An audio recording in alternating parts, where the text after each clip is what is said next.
Why, hello everyone, and welcome to the official Action RPG live stream. My name is Aaron, owner and operator of the YouTube channel Action RPG, and today we are playing a little oh, never mind. We're cheating on LE today, and we're going to be watching Path of Exile 2 020 Dawn of the Hunt live stream GGG update thing. Cheater! What? Well, farts. I don't know what to say. Why's Frosty gotta be here? Frosty? How could you? Oh my gosh. Mr. 1 million favor. Yeah, I got a lot of favor. Laurent? Nish? Samuel? Cyber? What up? Do you even play POE 2? Of course. Literally, Cyber, you're on YouTube right now. I think I had 10 builds for POE 2. I actually checked today when I reinstalled it. I have 282 hours. I played for a month straight. 282 hours in POE 2. I'm only Okay, listen. Listen. All right? If you're married to Last Epoch, you know, and you're looking another direction, is that... Okay, that sounds like cheating.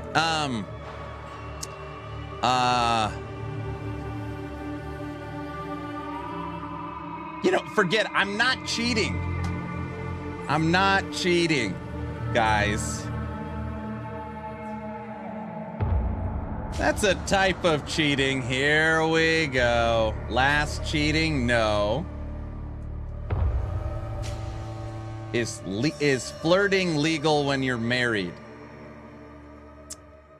Don't they call that emotional cheating? I mean, I guess in the gaming sphere, I am emotionally cheating on Last Epoch with Path of Exile 2 today, okay? Seeing what the enemy is cooking. Okay, exactly. I'm building battle plans. How's that? How's that? Go through the patch notes, please. Path of Exile 2 cheating. Can't wait for the Druid. Sure. This game will have nothing on LE's update. Out of the pan and into the fire. When are they posting the patch notes? I don't know. I literally woke up this morning, got my kids to school, went to the gym. Huh? Yeah, went and pumped some iron. Came home, made the V-Rising video, got the V-Rising video up, signed a new contract for the website, and started stream. That's pretty productive. That's a pretty productive morning, I think. Let me say good morning to everyone. If anybody has the patch notes, that would be cool. I'm guessing the patch notes drop after this. Next week for patch notes. Oh, I see. Next week is the patch notes. What build would you suggest for 02? For Path of Exile 2? I could tell you soon. Dawn of the Hunt is going to be hunting for a reason to keep playing Endgame. We will see. Yeah, Cyber, I play POE. Come on. All right, who else is here? VC Stonks, what up? Nash, hello. The prodigal son has come back to POE. I know. Exatheus, what's up? Raven, what's up, brother? West, hello. He's cheating on Last Epoch with POE 2. Solo, what up? Diesel, hello, brother. I went to the gym today. 2 or 3 days. Not too bad. Today was shoulders. What the F, Aaron? I'm cheating. It feels wrong. Panda, what's up? Frosty LaRue. I'm guessing Frosty LaRue's making his rounds. He's got to get his video ready. This is like bread and butter, Frosty. Everyone reacting to this crap. How could you? I am leaving. Goodbye, sir. What? What did I do? Over, under on an LE apology in this stream. Oh, no chance. 0. I'm saying 0% chance GGG says, I'm sorry. This is also like pre-recorded. This isn't actually live. No. When the big brother kicks the little brother, the big brother doesn't apologize. Unless mom and dad make big brother, which in this case would be 10 cent. No way. No. No chance. No chance. I don't think. I'm not mad. I'm just disappointed. Zubik Gaming, what up? Literally zero chance that will happen. All right, who else is here? Kiko, hello. Gillett, what up? Trevor does say, Trevor, I went to the gym this morning. Game will have nothing on Ellie's update. Who else is here? This game will have nothing on the D4 Season 8 noobs. Another Cyber. What's up, Cyber? Cyber. I'm going to play this until April 17th. There you go. Frosty compiled the pyramid clips. Don't bring up the pyramid. Don't bring up the pyramid clips.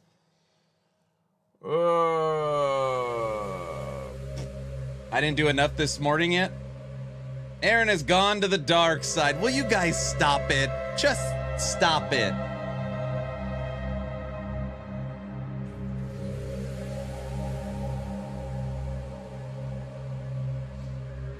POE 2's website has updated. Tactician.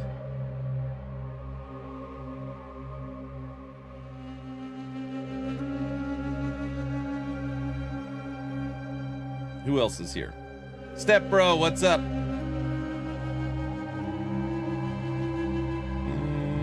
This username is what happens to a man that loses a stupid bet with friends. I see. That makes sense. Hi, Luz. Good morning. Are we just supposed to sit here for 32 minutes? Moraz, what's up? Son, hello. The Lich in POE 2 looks fantastic. The Lich? Good morning. Hi, lady. Look at the website it updated. Hold on. Send me a link. Kick me a link, lady. I'll find you on Discord. A Lich? Uh-oh. They're bringing a Lich?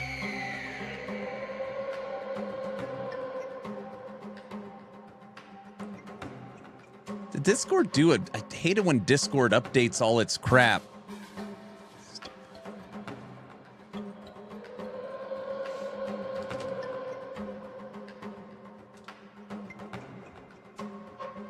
Oh my gosh.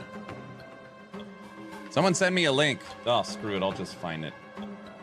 Mr. Aaron, how was your trip? Did you bring back money? I did. Not a lot of money, but I did bring back money. Google is your friend. Path of Exile 2 Lich?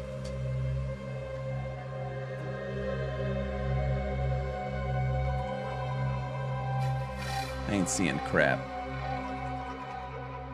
All these frickin' POE 2 sleuths out here. It's down for maintenance, the website? Oh, it's down for maintenance. Look at this. This game is gonna blow up. What was that other game we were playing? I'm trying to remember. I can't remember. All I can remember is Path of Exile 2 right now. I can't remember anything else. D4, that's what it was. D4. Yes, that's it. That's it. Yeah, Anthem, Hell Clock. Aaron has gone from an LE shill to a POE 2 fanboy. Perfect. Season 8 will own you all, the greatest season ever. Google pretends to be your friend. It's listening. Beard's coming in. A little bit. Why is Frosty LaRue messaging me?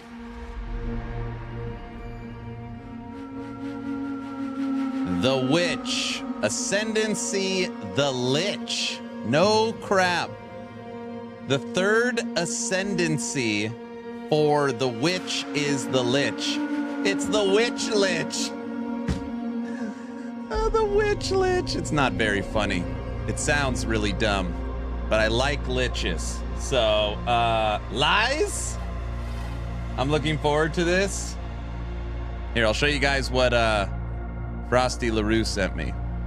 Of course, because he's just ripping. He's just up right now, just ripping clips out of context of people to make them look dumb. Don't rip that.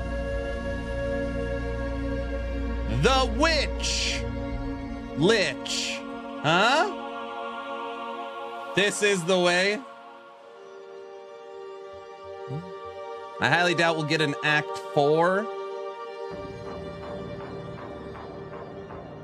Aaron, I'm coming to your house with a bat. Don't do it. Ripping people out of context is the way, I mean. Franks, what are the item bases for Heartseeker Unique? Try to stockpile for rune crafting. Well, it has a helmet that turns it into a throwing skill. I don't know of anything else. It's an Acolyte ripoff. Look at this thing. It's the Lich.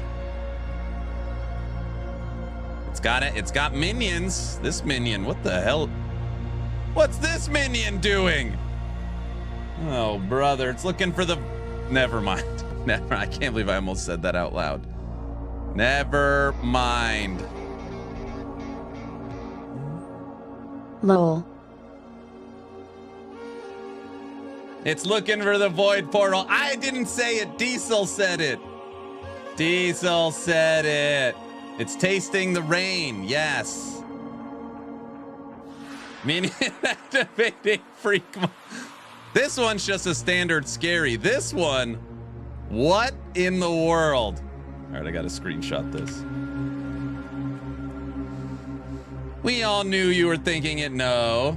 The Lich literally took part of herself to make her magic. Is that what it is? Looking for the void portal.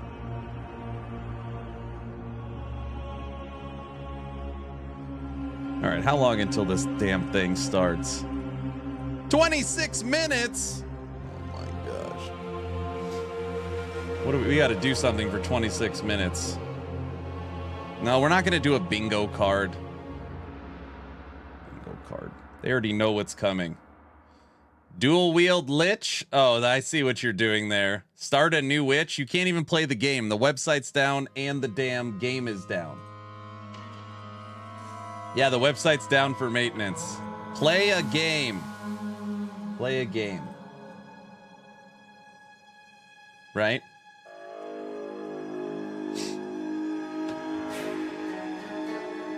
Hero Siege? LE? Oh my gosh. I don't think I even have anything installed. What do I got?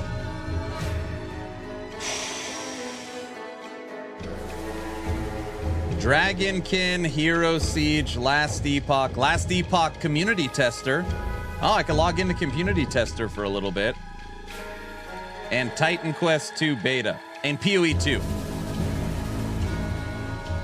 Where'd you get the Lich page? Frosty LaRue sent it to me. It's just a screenshot. The Lich is the master of chaos and curses, using a jewel to act as her something. She has sacrificed a part of her soul for her power. Violet. Power Wash Simulator, definitely the LECT. You think I should log in? Well, there we go. How interesting. They didn't give us a necromancer, they gave us a lich. It's very interesting. Also, the way the image looks, it kind of looks like she's like attaching herself through these little things. This one's hitting this one with the tongue out's got the beam coming off of her, hitting it in the head.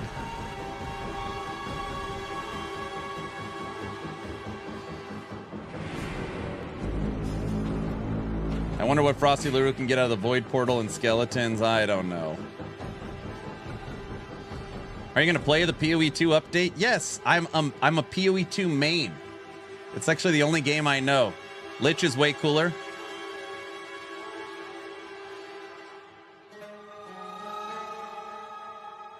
Phylactery? Phylactery? Is that how you pronounce it? Phylactery? Diesel, what's so funny? POE 2 is the best game ever, so of course he will. Yes, I'm a POE 2 main. This is the only game I actually play. I don't know what the hell you guys are talking about. That's her personal The lie detector test determined here, Raven. that was a lie. Get at. I see what you did there, Raven. You have a real problem.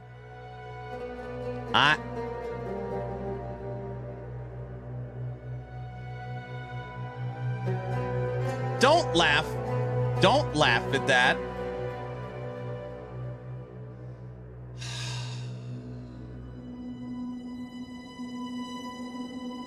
Oh, look at the new emote. Look at Guilties.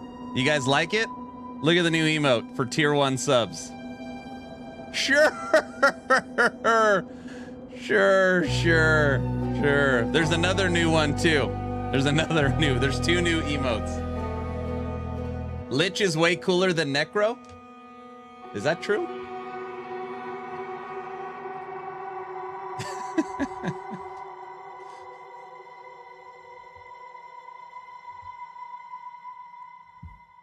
I told him the John Candy sure needs to be animated with his head going up and down. Going back to work, I hope. I have high hopes for the Lich. I'm supposed to play some Ballista class thing. Oh no, why are they spamming sure? Hi Chad and Aaron, is there a Q&A after the pre-recorded video? If so, do you think they'll get a question about launch date choice? They are not talking about launch date choice. I don't think... Have they even put out...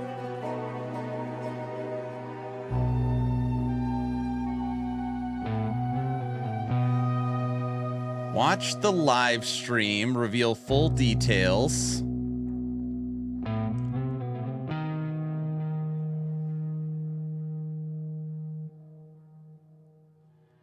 Following the reveal, Ziggy D will join Jonathan and Mark for a live Q&A. There you go. Live Q&A after.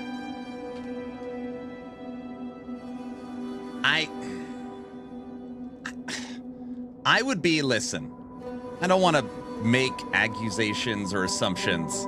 I would be shocked if GGG didn't give Ziggy D the questions, or Ziggy D submits the questions to them. Like, there's just no way. I don't know. Maybe Ziggy D can ask whatever the hell he wants. It just, you would really have to, like, prove that to me.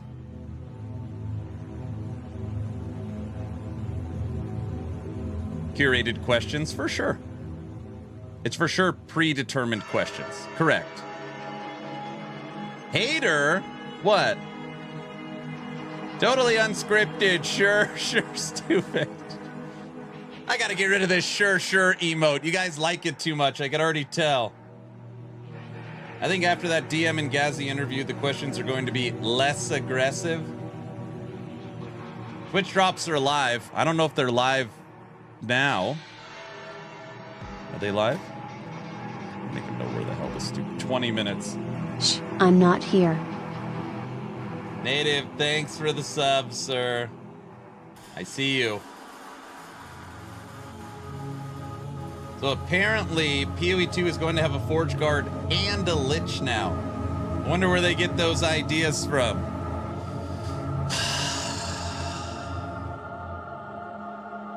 $20 and their stream will crash. Sure. Okay, hold on a second. POE 1, there's no Lich, right? the third ascendancy is Necromancer. Right? POE 1?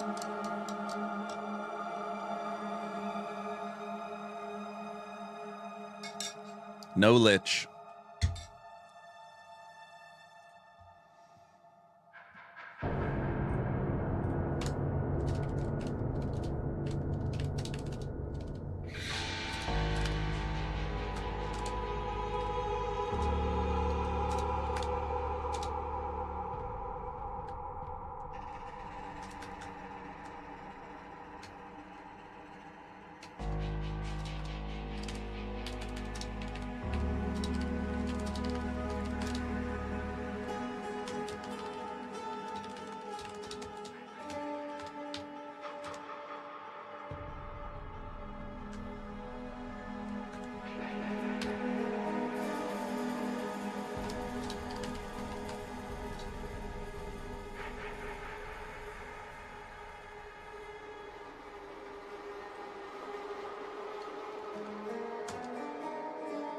I can't believe they pick Lich.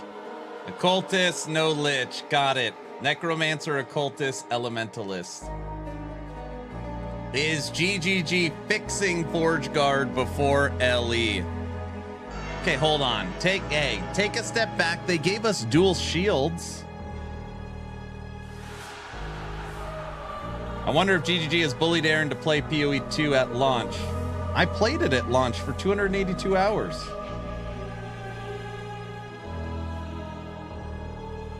Yeah, but PoE's launch will be good. Okay.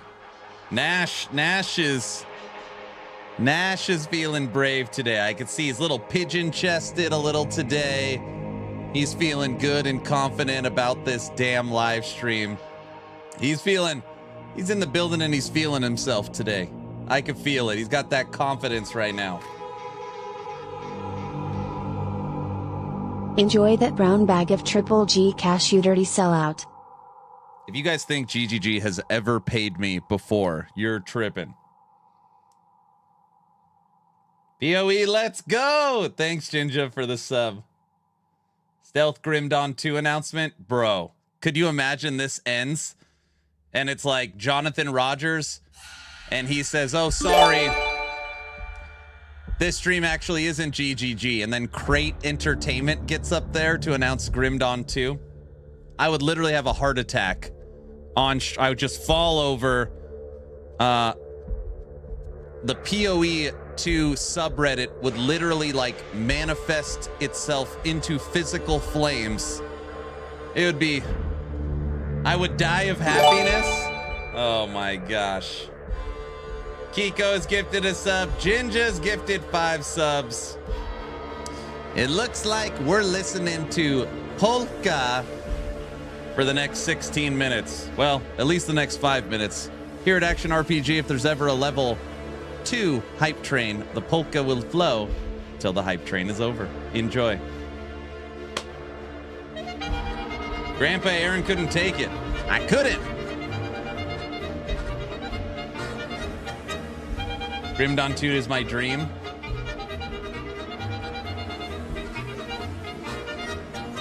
Yeah, I remember him talking about Necro.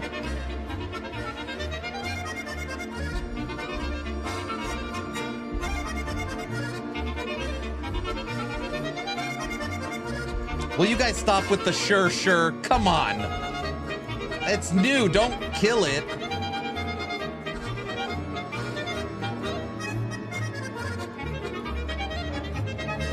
Full stop. Sure. 15 minutes.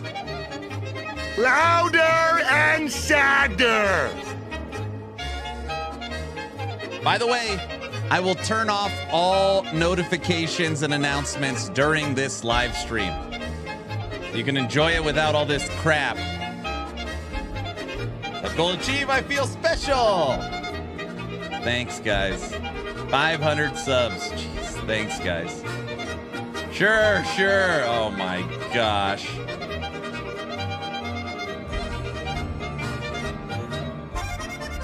Okay, I want to be clear. I didn't poop my pants, but I wanted to. Why do you want it to stop? Why do you want it to end? Question mark. You're all insane. You're literally insane. Oh, perfect timing. What's up, Mung?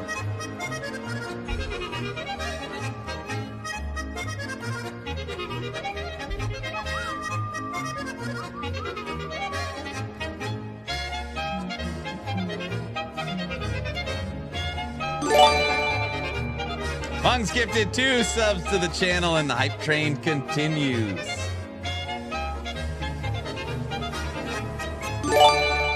Oh my gosh.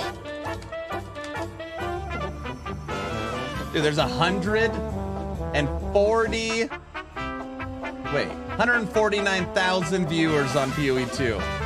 This is crazy.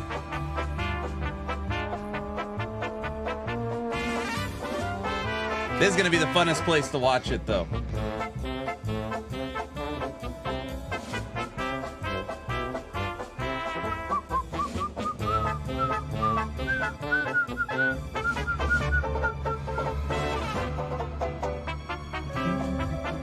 Arva, thank you for the 20 subs.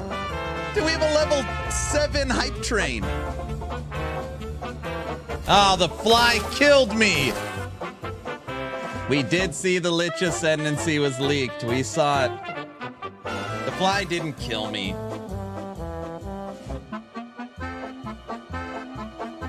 The only exclusive LE and POE 2 shill. Oh my gosh. Aaron should have started the subathon right meow. Don't, honey, don't. F is for friends. You ain't first. You're last. Together. U is for you and me. Honey, you can't come here and say start the subathon. You can't. You don't do that. They're all spamming the sure emote now. Yes, he should. I'm telling Judd you're cheating. Do it. Wifey said. It just landed on my face.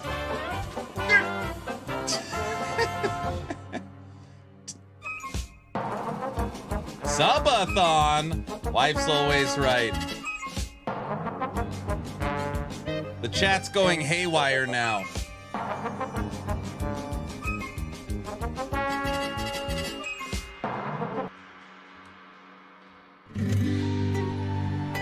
What is this music, Oktoberfest? Here at Action RPG, if there's ever a level 2 hype train, the polka will flow until the hype train is over. I can't turn it off until the hype train ends. The chat's insane. I don't know what to say.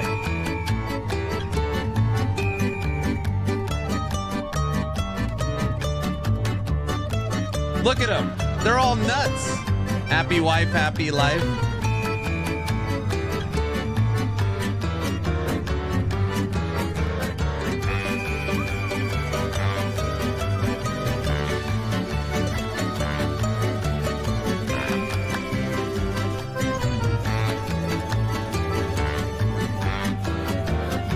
Okay, there's only one way to bring him down. There's only one way to kill this hype train. You guys know it. Sorry. Bring out the yodelers.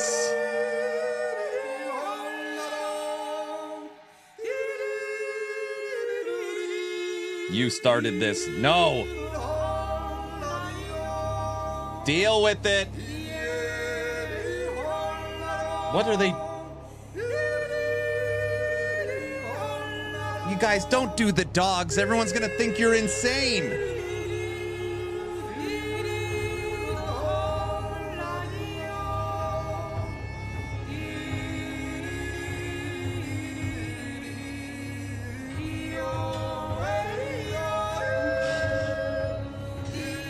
We are insane. Oh, I see.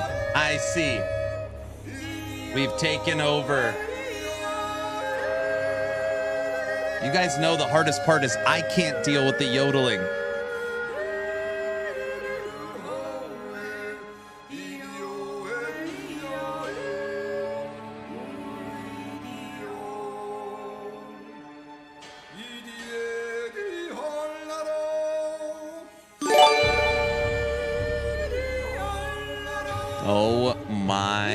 gosh. Farva's gifted another 6 subs and has extended the hype train another 5 minutes. Yodeling is officially over. Okay. Farva, thank you for the 6 subs. Here at Action RPG, I cannot turn off the polka until the hype train ends, or until 9 minutes.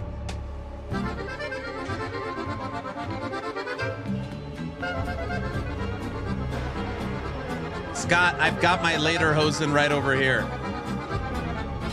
It was important to keep it going, I see.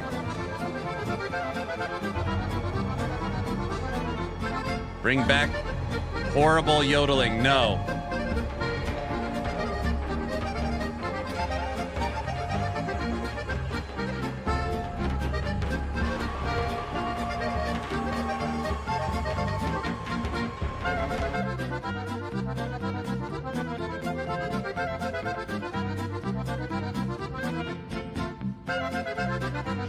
Sure.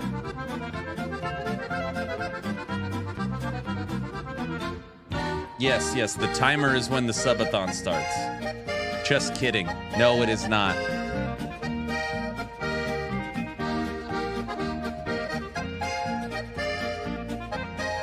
By the way, I bet that lich, it's not real. There's no way GGG is going to bring a lich. No way. That's a last epoch thing.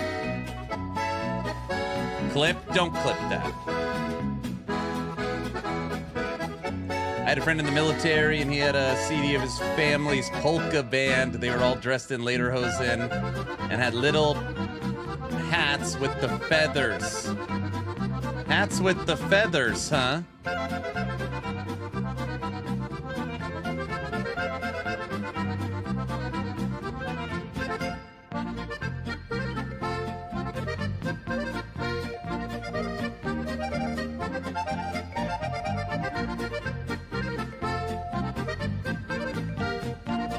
Boots with the fur.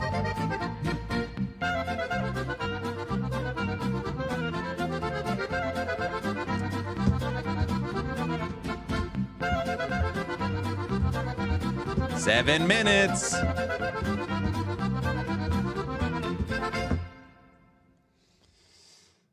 Will EHE ever do live streams before big updates? They should.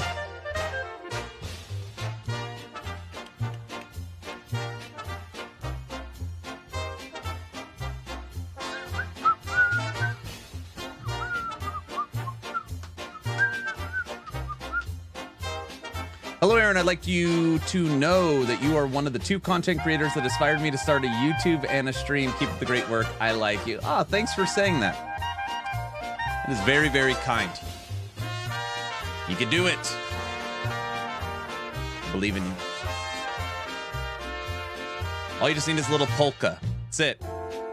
There's an open market for polka streams. Sure.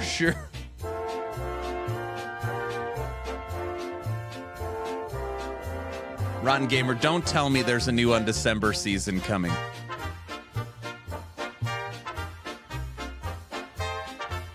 Came in for the Twitch drop, stayed for the polka. Said no one ever. Everybody.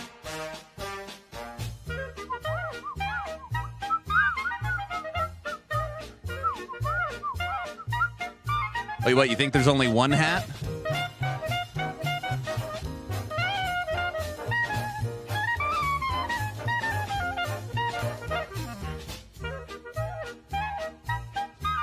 This is more of my, like, gangster polka hat.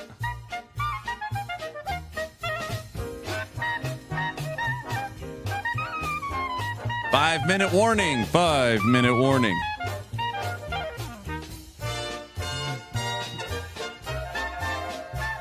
Polka hat giveaway. Oh, jeez. There's no such thing as gangster over you. What? It's like a Polish Disneyland.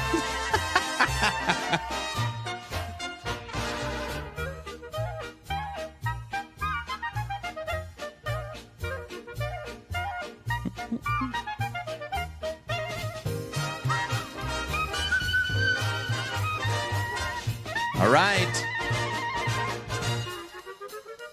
Level 8 hype train.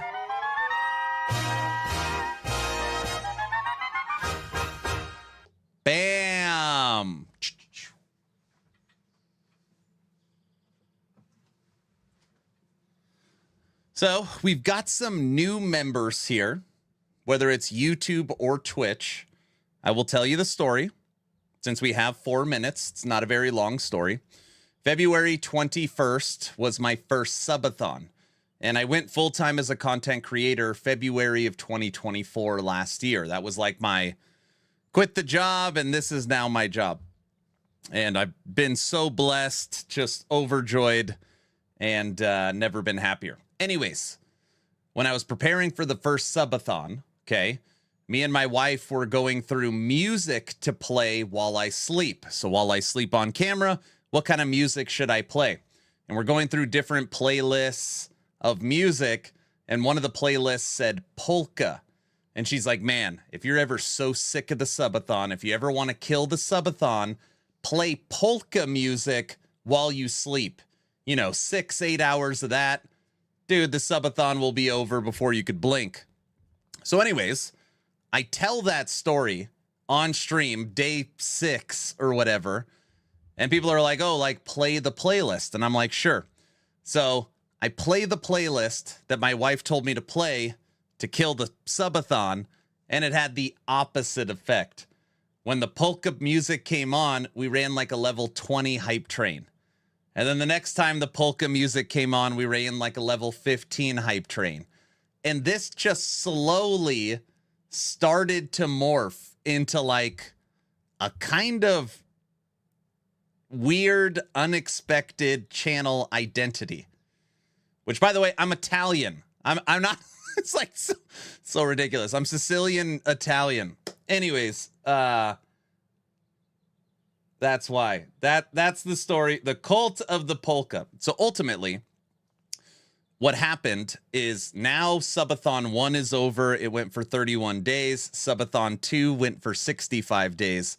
But now, written in the bylaws of the channel, in polka blood, if there is ever a level 2 hype train, the polka will flow until the hype train is over. So when you come in and you're like, what the hell is going on? If you ever hear polka music playing on this channel, it's because there is at least a level 2 hype train.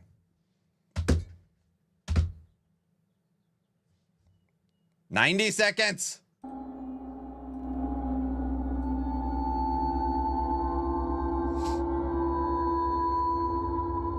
Great story. I always wondered how it started. That's how it started. Boy, was she wrong. Boy, was she wrong. Let's get you to 100,000 on your way. We're getting there. Full screen, go. Should I kill my screen? Well, let's do this. I'll kill chat. Bam. Kill notifications. I'll leave it like this for now. You're in the way. Here, I'll go to the other side.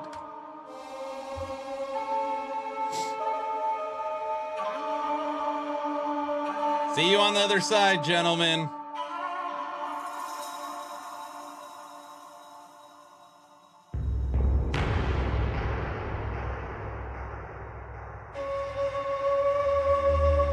Now I'm in your way? Oh, brother.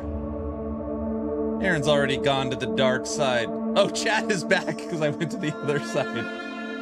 Oh, that.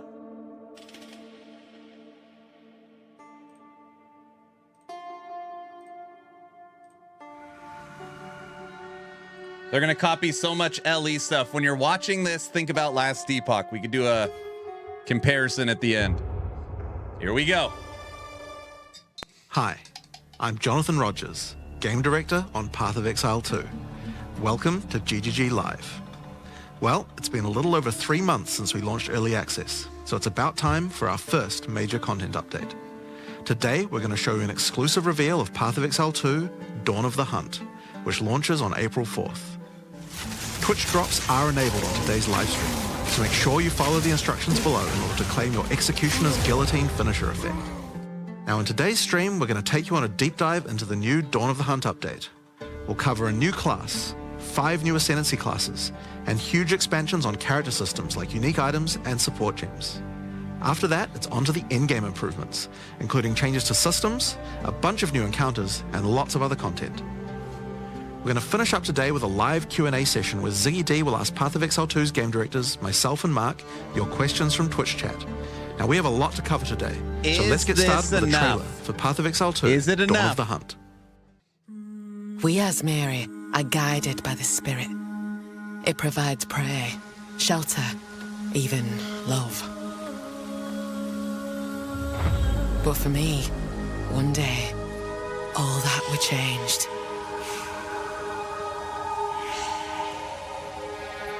The Spirit, it showed me something. Something forbidden. And to defend all I loved, I used it. I lost everything that day. But fate weren't finished with me yet.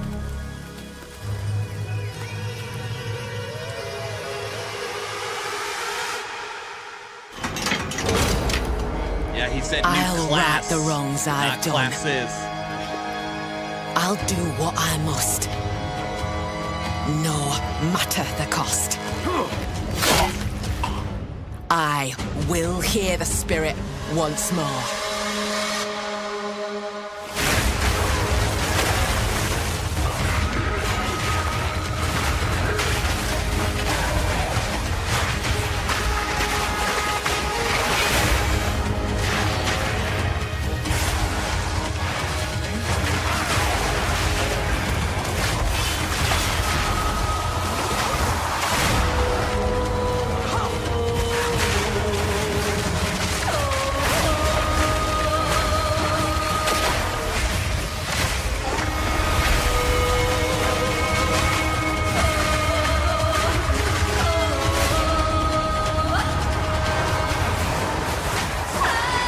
Don't make me kill you! I shall bathe in your blood!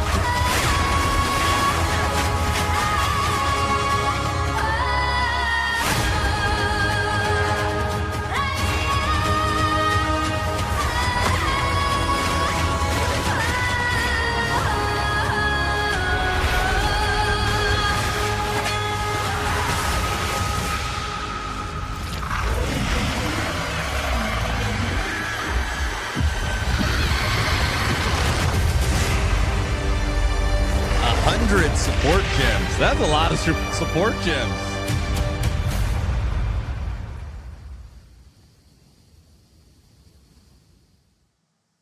Now, as you can see, in Dawn of the Hunt, we're introducing the first new class since early access to POE 2, the Huntress. The Huntress is a spear-wielding Asmeri warrior. Born into a society with strict traditions, she was exiled from her homeland after using the power of a skill gem to defend her village. As a dexterous spear user, she specializes in both melee and ranged combat, dashing into and out of battle. Spears have extended range and a short dash, but unlike other melee weapons, you can also throw them. In order to make a hybrid ranged and melee character work, we had to do a lot of thinking about ways to make it fun to both enter and exit melee range. The first skill you will get as a Huntress is Whirling Slash. As well as striking in a circle around you, this skill creates a whirlwind that blinds your enemies. Leaving the whirlwind will make it explode. The more Whirling Slash is used, the bigger the whirlwind, and the bigger the explosion. Once you're out of there, you'll want to follow up with something ranged. Whip your spear around to shoot twisters towards your foes.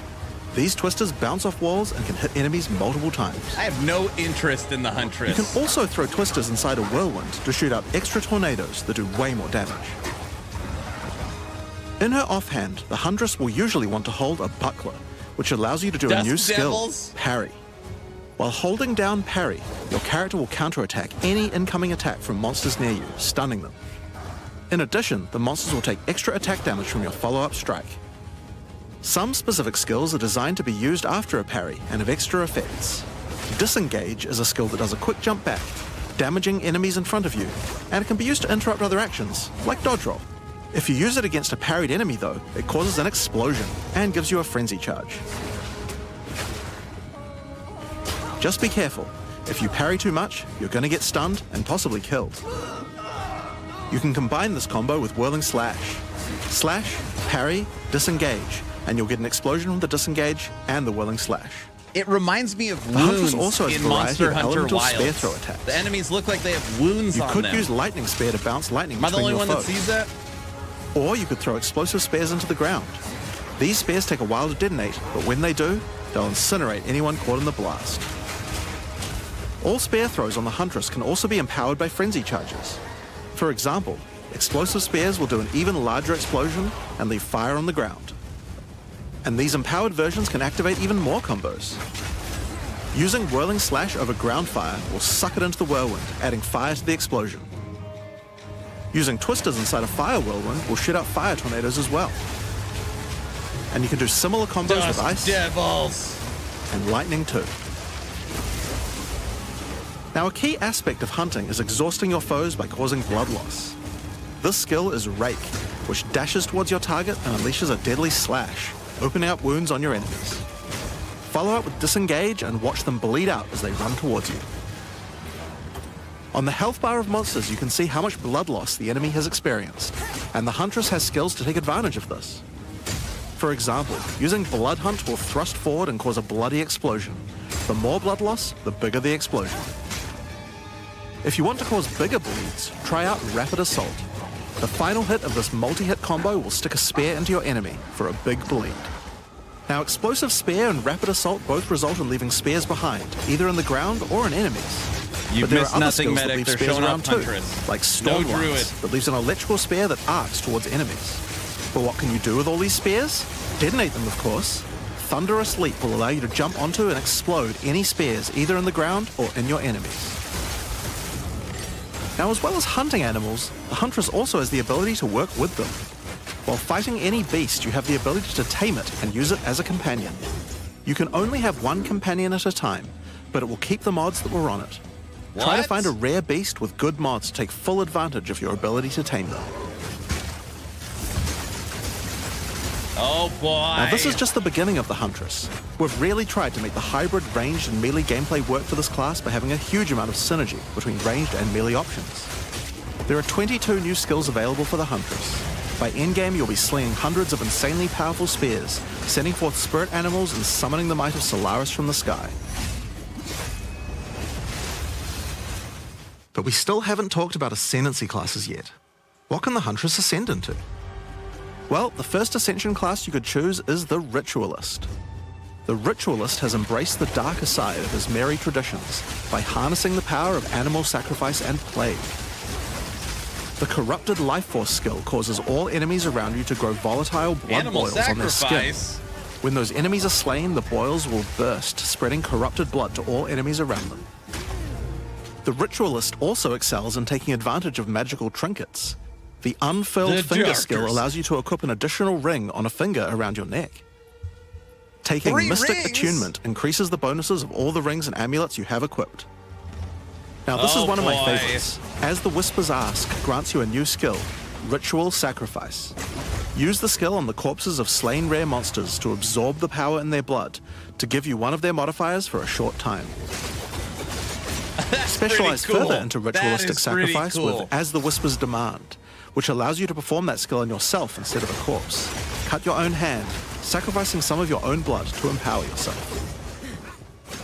The Amazon Ascension is for those looking to hunt more than just beasts. Trained as an elite guard to the most important Asmeri elders, the Amazon will use more traditional fighting techniques mastered to perfection.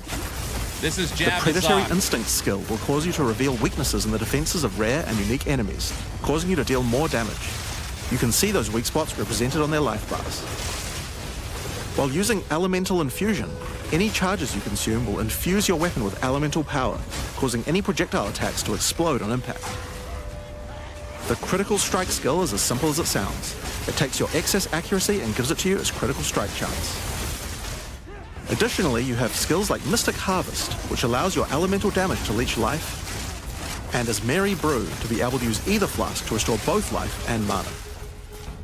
So those are the 2 new ascendancies for the Huntress, but those are not the only ascendancies in Dawn of the Hunt. We've added a new Ascension class for 3 of the other existing classes too. Here it comes, Lich. First up, for our warriors out there, we have the Smith of Katava. The warrior is a blacksmith in origin, taught by his father Renly. With this ascension, you can take your smithing skills to new heights by embracing power from the insatiable Is this one the himself, Forge Guard? Kitava. Smiths of Kitava are master blacksmiths and have the ability to forge their weapon, quite literally. Using the Against the Anvil notable skill, you can enhance your weapon with fiery destruction before any battle. After doing so, your attacks will release explosions on hit for maximum devastation. You can also use the power of Kitava to summon an animated copy of your weapon to fight alongside you. A great blacksmith can do more than just forging their weapon, though. Their armor can be enhanced too. Now, you might think this Ascendancy class tree looks a little abnormal, and you're right. There's a lot of notable skills all disconnected at the bottom there. By taking this point here, which is free to assign, your character is unable to equip body armors with mods of any kind. So your body armor must be normal. Sounds like a downside, right? Except now in true blacksmith fashion, you get to craft your own body armor by taking those disconnected notables with your points. If you want your body armor to grant life, take this notable. If you want resistances, take this one. There's so many choices. Think of it like you're crafting your own body armor, just in a more literal sense. Now, let's move on to those who prefer the reassuring feel of a crossbow in their hands, the Mercenary. Alongside the existing Ascension classes, the Gemling Legionnaire and the Witch Hunter, you can now play as the Tactician. The Tactician is a former Blackguard elite. Free from the duties of a Blackguard, he is able to use his training to decimate the monsters of Wraeclast and earn a healthy income doing so. Where's the ballista? This training comes in the form of various skills like suppressing fire, which causes all projectiles to pin enemies. When combined with the right where we want them notable, your pin not only stops your enemies from moving, but stops them from performing actions too, similar to freeze. With a soldier's training, the Tactician also works well cooperatively. Using the whoever pays best notable, you can place multiple banners at once. The Watch How We Do It skill gives a portion of your weapon's damage to your allies as well. But if that isn't enough, you can also command your army of off-screen archers to unleash hell and carpet an entire area with arrows. Finally, Witch players will be able to join their legions by becoming undead themselves. In Dawn of the Hunt, we're introducing the Lich Ascension class. The Lich is a master of chaos and curses and could sacrifice her life to enhance her energy shield. The Crystalline Phylactery skill allows you to nominate a jewel in which to contain part of your soul, massively increasing its power. There's just one downside to splitting your soul this way though. If you have no energy shield, your mana costs will shoot up. The Necromantic Conduit skill causes you and allies in your presence to have unholy might, granting extra damage as chaos damage. Rupture the Soul makes enemies you curse explode with chaos damage when slain. Dominion over Flesh allows you to apply an additional curse. It's safe to say you'll be the true master of the occult by choosing the Lich class. So Dawn of the Hunt has the Huntress and 5 new Ascension classes, but it doesn't end there. Let's take a look at some of the new skills with that. Now you may remember we previously talked about the Raise Spectre skill. It's finally complete, and it will be made available in the upcoming expansion. Here it is. It can be found in the occult skills on the skill gem crafting panel. Raise Spectre is a skill that allows you to trap the soul of almost any monster in the game, which you can then summon in the skill panel. It's so Spectres cool. cost spirit and will revive automatically if they die, but the spirit cost varies based on the power of the monster. You could summon an army of weaker monsters, or No a few of the more Necromancer powerful Ascension, ones. they already said that previously. You can combine them with your existing skeleton minions, or summon exclusively specters. It's all up to you and how you want to customize your army of the undead. Given that there are hundreds upon hundreds of monster variants in Path of Exile 2, it's safe to say you'll be experimenting with this one for a while. We look forward to seeing which monsters serve you best. Spectre is really cool. Now let's move on to our next skill. Since we've been talking about summoning undead so much, let's have a change of pace and summon something a little more alive. In Dawn of the Hunt, we're adding the Summon Rower skill. Summon your friendly rower to aid you in combat as a minion. You can also mount your rower in combat at any time, allowing you to move at full speed, even while shooting arrows or throwing spears. Be wary though, if you take too much damage while riding your mount, you can be knocked off and get overwhelmed. It's worth keeping an eye on your stagger bar, as falling off the mount can mean almost certain death. On the topic of new ways to enhance your character, let's talk about support gems. Support gems are used to modify your skill gems in meaningful and interesting ways. Currently, we feel that a lot of builds have insufficient options here. To alleviate this, we're adding over 100 new support gems. Hema crystals will enable a new kind of bleed build, turning the damage over time you would have done into explosive vial crystals. Spectre's like a new class. Alignment is a support gem for bow attacks, which can reward skilled players with good positional skills.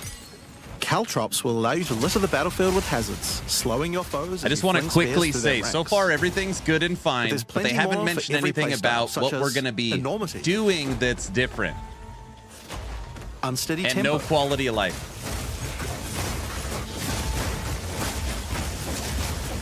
Profanity.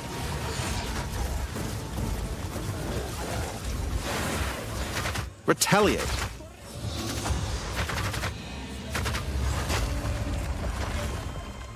Syzygy. Yep, that's a real word. And many more. Now, we've talked about a new class, new ascendancy classes, new skills, and new support gems. But let's not forget about the core of a true action RPG, the items. To start with, let's talk about uniques. We're adding over 100 new unique items. This time, we've made sure to add uniques with a focus on mid and end-game tiers to make sure there are more exciting items to find for higher-level characters. Let's look at some examples. Embrace your inner devil with Chernobog's Pillar. It grants you a large amount of fire damage based on your block chance. So cool. The Coming Calamity allows you to become a true master of the elements, granting you all 3 Elemental Herald skills without costing any spirit. At the same time, it penalizes enemy resistances. Wastegate is a belt useful for builds using a single resource like Blood Magic or Archmage builds. With this belt, you can use 2 life flasks or 2 mana flasks. It's up to you. Now, we could go through these all day, but we'll leave most of them for you to discover. Suffice to say, though, we want there to be way more cool things to find. Over time, our goal is to add a unique to every single base item type at a minimum, so that you can chance any base in the game. Now, given that we have the Huntress, we have a set of unique spares from early game all the way through the end game as well. Don't know One what to example feel is so far, I Cypher's agree. Spear, which combines bleed and fire in a powerful way. It allows your ignites to be aggravated, dealing substantially more damage. We're also introducing a suite of unique bucklers with some interesting parry mechanics. Kalgyra's Arc, for example, allows you to parry projectiles from any distance. And we're also adding our first unique charms. Bayra's Anguish will not only protect you from ignite, but will also emit a devastating fire nova whenever you do get ignited. In sum, there's just a ton of new uniques to find. We can't wait to see the weird and broken builds that come out of it. Now, we also want to talk about crafting options. In each major update during early access, we'll be continuing to add and improve the options here.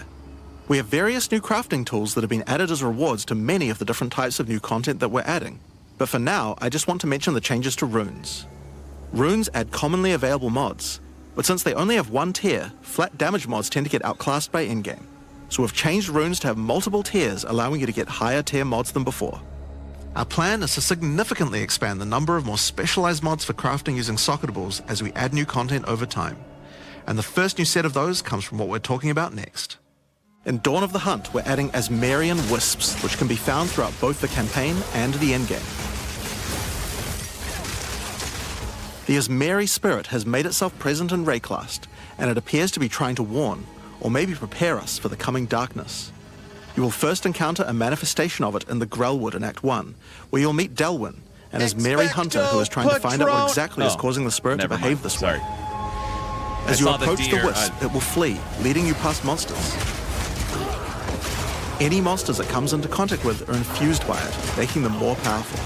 Each spirit is associated with a specific revered animal within Asmari culture. This one is a wisp of the Great Bear, and grants enemies extra life and stun. The wisp moves faster the closer you are, and as you move away, they slow down to wait for you. But if you get too far away for too long, they'll dissipate and return to the woods. As you continue to chase the wisp, it will find and possess a rare or unique monster, granting it a new powerful ability. Because this was a wisp of the Great Bear, this monster now also has increased life and stun. But on top of that, it will periodically summon a large spectral bear that slams with wild fury. If you're able to defeat this foe, you will be rewarded. For each monster that was infused and killed along the way, the rewards will be increased. Each wisp has its own mechanics.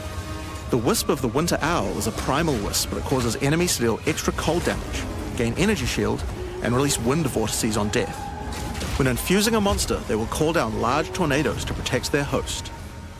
The Wisp of the Wild fun. Cat is a After vivid death wisp that causes tornadoes affected that monsters to follow deal you. more critical strikes and become more evasive.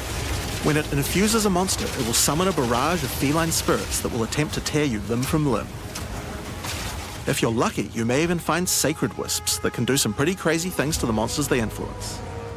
Like the Wisp of the Cunning Fox, which turns normal monsters into magics, magic monsters into rares, and rare monsters into actual bosses. Asmarian Wisps can drop a new set of socketable items that allow you to craft a wide range of interesting new mods onto your items. Each one may only be used on a specific item slot. As mentioned, the Asmarian Wisps can be encountered throughout the game, but there's also a new endgame map called the Asmari Ranges, a mountain village where the Asmari once lived, now overrun with corrupt monsters. This map always has multiple Asmarian Wisps in it, and familiar, yet not quite the same boss fight. Asmarian Wisps can also be further modified by the endgame Atlas tree as well, and by tablets. But I'm not going to be the one talking about those things. In order to cover all the new content in in-game, I'm going to hand things over to Mark. Hi, I'm Mark Roberts, Game Director on Path of Exile 2. There's a ton to talk about with the endgame today, so let's dig right in. Path of Exile 2's early access began with a brand new endgame, and it was clear that it needed a lot of work. God, it looks so After familiar. absorbing your I feedback, we're ready to make pinpoint some it. epic changes. What is it? I can't. The first thing is, we just it. need a lot more content. In Dawn of the Hunt, we have made sure to focus on increasing the sheer number of interesting and different encounters you will randomly stumble into as you explore the endgame. And the second goal is to smoothen the progression through maps and reduce the amount of annoying busy work. To start with, let's talk about the new interesting stuff to find. Well, the most obvious thing to add are new maps. As well as the Asmari Ranges that Jonathan mentioned earlier, Dawn of the Hunt also contains 7 other new maps, all with their own custom encounters. Let's start with this one. The Feral Megaliths map starts off in the wild Ezomite forests. As you progress through the forest, you will find mysterious rune-carved stones that, when touched, surge with energy. After activating all the stones, you can find a grand henge, where all the energy is coalescing. You can then start an encounter. The area darkens, a storm moves in, and a concentration of energy summons a dangerous boss. You must fight and defeat the boss to get its rewards. Once you have defeated it, summon another. And another. And another. And another. You have 10 total waves of boss fights which get incrementally more difficult. If you manage to defeat them, you get full boss rewards, but also opportunities to get new runes. These can only be obtained from this map. The Fractured Lake contains a surreal waterscape with fractured mirror-like objects. As you move around the map, the terrain itself elevates from below, creating the ground you walk on. POE1 map? In this unique map, all the rare monsters are mirrored, so you're always fighting 2 of the same rare at the same time, which can prove quite difficult. If you manage to overcome that challenge and make it to the end of the map, you'll be presented with a broken mirror, a powerful altar-like object that contains an item within it. The item contained within is a new base type, either an amulet or a ring, that can be crafted to have additional prefixes or suffixes at the cost of the other. The last unique map we'll show today is one based around the essence mechanic. You enter a crystalline cavern, and you will find a powerful map boss imprisoned in the center. It is surrounded by many rare monsters, also imprisoned in essences. By freeing and defeating the rare monsters, the essence they held will be upgraded to a greater essence and be added to the imprisoned map boss. Ballistas. How brave are you? How many essences will you add to the boss? Overdo it, and you might lose everything. Underdo it, and you might regret it. It's your choice. Speaking of essences, alongside visual improvements, you're now able to apply Varlorbs to corrupt the essences with a range of unpredictable outcomes. It could increase the number of essences, re-roll all the essences to the same type, or even upgrade the essences to greater essences. I'm excited to keep chaos What if in they're my already inventory greater at all essences? times. Well, it can upgrade those too. We have 4 new corrupted essences. Essence of Hysteria, Delirium, Horror, Vals. and Insanity. Each corrupted essence has its own interesting combat mechanics. For example, the essence of insanity causes you to question even your own mind, as monsters split into shadowy clones, and you must locate the real one before a devastating icy explosion freezes everything around it. Each of these has their own crafting outcomes. The essence of insanity can be applied to a belt. It adds a mod that will ensure the next Vaal orb used on the belt will guarantee adding 2 enchantments. It's worth noting all the essences in the unique map can also be corrupted too, if you're willing to risk it. It's worth noting we have also added 10 extra Atlas passive points you can earn by completing 5 different unique maps. Now, new maps are just the beginning. We had a goal where we wanted to make sure you were constantly finding exciting new content, and that it could be lurking around any corner. So, we have added a bunch of new things that you could stumble into in any map you run. On your travels, you will sometimes encounter rogue exiles. Others like you who have been exiled and are openly hostile. Some are malicious, some are mad, while others are simply fiends for loot. They will challenge you, a fight to the death. They use the same skills available to players, and even the same items. They aren't just dressed up in those items, they're actually using them.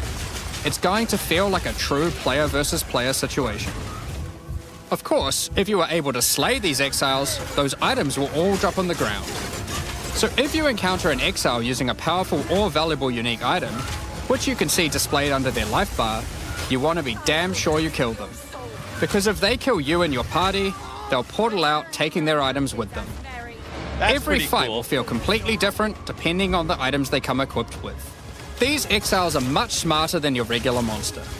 They have capabilities to dodge roll, avoid your abilities with smart pathfinding, smart targeting, and much more action-packed gameplay. Fortunately, they're like you and they're not super durable. Unless, of course, they're wearing uniques like Calm's Heart, in which case, expect a longer battle. There are 12 different rogue exiles you can find, each with their own skills and personalities.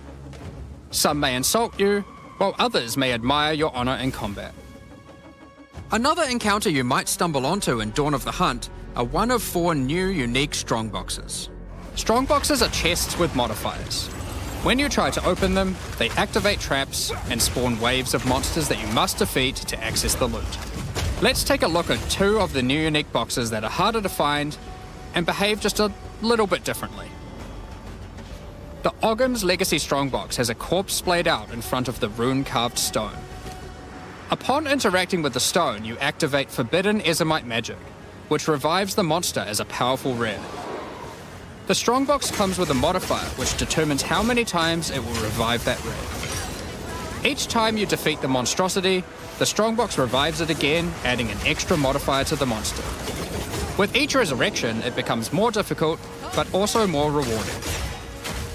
This Strongbox is infused with Thaumaturgy from ancient Vaal technology.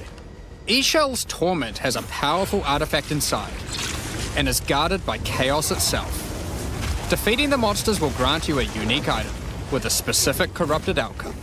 You'll have to find the other 2 for yourself to see what they do. Now, let's talk about the introduction to the endgame. Upon starting the endgame, Doriani tasks you with cleansing corruption to help restore the land. However, in practice, the quest objective just sent you on a grind to clear 15 maps. We wanted to make the quest to unlock your Atlas passives much more interesting. Now, Doriani is tasking you with a more specific objective. On the Atlas, you will find areas of corruption caused by the beast. In the center of each one, you will find a corrupted nexus, the source of the affliction. In the areas leading up to the nexus, you will notice that corruption spills out from slain enemies and amalgamates into powerful monsters. Corrupted maps existed on the Atlas before, but we've done significant work on improving these monsters. We've also done a full pass on the modifiers on these maps to make them more interesting and more rewarding. Once you reach the Nexus, you will have a new task: cleanse the source of corruption. When you defeat the last rare in those maps, they will spawn one of 3 terrifying bosses, amalgamations of corruption itself. After defeating that boss, Doriani will come and cleanse the corruption for good. As the remains of the boss are purged of corruption, it coalesces into raw crystallized power, which you can use to gain points for your Atlas passive skill tree. The upgrade system that allows you to add and enhance content in your maps. We didn't stop there though. When you complete a corrupted nexus, all of the remaining surrounding corrupted maps will become cleansed maps. Cleansed maps also have new monsters, a new boss, and their own set of modifiers and rewards, including finding fracturing orbs by slaying cleansed enemies. Why am I not feeling excited watching this? I don't know, I might be missing something. To cause one of its modifiers to become fractured. A fractured modifier is one that cannot be modified by any means. You are able to freely modify the item, ensuring the fractured modifier will never change. If you get the right item with the right mod, it can prove to be a very powerful crafting base indeed. You must now choose. Do you complete all the corrupted maps and then the Nexus?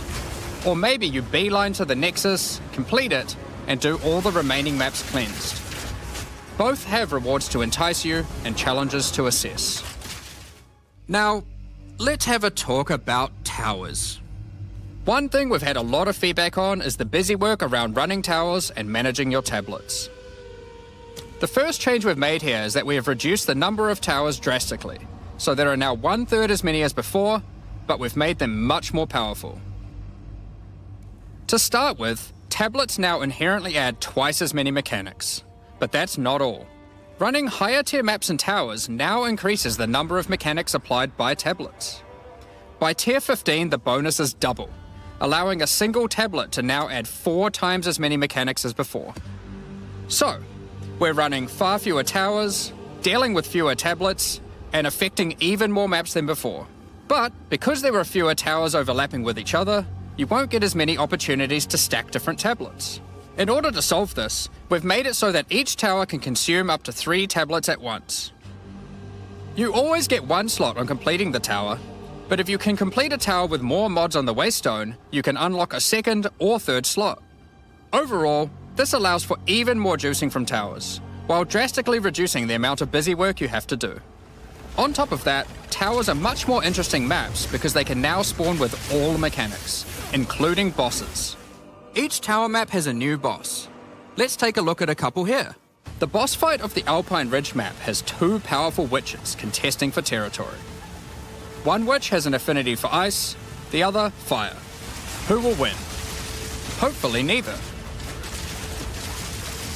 The boss of the Sinking Spire map is a remnant of the Val that has been charged with lightning. That's not what it they said. You have to run the tower 4 times? But oh be careful. God, that can't be if what any they of them said. hit the surrounding constructs, they will power up. Another thing that we've seen a lot of feedback about is sustaining Waystones. As we looked into it, we realized that the people who couldn't sustain Waystones were dying a lot. A lot more than we had expected.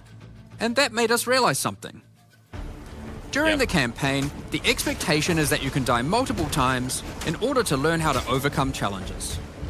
You are able to learn how the monsters behave, adapt to their skills, and eventually overcome them. But as soon as you get to the endgame, you are effectively no longer allowed to die if you want to sustain Waystones. By the time you are getting towards the end of endgame, we want you to have to be careful not to die. But it certainly shouldn't be that we have such a sudden shift as you run your first maps. The first change we're making is you can now respawn and return to a map if you die. Continuing from where you left off. When you start the endgame, you get up to 6 total attempts per map. It's back. It's back. As you add more modifiers to a Waystone, the number of respawns goes down. This means that as you get to the point that you're running every Waystone as a rare, you will have to be more careful. Perfect. Reddit In parties, everyone gets to respawn that number of times. But we still think it's important that you can kill a boss in one go. In order to allow that to happen, we've made a change so that once you start the boss fight, it changes over to the same respawning system we use for pinnacle bosses. This means that the map owner can choose to respawn everyone at the same time. Another complaint we've seen a lot of is players not wanting to do the Pinnacle content because of the experience penalty from dying.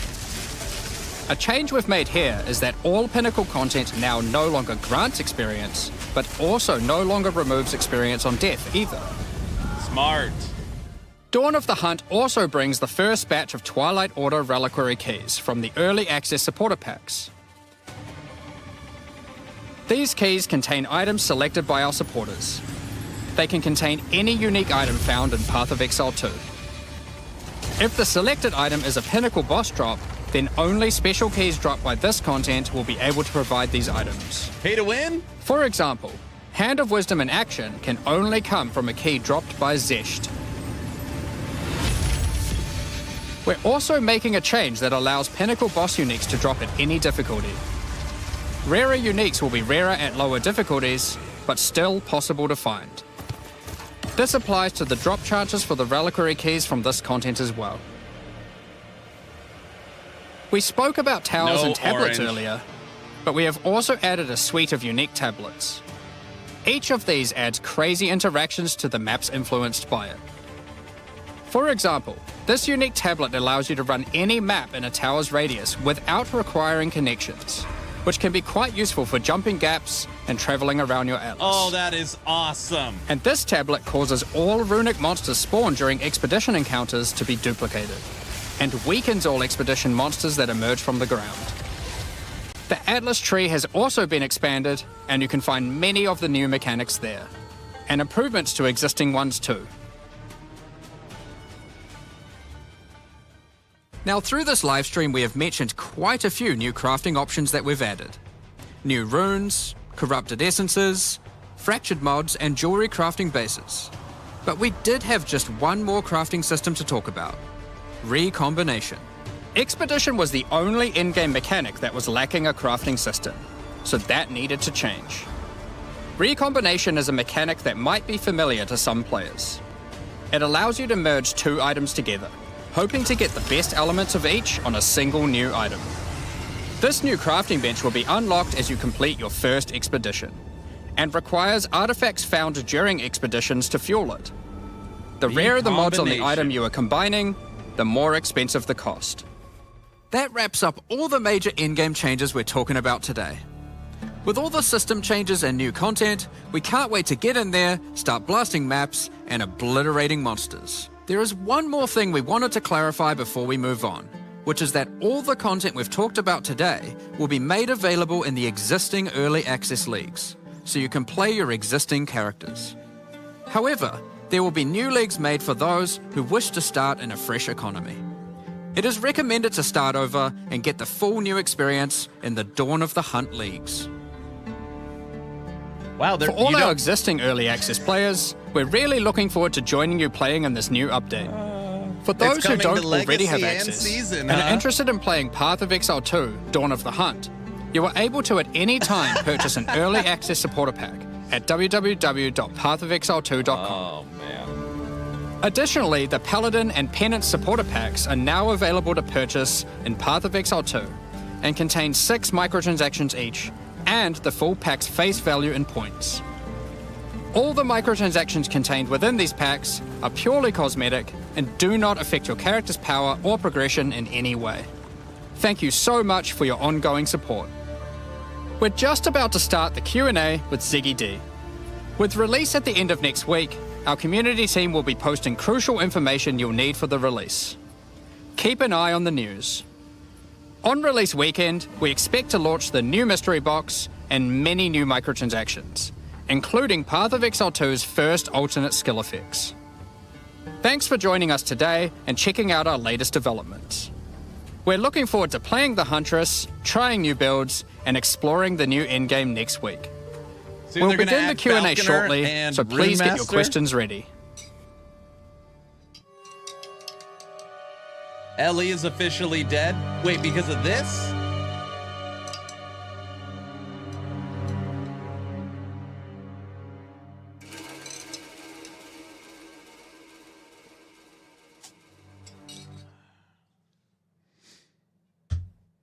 Good morning, Exiles, and welcome to the Q&A portion of today after a very exciting reveal with lots and lots in it, exceeding my expectations, particularly in crafting. What? But on that note, we're joined here by Jonathan and Mark to talk about all that. He's turned all the way up. Path of Exile 2. And you had an update about the recombination. Yes, first, that's right. though. That's right. Yeah, so we actually last night had a bit of a design session and realized that we weren't actually fully happy with the way that recombination worked. So we actually made quite a big change to it, which wasn't reflected in that video, obviously, which is basically that He's all the way we up. sort of wanted to give a bit more control to the player over how recombination works. And we also kind of weren't really happy about the fact that recombinators is something that like kind of matters a lot. Everyone in the chat is spamming volume. It is not me, it is them. So we've actually changed it now so that the way it works is that you pick which mods you want on the each item from each item, and then it gives you a percentage chance of success based on the number you pick. So if you pick just like one from one and one from the other, then the chance is much higher. But if you pick if you pick 6 mods, it'll become practically impossible. So effectively, you know, like the more you're wanting to design the item, the less of a chance of actually having success. So that means that if you just want to get like a mod, if you want to get an item with like, okay, these 2 mods that I found off the ground, that's you know, relatively easy. If you want to get an item which has, you know, all of them, then very hard. So we think that's a much better design because it means you can kind of use the recombinators actually become something that you can use even from a relatively, from the first point you get them, but there's still this kind of end game, like, you know, like for perfect stuff, you might still be able to do it with more.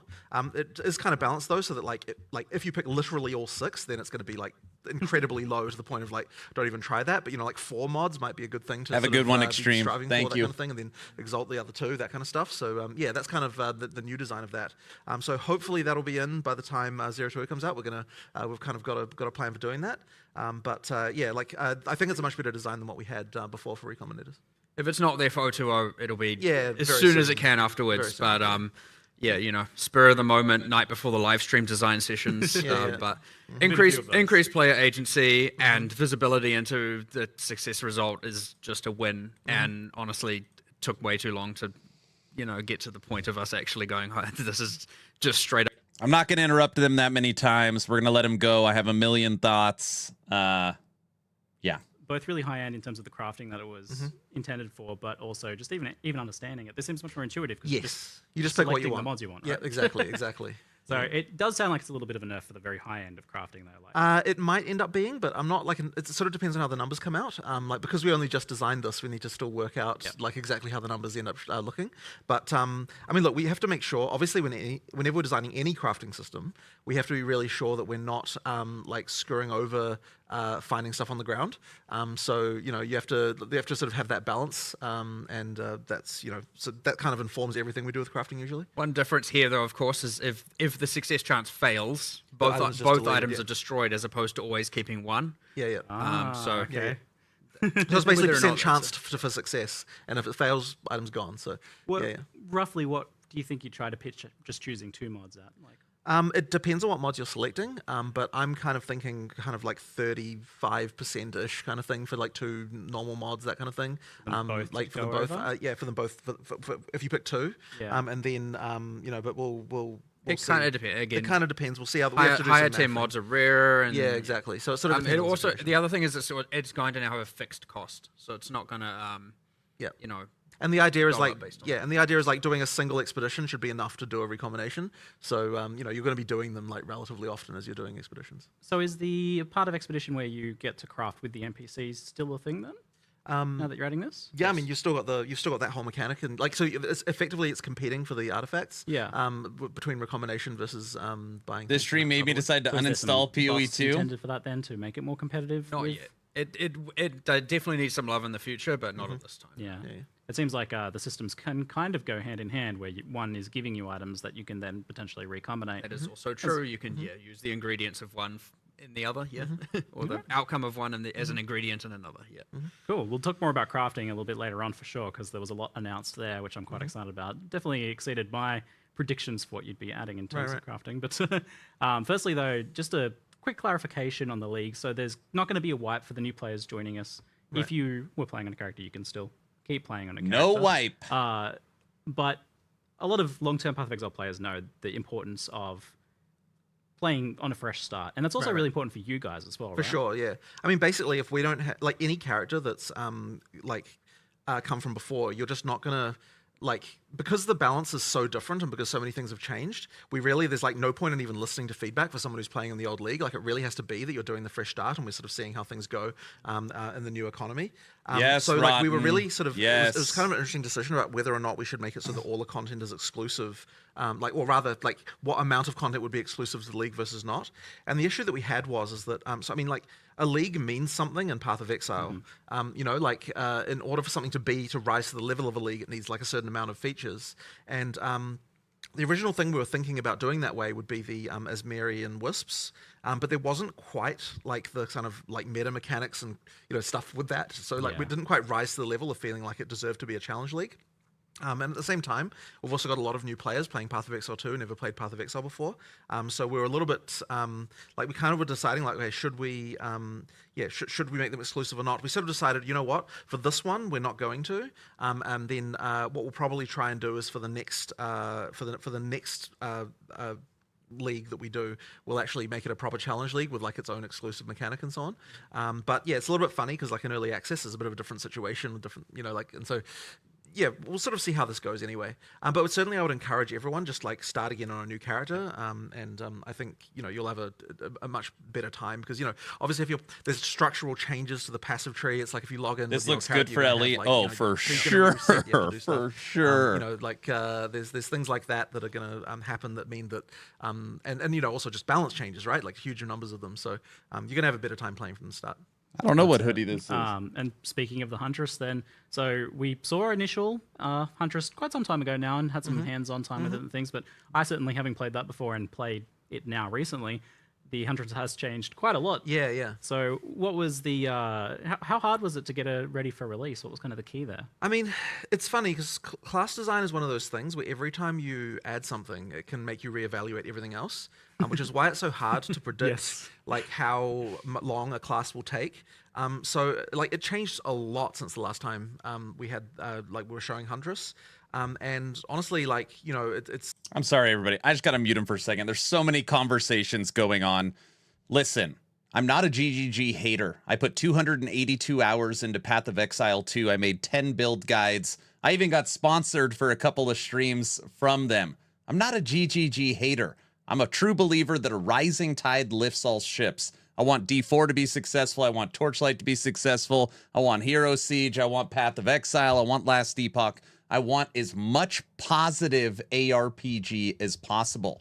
Is my favorite game Last Epoch? Yes. Can I be objective on Last Epoch? I think so. There's nothing wrong with Dawn of the Hunt. 5 new ascendancies, new class, 100 new supports, 100 new uniques, improvements to the end game. All of that stuff is great. Okay, all of that stuff is great. I see why people are excited. What I said previously that I wanted to see was map sizes, pacing, quality of life when it comes to stash and being in my hideout talking to NPCs all the time, more deterministic crafting. I was really looking for the flow of the game, drops of the game, crafting in the game. That was the stuff that I was really honed into on this stream, and there wasn't a lot. But, you know, I mean, look, there are... In terms of changes, I mean, look, there are just changes all the time. Like the frenzy charge thing was like relatively late in development. Like there's like quite a lot of things going on that just meant that, you know, the field kept on evolving. And another big one, of course, was parry, which I honestly was very skeptical of working. And Mark, Mark was the one who saved it. Honestly, like I was like, you know what? There was like 3 times I think where I was like, you know what? I don't think it's gonna work. And then you were like, okay, I think you know we're gonna save this. I was like, give me a week. Yeah, exactly. And there was none of that. That's why Ellie wipes the floor. Well, of course. Games, because in most games, obviously, with parrying, the way that works is that, you know, you have to time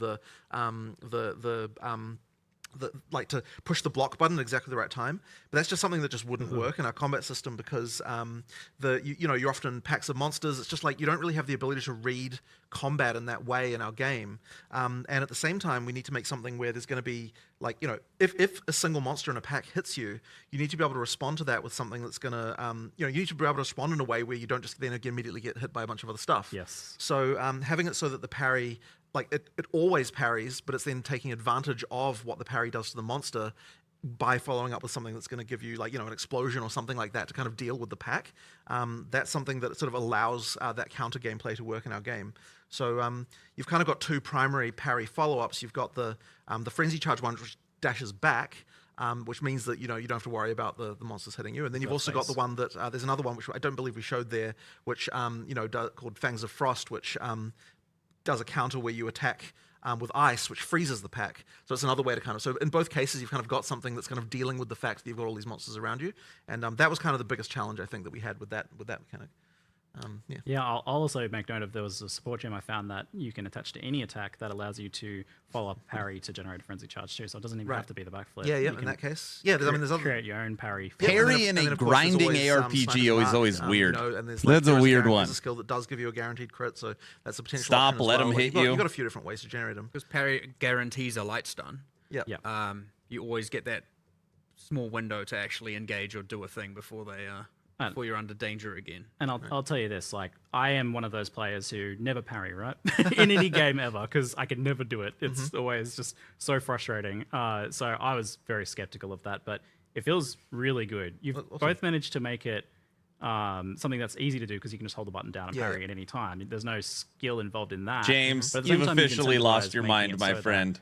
You do want to still try and time it as best you can personally how have you done that? How have you made it so that like you actually still want to kind of play it skillfully? Well, I mean, ultimately, anytime you're holding down the parry button is when you're not attacking, right? Exactly. So you still want to kind of minimize the window, but at the same time, like the timing is just not like, not as bad. But the nice thing as well is that like once you do successfully parry, it's very obvious. You get the sound, you get the token on the monster. It's very chunky. Yeah. So it means it's very obvious when you're supposed to counterattack. So yeah, I'm very happy with that. I think that it can.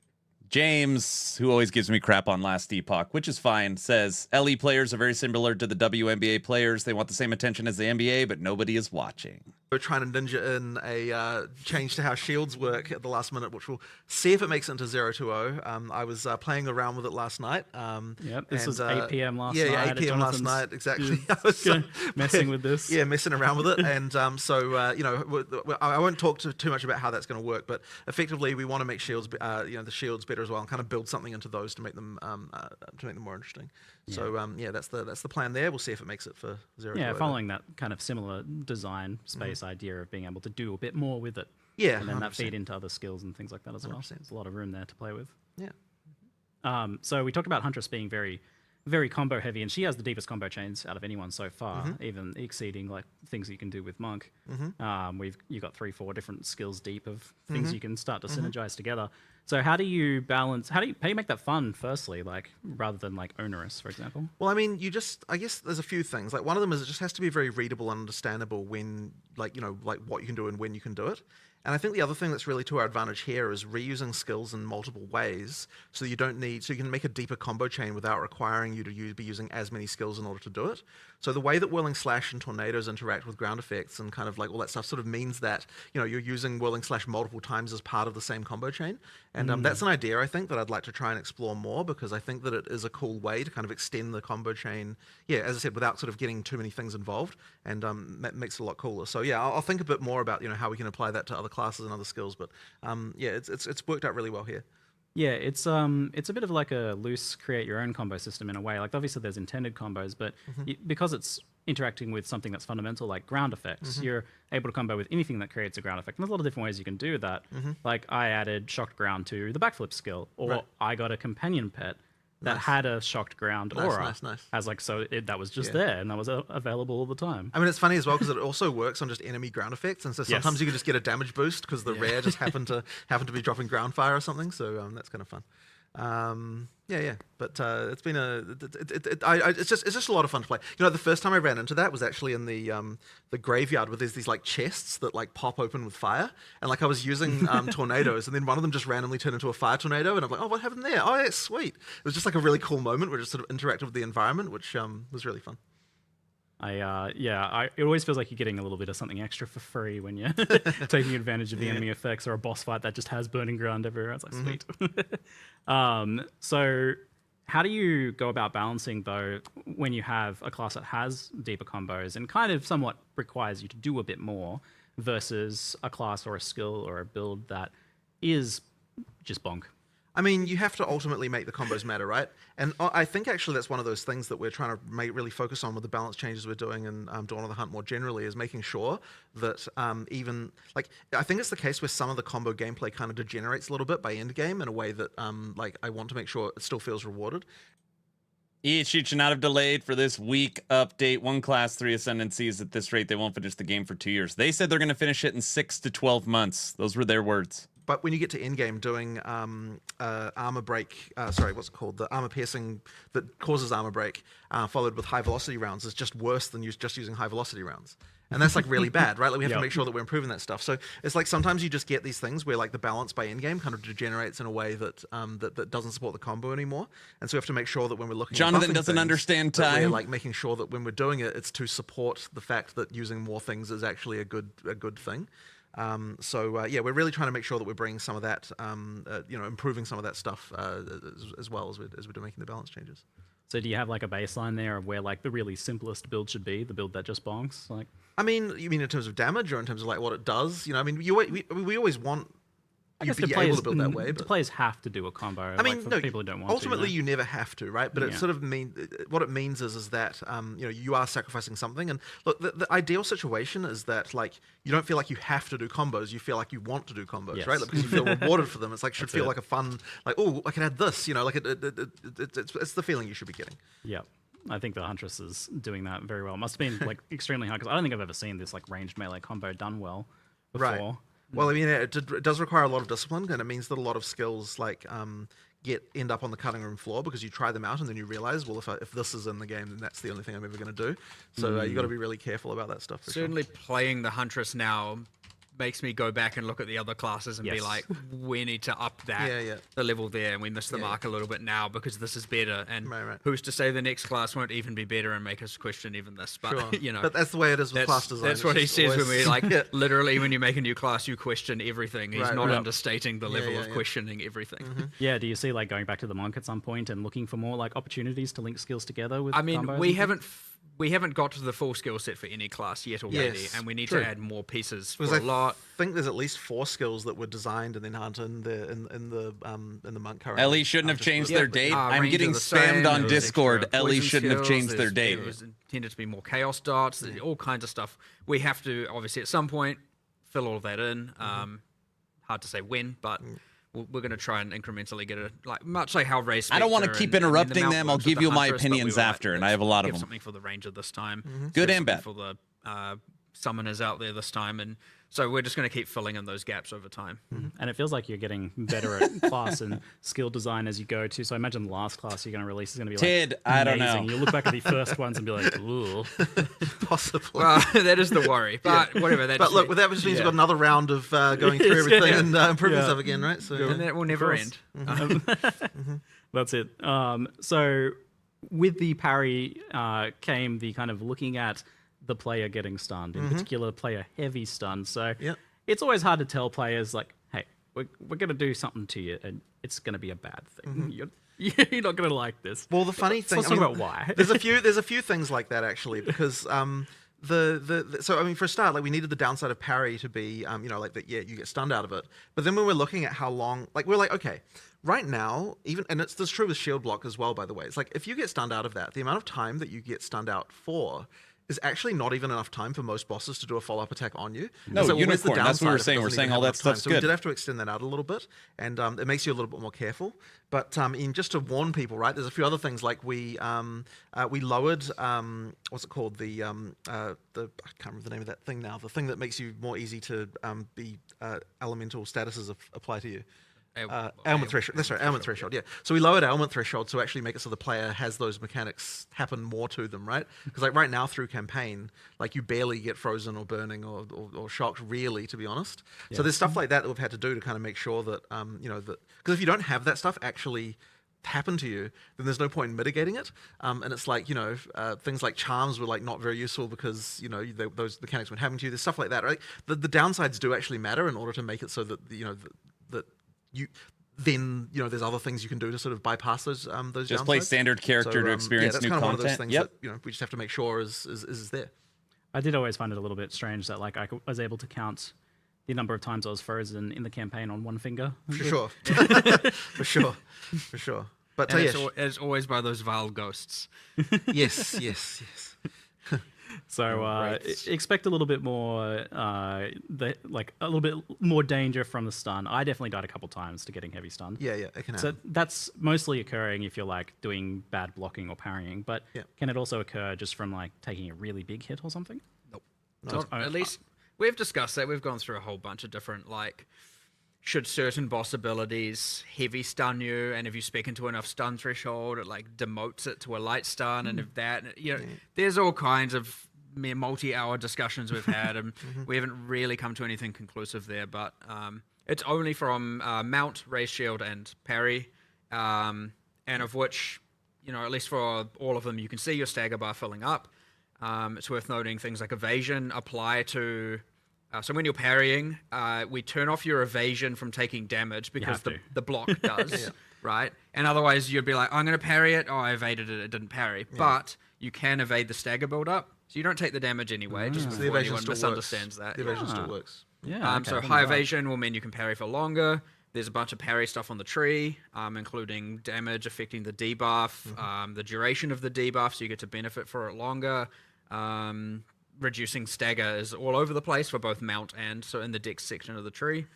So yeah, you can mitigate. I mean, my expectation is probably you'll get some in-game builds that are just like, I can parry forever and there's no real consequence. So not every skill can be parried, of course. It otherwise follows the slam rules. If it's a slam from above or below, you can't parry it. Much to your frustration for some things. I mean, there are a few things where I've got disagreements about what looks like it's parryable, but... my hopeful there was when it's contentious, people would bring it up and would change it, right? Sure. So, like, if it's on the line, it's meant to be blockable. Like, if it isn't clear. And there was no way with hundreds of monsters and many dozens of bosses that we weren't going to miss some things, so... So you mentioned this a little bit earlier, but action RPGs kind of naturally pull you towards one damage type, one skill, one specific thing, and optimizing as much as possible, because otherwise you're just making a bad build a lot of the time. But I notice Huntress has a bit of everything. She's got bleed, she's got all the elements, she's got physical. The only thing she doesn't have is like chaos, but there's kind of poison on the tree right there. So how do you like promote this, like all of this different stuff together? Are you supposed to only kind of be relegated to using 2 or 3 skills, or are these supposed to come together, and how do you manage that? Well, there's a few things. So one of them is that we provide a lot of combos with the expectation that you'll probably be focusing around like a few specific things rather than necessarily using the whole tree. So like there's that. The other thing as well is just making sure that in the passive tree there's sort of options that go across both. So the Huntress's passive tree has quite a lot of things like extra melee damage if you've done a ranged attack recently, and then it's got things like bonuses against blinded enemies because while you're in a whirling slash there's so it's sort of stuff like that where we're trying to carefully think like, well, how can we come up with something that's interesting and buffs everything that you might want to be doing, that kind of synergizes with the stuff that the Huntress can do. But it is honestly hard because like many categories of things only matter for one thing, part of a combo. So it's just like trying to come up with categories that can somehow span all of them in different ways. And ideally we can achieve that, but it is pretty hard. Generally, you're going to become more niche or more selective because again, even mixing elemental and bleed is just possible. Again, everybody, I don't want to interrupt every second. I have a lot of opinions. We're going to talk through them all. Kind of try to make sure that, like, so you've got sort of linkages between them though, right? Because it's like, for example, the Thunderous Leap detonates the spears that you do from the bleed. So it's kind of like again. The idea there is to like it changes how that skill then has a use in the combo with the other one. So even if that skill itself isn't doing a lot of damage, it's triggering something that's taking advantage of all the damage bonuses you got for the for your bleed stuff. So that's kind of like the idea is just to link all that stuff in a bit so that you can use the non like directly synergistic things in a kind of more synergistic way. Yeah, that's if you didn't see that from the earlier trailer, you spear them with a bunch of spears and then jump on them and explodes them for bleed. Amazing. So, but yeah, that's using an elemental skill like in another way as a detonator. But and even more, you've got weapon swaps. When is this over? Yeah, I don't know. I mean, there's all those systems we already added about all that kind of stuff. Yeah. So I mean, like, what will be interesting is whether or not we miss something cross-class, right? That's always a concern. Is someone will come up with some way to abuse something, between something that's going on in the spear skills with some other class that we failed to consider. Yeah, I mean, so that's it. When we look at a new class, we typically like call it like, Huntress is spears, but kind of not really. It's a signature weapon, but absolutely. nothing in the here. Ascendancy prescribes Exactly. So effectively, we take great pains to make sure that the Ascendancies never mention weapon types. That that they're always generalized. So, for example, the infusion mechanic in the Amazon, it just says projectiles. It doesn't say spears. And the reason it does that is so that you could make an Amazon who is a bow user, and that's all fine. So it's effectively open-ended. It's open-ended, and honestly, I know that Mark does it makes the constraint a lot harder for how to design an Ascendancy class when you have to think about it that way, for sure. Oh, it'd be much, much easier to just put a bunch of cool spear stuff in there, but now only really... I mean, it was similar to the original POE 1 Saboteur. It called out traps and mines, and so if you're a trap and mine character, what are you doing? Well, you could do something else, but no one else is playing that thing, Right. It isn't... it is easier to design. It is certainly less flexible and open as to what people can play in the different combinations and all that. So How much do you have to consider the different weapons and the skills and how they interact together when you're originally designing them, or is there just literally so many possible combinations you're just like, the players will take care of that for us? I mean, I think it is relatively impossible to come up with everything, but certainly we have to consider, is this going to be broken with anything else in particular? And there just has to be certain rules for things about, how easy is it to apply this debuff, how easy it is to consume this debuff. And even then, it's we often make mistakes and have issues. I mean... When he says relatively impossible, it is actually impossible. Actually. But... That's just relative. but even just looking at the balance pass we're doing at the moment, right? I mean, there's hundreds of things that we still. I mean, there's things that we could never honestly understand all of the different broken things that could possibly exist, and so it's it really does depend a lot on on seeing reports and what people are doing on some level, right? But then I think that what will happen over time is obviously the game's still relatively new. We're still making relatively big changes. Over time, the balance I think will get to the point where we no longer have these crazy outliers to the same extent, and it should mean that we get to some sort of relative class parity. By parity, what I mean is people playing all the different classes rather than focusing only on a few as we get towards full release. Because right now it's obviously very Conjecture, I skewed. like that one. Because there's certain broken things. So the balance over time we'll get there. It's one of the main goals and benefits of the early access is just let's get the balance of characters right. And this patch release was always going to have 1,000 problems, or probably 10,000 problems. The next one will have half that, the next one half that, and probably eventually it's going to be down to here's only a few things going out of whack. There's always going to be something, because we add too much content for it to even be controlled.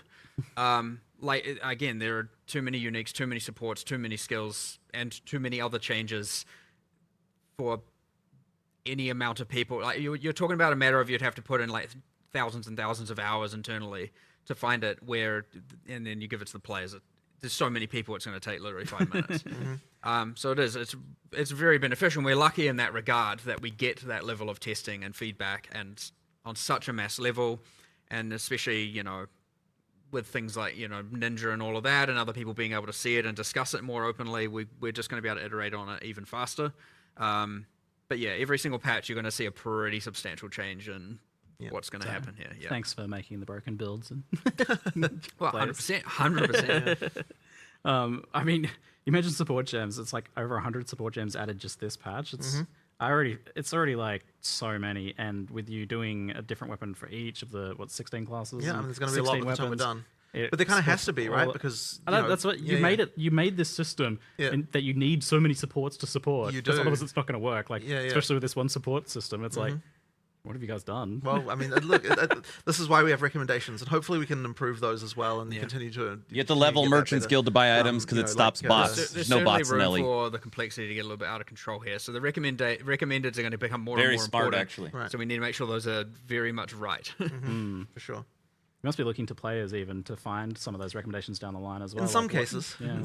What stuff is popularly getting But used? the thing with the recommendations, though, is that they can't really take into account what you've already got on the gem. So the recommendations have to be just sort of generally good, but not really take into account combos.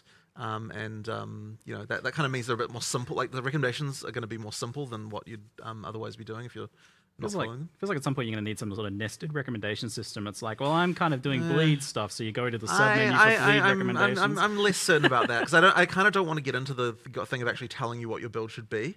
Yeah, that's a little bit different there. Maybe like more sorting methods for the show me all the gems. Oh, because there's a lot that are only in there that are never recommended, right? At this point, there are, yes, there are. It's going to be an interesting challenge you guys have set yourselves to make enough supports there. So another thing that you managed to challenge that you set yourselves, and I always wonder, like, why did you do this to yourselves, was Spectres. So originally those were planned to be in for launch, but obviously Spectres are a whole can of worms. It's, hey, let's just give players access to every monster. Also, we've made so many new monsters. Ed, you're saying Ellie absolutely has a ton of trade bots? There's going to be some broken in there, I promise. Is that what you're claiming? And there's going to be some stuff we have to change. I mean, they've done, but I mean, effectively, what the time between early access and this was like, okay, let's actually attempt at least to do a balance pass of this and like see if there's anything that's going to be a problem and then adjust numbers. Yeah, but now you've got to account all those support gems on all those monsters. Yes, well, this is an interesting thing, isn't it? The support gems work. The support gems work on them, and like, what the hell is that going to do? Yeah, like it's impossible to completely know. But yeah, like, look, I mean, there's probably definitely some some dark secrets lying in what kind of Spectre mixed with support gems are going to do. And monsters have skills now. It's not like POE 1 where it's like just a bunch of zombies just doing default attack. It's like everything pretty much has a skill now at this point. So, but the great thing about it is we got to leverage all that work again for the beast taming as well. So and of course the difference there is that you also get the mods from the thing that you tamed. So that's going to be wife said she can't finish exactly. On death explosions. I'll take it. You've got a whole nother ruckus of potential interactions. So we'll see what happens there. We've done nice specific player versions of those things, for which specifically when you tame the beast, so that they're not sitting there spamming skills in your hideout and all of that. Good. Yeah. Yes. So, but also, like, there actually are player versions of the mods that Res can get, like, so that we can balance them if we need to. Yeah. Because some of that stuff would be ridiculous if you had it yourself. So basically, we still have it sort of work. It mostly works the same way, but there will just be numbers tweaked to the player versions, and the same works as well for the what do you call it? The ritual sacrifice. Headhunter, Headhunter and stuff like that. So it's player versions of the monster mods for that. Yeah, this new attention to these things is going to benefit like the pre-existing stuff like Headhunter and that as well. Yeah, that's insane. There's a new.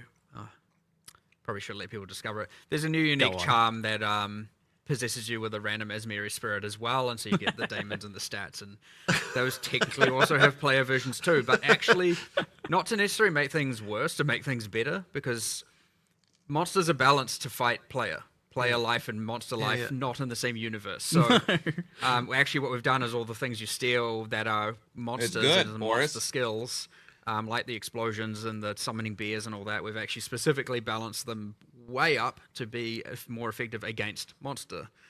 So when you steal them, they're much more powerful actually. Just so they're not just tickling monsters and doing 1% of their life kind of thing. It was mentioned in chat actually, the whole like Asmeri modifiers and things on stuff that wouldn't transfer over with the companion system, surely. No. That would be a little bit too far, perhaps a bit unhinged. We actually had to, because this is certainly a benefit. Once you have tamed the beast, it is not tradable. And people might immediately be like, oh, so that's sad. Well, the issue is, and as much as you might want some of that, I'm sure you don't want to be carrying around a whole bunch of tame beasts in your inventory all the time. So that every single time you find a good rare, all of a sudden you have to go and... Because it would mean that finding a rare would become a thing. Yes, exactly. It's actually like this annoying, in order to make the most money, I have to be constantly thinking about and carrying around tame beasts. But then we also made it so that as soon as you activate a beast, then no one who comes into the instance after that is allowed to tame it. You can't do any, so you can't TFT it's like a whole, like, there's like a lot of thinking about that stuff in order to make it so that it's a sad thing to have lost, but it is like I'm not signing up I didn't even think about that. The like needing for cheat sheets and guides exactly, and stuff, right? And so you have to be really careful. You have to be so careful. This week. And the thing is like, it's like we design this thing and then think, trading beasts is going to be fun, but then you realize that the horrific reality actually of what it will turn into. It's like, but at least we're thinking about that kind of thing like with more experience that we have now early, so that we don't sort of been run on into that those road problems. before. Exactly. Yes, we have. Yeah. I'm glad we've learned from past issues with that sort of trading. Yeah.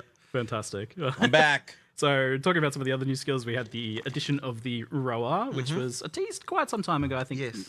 But you've got it in and working now, and it looks like it's moving around pretty good. Yes. It's You got obviously bored and left. I didn't you've got, leave. like a big downside. If you get Well, I knocked mean, off I at did hit leave for a stuns, like, second. You can't use melee from it, so it's for ranged attacks. Yeah. But it does seem like one of those things that it's going to be like everyone's going to use or no one's going to use because it's a clear speed machine. It is a concern. I mean, look, my ideal situation is that you're using it sometimes and not using it other times.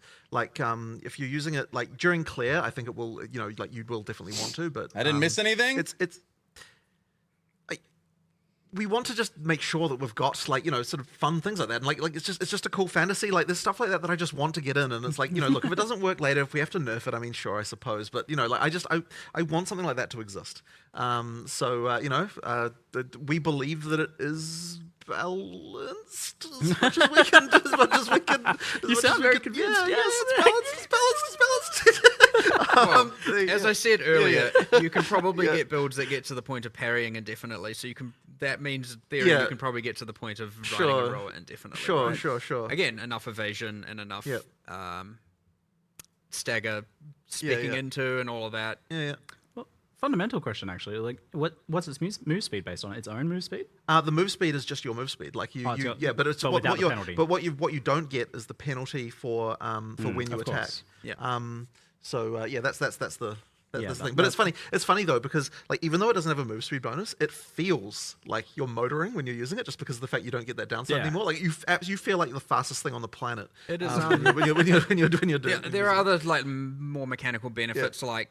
It's considered a companion, which is a kind of subclass of minion that we've added, where you can only have one of each one companion base is a keystone for another, but you can only have one of each type. So, like, you can have a tame beast and a rower with the keystone. Oh yeah, Brow. They added companions but you can only have one companion. Right, so you can't use a tamed beast if you're using the rower. And then there are heaps of passives for like if you have a companion, like companions while they're in your presence and all that kind of stuff. Heaps of that stuff around the bottom of the tree. That should be a win, Exatius. That's ridiculous. Is player damage node on the tree. It's your companion damage nodes become player damage nodes. And I was like, oh, that looks like I'm going to take that. Well, that's the like companion where it's like more the mercenary. How long are these interviews normally? Does anybody know? Huntress is more like, you want your one powerful minion, and benefiting that benefits you, and you benefit it, and there's that synergy between you and your companions. So since it is an hour, companion, I like the idea of like balance wise. Maybe it ends up being that you're like map clearing on roller back, and then you get to the boss and you dismount like old school mounted knights who charge into battle and then dismount and fight. Yep. So if it ends up like that, it could be 2 seems hours. like that would be I pretty think cool that should be the best way to use it, I believe. Yeah, because then you gain access to your dodge roll for the boss fight where you need it. Yeah. And does the rower then kind of do a bit when you're not on it? It can attack, but I mean, it's not exactly a huge damage source or anything. It's certainly better to stay at ranged. It's not the most durable of birds. For sure. But it acts as a distraction. Maybe I mean, it's a minion, right? Like it attacks things and does stuff. Yeah, you can support it with minion supports to make it more durable and all of that. So yeah. Oh, I mean, there's the one that's like the minion takes 10% of the damage before you do. So sacrificial bird. Yeah, sure. Poor little guy. So that sounds. I'm looking forward to playing around with that one then. Speaking of new content, 100 new uniques this time. So how many are you aiming for? Kind of in general, is this about really like filling that roster? Well, out? we want to have every base type have a unique for the purposes of outside of boss uniques. Outside of boss uniques, we want every base type to have a unique that you can chance. And so that was with the eventual goal. One of the things, of course, that we had that was sort of a problem in early access is that because of the way, because when we were designing uniques, we kind of designed them like in order from base type up, just literally because that's the way that like spreadsheets are arranged. It's like we ended up with all the low level uniques first, kind of before the high ones, and it was kind of we didn't see that mistake coming. Like it was kind of stupid because we thought we'd get through them all, right? We were like, okay, we'll get all the uniques, and so we designed them all. It's like, okay, we'll start working on the art, just go down the list. So then we're like, oh crap, now we don't have very many in-game uniques. This time we're like, okay, we really need to make sure that in-game uniques are a thing. There's way more of them that so the focus really is on making sure there's lots of cool stuff to find. Lots of really chase things that you can get. It's not. So you discovered the sort order changing in the Yeah, spreadsheet. it does help. But effectively, like you should. This should be a lot better, and like there's lots of cool stuff. Bush, you missed everything. I'm just gonna keep going with that. We'll go through it all. Don't worry. 100 now, 100 later, 100 next. We'll go through it all. Until kind of honestly, we never really stop making uniques. Like, yeah. Especially anyone familiar with Path of Exile 1's history, is every single expansion since the dawn of time has had new uniques added to it. So, there's, a lot there, and there's going to be a lot here eventually as well. So then let's talk about the idea of like players seeing a unique and be like, 1x, that's not very good. Where do you guys... All right, Kiko, have a good one. What do you guys want uniques to be in Path of Exile 2? Like, how powerful should they be? What should they be aiming to do? And how should they affect the rares in that slot? I mean, there's always a tension because we want rares to still matter. Like, we don't want just your character to be just only full of uniques. So it really is, like, the role can evolve. So at the start of the game, they're really supposed to be more about that... the earlier game uniques are supposed to do two things. One of them is, when you find them, they should be powerful for a little while. Yeah. But then also they have some kind of combo thing that you might be able to do with them at end game. But we don't always know exactly what that might be. Like, I mean, we've got sort of ideas, obviously, but it's like we don't necessarily design them to say, okay, this unique definitely has like an in-game build that's going to be actually strong to do with it. And that's because you're kind of putting in things where, later on, some other mechanic might come along or something might happen, and then people find an interesting interaction, and that's when the unique kind of comes into its own. And I mean, that's the same as like Magic card design philosophy, that kind of stuff. You just put in like kind of weird stuff and sort of, maybe you find something. But obviously it can mean that like, when people see a new unique, they might they dismiss it. Aaron, you looked annoyed. Did GGG copy a lot from LE now? If it becomes a meta build. So, No, I have so much I want to say. That stuff in it. But I don't want to interrupt the interview. Ways to I'm just sitting here. It's like the feeling of being the first person to discover some new interaction is relaxing. Thing, and then when people see something that like feels smart, and it's like if we don't have uniques that just take chances and do weird shit, we'll never have that kind of stuff happen. Yeah. When we're designing a unique, we don't think about what's the value going to be. Yeah. We're not even coming out. Robert, going, get a this Jeep. Is gonna be really expensive. Get rid of that thing. Really well, in some cases, Well, you knew what you were doing with that Herald unique. I don't remember. It's more of the charm but that's the thing. Are you aiming for the? Honestly, there's someone said the other day, they were like, a successful unique is one that should be divisive. And I was like, I agree for the most part, but not every unique should fill that role. Some should just be clearly, this is powerful, I want it for sure, if it's going to be on my build. Chase. And others are like, what can I do with this now? And then others are just like, we don't know if anyone's going to do anything with this, throw it in. And sometimes it doesn't get anything happen with it for 3 years. But we don't know that necessarily. It's like, let's just take an experiment and throw it in there and let the players figure that out. Yeah, I feel like you're with a lot of these uniques, you're designing a question. You're just like, I'm going to put something that's a little weird. Maybe someone will figure that out. Well, I think as Rishi called it, it's a puzzle piece, right? Yeah. It's just a piece in the puzzle. You put it there, and maybe blah, someone blah, will complete blah, the puzzle, is all I hear. or half of it. Maybe not. And then others where it's just like, yeah, this is powerful. Yeah. Like, I mean, there are definitely some chase uniques in this. In this yeah, 100%. Like, oh, definitely. Yeah. So on chase uniques, then we've obviously had some like pretty crazy ones so far. Where do they want to be in terms of like how hard they are to get for players? Because at that point you do need to consider like how expensive they end up being. It's really tricky. So whenever we're looking, so if there's a unique that's broken, I guess there's two responses, right? One of them is make it rare enough that you only get the brokenness after the point when you're at the point where you're supposed to get that, right? Yeah. Which is to say, like, post pinnacle boss type, like a level of character development, right? And then the other response would be nerf the actual unique, and it honestly is a case by case. Like, I think that like Temporalis, for example, actually got nerfed in both ways. The actual unique was nerfed a little bit, I believe, although I don't believe it's maybe as much as what players might expect. But then also you've got whatever.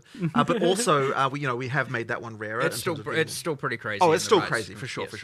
But the thing is like you want to chase stuff, right? So therefore you don't want to just go nerfing everything into the ground the moment that it's good. Zephyr, thanks for the prime sub. Therefore that one becoming rarer, I think, was the right answer there, because it was way too common. Just due to the no smoothies today, Trevor. I did get this green drink though. Look at this thing. I mean, there were three real issues. One is darkness at one point bypass on a This loss. is supposedly so live. all of a sudden a no-hit run. It wasn't a no-hit run. Yeah. You had guard bypass on a loss. So once again, a no-hit run is not a no-hit run. And then there was just like, well, how can anything hit you if you can kill literally everything on your screen in one frame, right?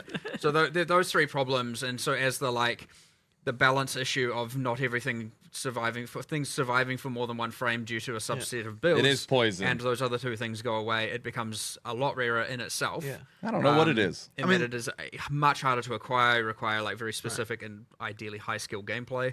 And then there's just like, well, it also was just too common, the relic that yielded it. I mean, the expectation was that, because this is a hard challenge, most of the time when people try, they will fail. But the reality is once you get the ability to do it, you just trade for that thing and get it every time. Yeah. So that's kind of meant that the rarity kind of didn't work like we thought. And now that should be better in both ways. Like, again, for the POE 1 players comparison, like it was far more common than Original Sin. Which was the same role in POE 1's version of the Sanctum, just to give us some sort of comparison. It's just much easier to actually reliably do it. And it shouldn't have been that much more common. Right. Yeah, gotcha. So crafting really surprised me. You guys announced, I thought we'd maybe get like one little thing, maybe you'd do something with essences or something, but we've got essences coming out a lot more. It looks like you've got because you're violent. You can so greater essences are going to be much easier to get. Boring stream. Boring. Omens, I'm very bored. Because I believe you made the change. There's an omen in every 2.5 times more common, I think. Yeah, than every thing. So like you've got stuff like that. Like we certainly knew that we needed to do more with what crafting stuff, and so we're kind of like, well, let's just make sure we're at least adding 3 or 4 things, like new things to. And, every ritual will now have at least one omen in the window. Amazing. So you can know upon finishing a ritual, you're like, what is the omen I'm going to get, and hope it's a good one. And love it. Maybe Polka over POE2 stream. Here we go. Obviously, the Varlorb thing makes it much more common. There's more sources of them with the map and everything like that. So that'll be happening more. And then of course there's the improvements to things like the runes. We've got higher level mods that you can get from them. There's like a ton more runes. There's like we just wanted to expand the set and having the kind of like the niche mods that you can get and craft onto things, like it just needed more options. And it's sort of interesting because like some people say, oh, you don't have crafting in PoE2 because we don't have a crafting bench, but it's like we actually have a huge number of crafting options, and the crafting being good kind of comes down to like how many of these kind of weird systems are there and how they can interact. Come on. But we just have to be really careful because you don't want to get to the point where ground items no longer matter. Like and I think a ton of crafting, he says, to that point for various reasons, where like people aren't caring about what's on the ground nearly as much. So we still want to make sure with every change we're making that they still use the ground stuff. That you're still excited for things on the ground, and so that's like a really careful balancing act because they do directly contravene each other. Like the better stuff you can craft, the less important the ground stuff is. So it's a really sort of subtle balancing act. But I think that the stuff we've added here will definitely push things in a way where you feel like there's more smart things that you can do to kind of improve your stuff. Yeah, well, I think done right, and what you're doing is saying we have crafting in PoE2 is wild. Do matter with each of these crafting systems. So you had that fundamental change where you can't just turn an item back into a white item. Exactly, and that's very important. One of the biggest ones, I think, and that kind of then unlocks the ability to do more. And so the great thing about the socketables as a crafting system is that they don't compromise the ground at all. Aaron, you don't have to listen to this crap. I have to because people are getting Twitch drops. I just have to watch it till it's over. Blech. We do want to retain, that an item has. We do want to retain, for the most part, the kind of thing of like that part of the item generation. This is the live interview with Ziggy D after their stream. On top of that, you get the more deterministic things that you can add in addition to, and then when you do it that way, it works really well. So socketables work really well as a crafting system for that reason. Well, so on that topic, we've had this talking to you. It's like you're always saying to me that like. This rune system is our crafting bench, but players don't keep asking for a bench anyway. Right. So obviously there's like a branding issue or a functionality gap. It is funny because I was actually saying the other day that like if we had literally had that system be identical, except that the way it was themed was that there's a crafting bench you go to and craft extra mods on the items. Thanks for the Prime sub. Which literally be functionally the same, I think, and required materials that are effectively the runes that you get. Then I feel like people would be thinking that we've got a crafting bench. But yeah, ultimately that is that the rune system, the socketables are what replaced the crafting bench in the PoE1 style crafting bench. And I guess it must have also been like with that initial kind of output of them was just not as many options as 100% as well. So that is the issue, and that's because they were relatively late in development. So now we're just sort of expanding that, and we'll continue to add more socketables probably with every release, right? Like we'll add more categories of them, they'll do different things. It's like expanding the kind of type of mods, because there is a thing where it's the more like in the base mod pool for items, there can only be things that are really fundamental, and so anything that's kind of out there, we don't want to put in the base mod pool, because then you end up with this sort of situation where you get items that have got random shit you don't care about. Like the crafting is where you want to have all of the kind of stuff that's like very build specific. Yeah. And so adding more mods to that pool so that you can do that is the right idea. Why is it that you can't socket and ruin some things, like non-attack weapons, for example? Well, it was more just a choice for asymmetry, where we just wanted these things to feel different. There was also just like a little bit of a like, in the future, we'll add some system where we can do something else there. And so just not having everything be completely identical. Much like how, the quality on those weapons works differently, where it affects the skill as opposed to just, base damage. I do think it is something that we should be probably looking into sooner rather than later, though. Yeah, because the asymmetry things, it's good to have like not everything be super homogeneous, but because we're talking about the importance of it being that extra layer of control over your items, which you just don't have if you're doing spellcaster. Oh, maybe we'll add an Arcanist's bench and theme it that way for the. Please let me. Okay, all right. You forced my hand. I have to bring this up now. Can we get some sort of like cohesive, all-in-one bench for disenchanting, salvaging, selling for gold, Arcanist benching at endgame? I get in the campaign having these things be separate, but I like at endgame, it's so much clicky. You're not happy work. enough with them just being next to each other, putting them next to each other, and No. Well, that's all right. I'll think about that one. Okay, good. I've planted the seeds at least. Yeah. Okay. Done my part. All right. There's ways. Max, there's ways. I like the sounds of that. Well, at least for endgame, like that's I don't want the world to not feel like it makes sense. Absolutely. So, But having it that you can just like you've got your hideout where they're all it would have to be a hideout related thing. Yeah. That makes sense. I mean, people are putting their NPCs within each other's personal space anyway, so Yeah. the law goes out the window at that point. For sure. So we've also got Fractured, crafted via an orb from the cleansed monsters. How rare are those? How do you quantify rarity like that? Henry, thanks for the 5 subs. Thank you so much. I can't remember the exact number, but like I think I was kind of saying like 1 per biome, which is the kind of total blob of cleansed We'll play Polka monsters. after. But then that obviously does get affected by things like pack size and all that on top of that. Yeah. So is that like 5 maps or something? Well, it depends on how many of them you kill as corrupted. Yeah, because the ones you didn't cleanse while you were getting to the next. There's just nothing juicy in the interview. Hey, armor sucks. I didn't hear anything about armor. What are you guys doing to fix it? Everyone uses energy shield. WTF.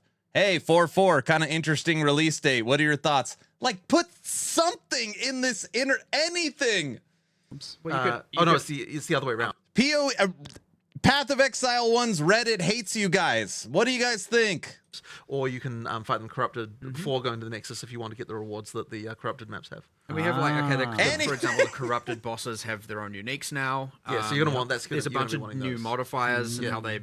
So there's like random. They really do. I know. Kind of things and all of that stuff. So you kind of really are like, I'm gonna, have a look at the mods. I like this. I'm gonna do this, then this, then this, then the Nexus, and then I'm gonna do the rest cleansed. Does the cleansed boss have its own uniques as well? Not yet. Not yet. Okay. It does have. It guarantees a fractured orb though as well. Oh, okay. So you can get the boss. So and you'll display if you hover over the map and it says like contains I can't remember his name. Then you run it and kill it. You will Nobody's get mentioned last Epoch, and they're not going to. You guys know that. With the fractured orbs being a way of fracturing, that's obviously super powerful for crafting. Are there any fractured items dropping pre-fractured? I quite liked that. I think we went with no in the end. Yeah, we were going to do it, but then we decided not to. But we might do it later. Yeah. So an extra add-on. Is there a particular reason for it or thought process for that? There just kind of wasn't anything that really fit that exactly. I think at some point you'll want some new thing to go in probably. This personally, I would rather just drop more orbs, honestly, and let people choose how they want to use them. I like it from the perspective of dropped items matter. Like when you're seeing a rare, they kind of already do. Ooh. They kind of do here anyway because they do, like because you need that as the thing of the fracture. So it's kind of not necessary, I think. There's other little subtle things, like for example, the cleansed monsters within cleansed maps. Well, of course, can't Ed, drop of course. equipment as a little thing. So they have much higher. Obviously, they're dropping things more like waystones, tablets, currency. They don't get to drop any of the armor. To a new Nemesis more like system. currency sources is like an interesting subtle thing. If you want more currency, then play cleansed maps. You know. So we're gonna have a lot more essences, a lot more omens, potentially the ability to get fractured. I should have went to the gym not this morning, but during this, more accessible, so I could listen while I'm working out. That's what I should have done. This is yes, recombination's certainly undergone some changes. This is a huge leap forwards compared to 0.1's crafting. For sure. So was it just about that you had to establish that really like humble baseline for crafting, so that you could then go crazy with it like this? Honestly, I mean, look, on some level, it can just be like you need an economy. You need to see how things evolve. We just don't want to do too much at once. I mean, although this may seem like quite a lot. I mean, it does, but the thing is like, but in terms of the initial system, it's like if we'd have had all that at the start, I think that we don't want to fall asleep on the treadmill. Well, put it this way: it is hard to take the stuff away, so that's why we have to be a little bit careful as we do this. Yeah, I guess the guts to mention LE. No, they just don't care. 100%. Which is fine. I mean, it's fine. Then I didn't expect them to talk about last epoch. Which I'm super excited for. Crafting. But of course, and if you know us, like more, there'll be more. There's always going to be more. Oh yeah. Oh, you gotta have a new craft for every league, right? That's how it is these days. Oh yes. I expect a crafting system for every league. Thank you. Something like that. That's somewhat. No, Ziggy D's my boy. I'm not mad at Ziggy D. I'm just saying. Love it. Perfect. He probably not even allowed to ask anything Endgame, off. then, 'cause that I think he's had actually some reading a humble origins teleprompter. as well with the The initial, questions. implementation of POE 2's endgame, obviously trying some new things, being a bit experimental, not necessarily just wanting to copy POE 1's endgame, but how far of your vision was 0.1's endgame? Was it what you want? I would say that the main problem that we had is there wasn't enough overlapping axes of randomness, as we call them, where effectively you need to have it so that when you go into a map, there's just chances for random shit occurring, and then that random shit like might happen alongside some other random shit, and then now the thing together is like a new scenario. So I mean, effectively, Random like shit squared. yeah, exactly, right. So let's like if you look at what we actually added here in terms of like encounters, if you will, whatever that means to you, like we've added kind of more than 40, probably something approaching. Dude, I would fall encounters. out of And my that's if, chair like, if if you- Ziggy D's if you like, count hey, things people like, think you're each stepping on Wraeclast Ellie's is a separate foot. one, and What's each, up with like, Spurs is a 4-4? different one, I things would like that, right? So collapse those are out of the my things. chair. But the big difference between the ones we had before and the ones we have now is that most of these ones can overlap with other things. So you have a situation where you've got the Asmeri Wisp that like happens to infect the unique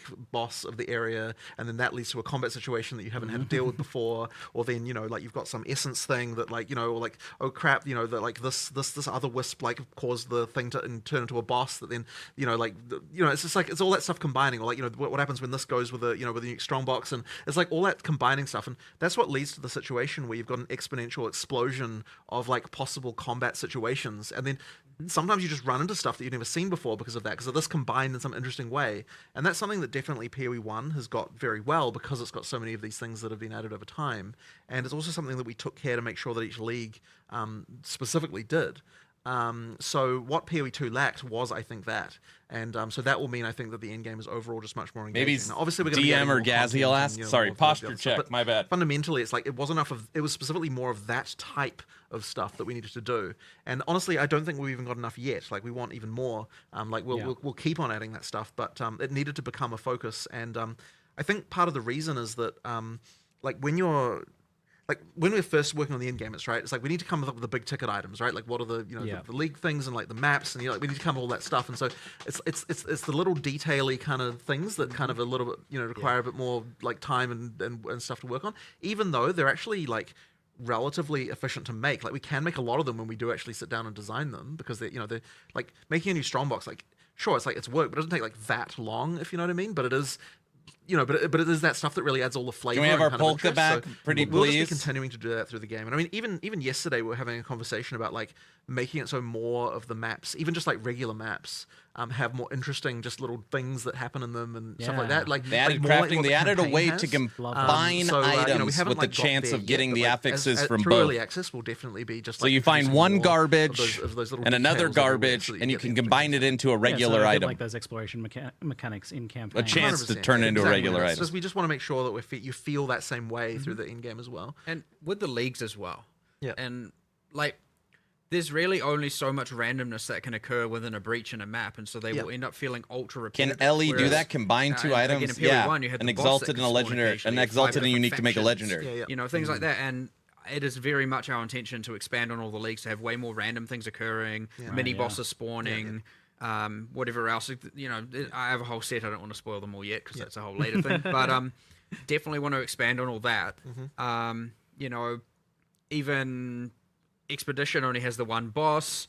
It had 4 in the Dude, if I was, you know, like we need. If I was doing this interview, I have an action RPG hat, and instead of on the side, it doesn't say ARPG, it says Epoch.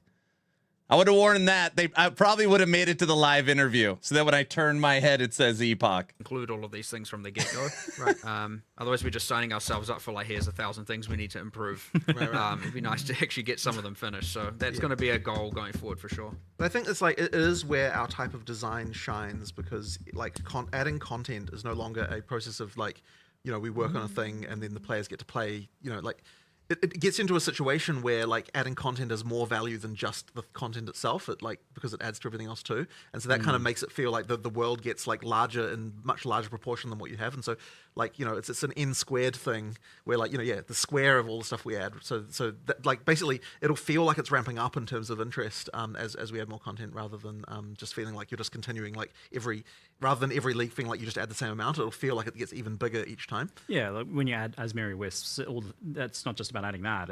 It interacts with all the other things that already exist that it can go ahead and affect. So that's wait, who said I hate POE? I think the biggest things. I was literally sponsored by them at launch. Stick mapping of running. I don't hate POE. I made 10 guides, I think. That's never what you want to be, obviously. So like some of the issues. The point is to be entertaining. If I was doing the interview, that problem was the fact that the maps were so big and that there were so many of them. Obviously, that's getting a lot better with the maps themselves becoming much more interesting. But it seems like this corruption and cleansing mechanic is breaking up and giving you something to progress through as you move towards the next tower or next boss or next other mechanic. I mean, I guess there's always something on your screen that you're pushing towards, it looks like. Well, we want to try and, like, honestly, I don't even think we're even quite there yet. Like, we really want to make it so that you feel like there's lots of quests, as it were, in endgame. Like, not necessarily directly in the form of, like, here is a quest objective, but, like, that you sort of have this feeling of, like, there's, like, different stuff that you're, like, that you feel like, there's a thing, you know, like, exactly, right? You need to, ideally, like, every time you do one of those, it's like there's another one just on the horizon that you're thinking about. So, if we can achieve that, then we'll have succeeded. But, yeah, it'll need to keep adding stuff, right? Like, just more and more things. Because, obviously, you know, you need to have enough just core there to be able to get to the point of it doesn't feel like you're just repeating the same thing over and over again as well. It seemed like this like explorable world map thing that you did for Endgame, being like looking like a physical actual map. I feel like at this point I forgot everything I wanted to say. There wasn't really much of that, so you kind of it'll come back to me. It's just about content, really. At that point, you know. Yeah, I'll probably get canceled. We'll keep on adding more, and this 100% get more. Yeah, and 0 to 0, I think, goes a long way to improving that for sure. So with the corruption mechanic now, you're going to see some corruption on the map, and you're going to want to go there because it's a system that you can interact with. Exactly, it's your skill points. yes. So you're unlocking skill points from that, which means you're unlocking more of the Atlas tree earlier on. Your first. Aaron, do you think Ellie will have more releases in the future? Yeah, they had Season 0, Season 1, then they had the mid-season refresh, and now they're having Season 3. So this will be the 4th reset since February 21st of last year. CEO Top Dog of EHG, Judd, my friend, said that they are shooting for 3-month seasons. Do I believe that? No, but that's what he literally said a few weeks ago. And it's like, well, and there's the whole mechanic around it. I'll believe it when I see it. If you want to just like I want to get my points as fast as possible, just go Nexus to Nexus to Nexus and get as many as you can. If you're like, oh, I can't have a nice see tall any glass Nexus, of I'm just telling you what he said. I didn't say I believe it. You know, what you're doing way less frequently, mind you, thank goodness. Yes. But yeah, it's a lot more objective driven as opposed to just, again, random grind and random exploration. There's at least, and you should be seeing a pretty decent chunk of unique maps. I was going to ask, I call them unique maps. It's funny because I was pointing out to Matt the other day that the distinction between a unique map and a normal, like, there is no distinction anymore. We shouldn't even look at that way. Like, it should be that every map is like unique in some sense. There's not a unique. You know, there's not a unique. We do have an icon for I it don't because believe they my are kind of in a either. different echelon. Correct. But yes, technically, unique map is a name that's a holdover from POE 1. Yeah, because you can use mods with them with Waystones anyway, so it doesn't. There's no actual reason for a unique to be any different than a normal map. You can craft it and enhance it. It really just comes down to how rare they are relative to other things, right? So. And how rare are they? How I mean, maybe in so hard to terms explain. of player screen. Yeah, I mean, look, as I said, I think how many screens? How many? I had the numbers, I just don't remember them. Well, I mean, as I said, they should be common enough that you feel like there's always some kind of objective you're excited about on the screen, right? Honestly, more common than I was initially comfortable with, and then after trying it, I was like, okay, no, actually, Frodo.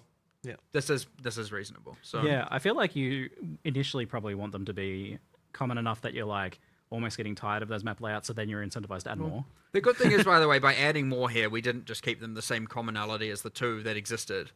They are just more common. It's not like the reason. Part of the reason it wasn't as common before is because there was only 2, and that would have just been repetitive and boring. Ed, one of you'll the other understand restrictions this. is that, It's like, just the dedicated LE community supports the little guy.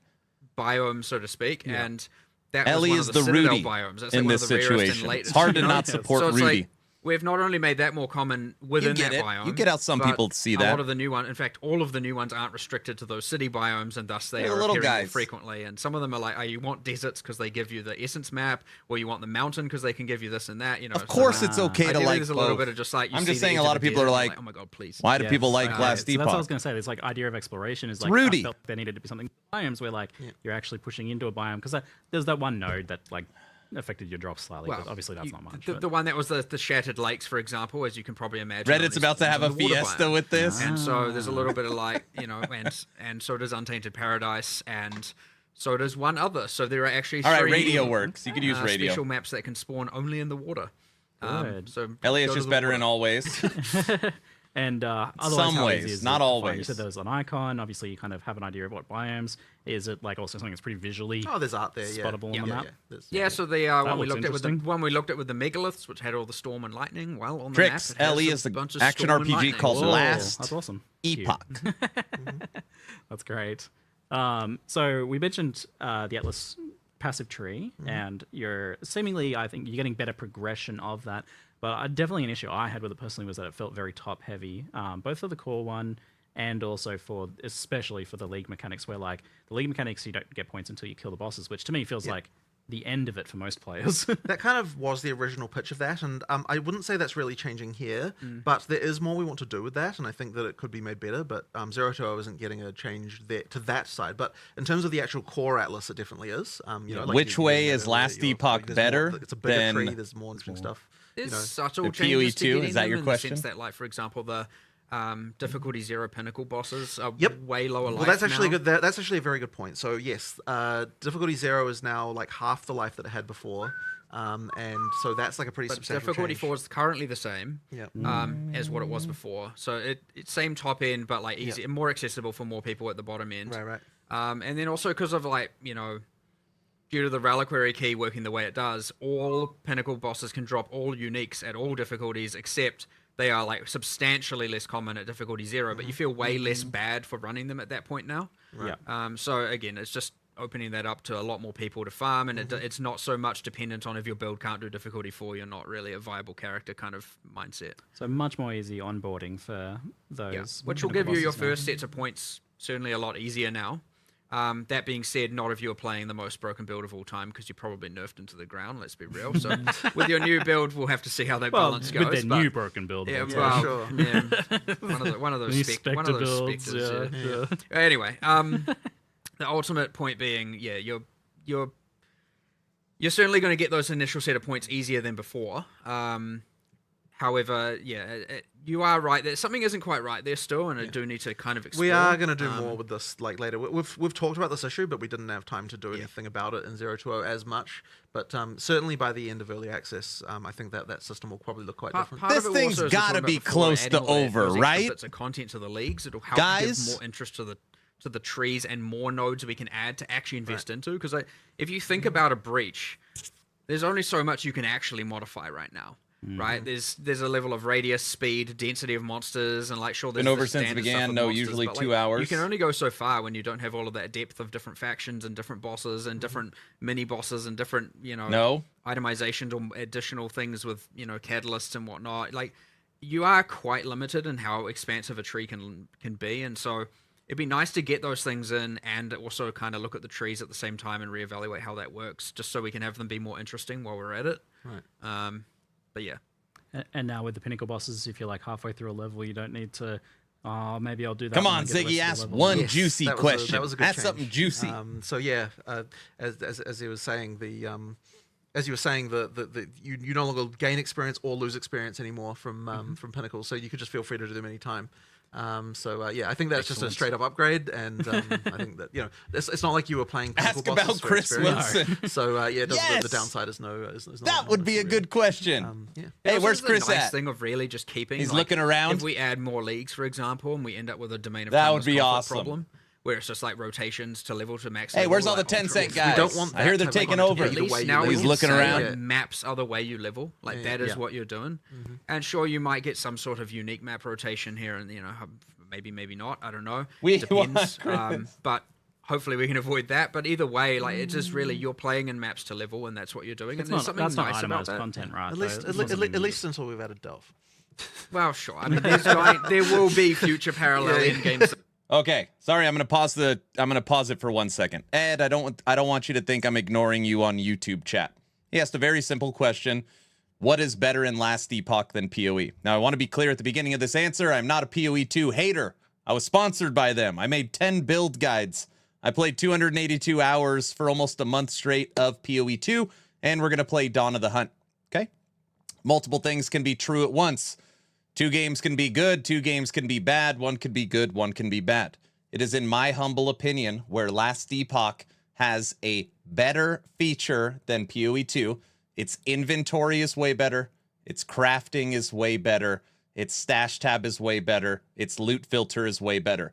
You don't need any third-party systems for any of those. In my opinion, it's not even close. If you say you have to go to a third party to make it good for the game, then it's not better. On top of that, they have the faction system, which is a true way for solo self-found inside of Last Epoch. They have literally created a way that is genre-defining for people to play solo self-found, and they've devised a trade method that really pulls bots out of the economy. You could argue that there's still bots, but comparing that to Lost Ark or PoE or Diablo, like, it's not even close. On top of that, their skill system, having 118 different skills, and each skill having its own tree, and each tree giving multiple builds. It is of my opinion that Last Epoch has a lot of build variety. So, in PoE, it has a lot of good things going for it. The visuals are good, WASD movement, controller, all state-of-the-art. Boss fights are awesome. I'm also a realist where I can see the writing on the wall. The PoE 2 will likely be the juggernaut for the next 10 years. But if you are looking at the games objectively, right now at this point, there is some stuff that Last Epoch excels at. You don't have to agree. That's just my opinion after playing both. More than the number of times you've got portals, which is obviously the thing now. How now dare that you can go mute through this portals interview? again, I want to listen. Sorry, it's back. The sustain is going to be a lot easier if you are dying. Yeah. But then it's like once you've achieved that, it's like okay, you effectively can sustain forever. Like the cases where people just drop off the bottom. Since and have we issues should missed be, like, way that, less we can common. listen. We'll Ultimately, listen to the it's whole way interview less again random, since we missed that way more part. deterministic. Yeah. And ultimately, you can, as long as you are able to do the not die all the time, you will sustain that tier forever. Right. Assuming you can roll enough. Please let it end. A high enough mod count.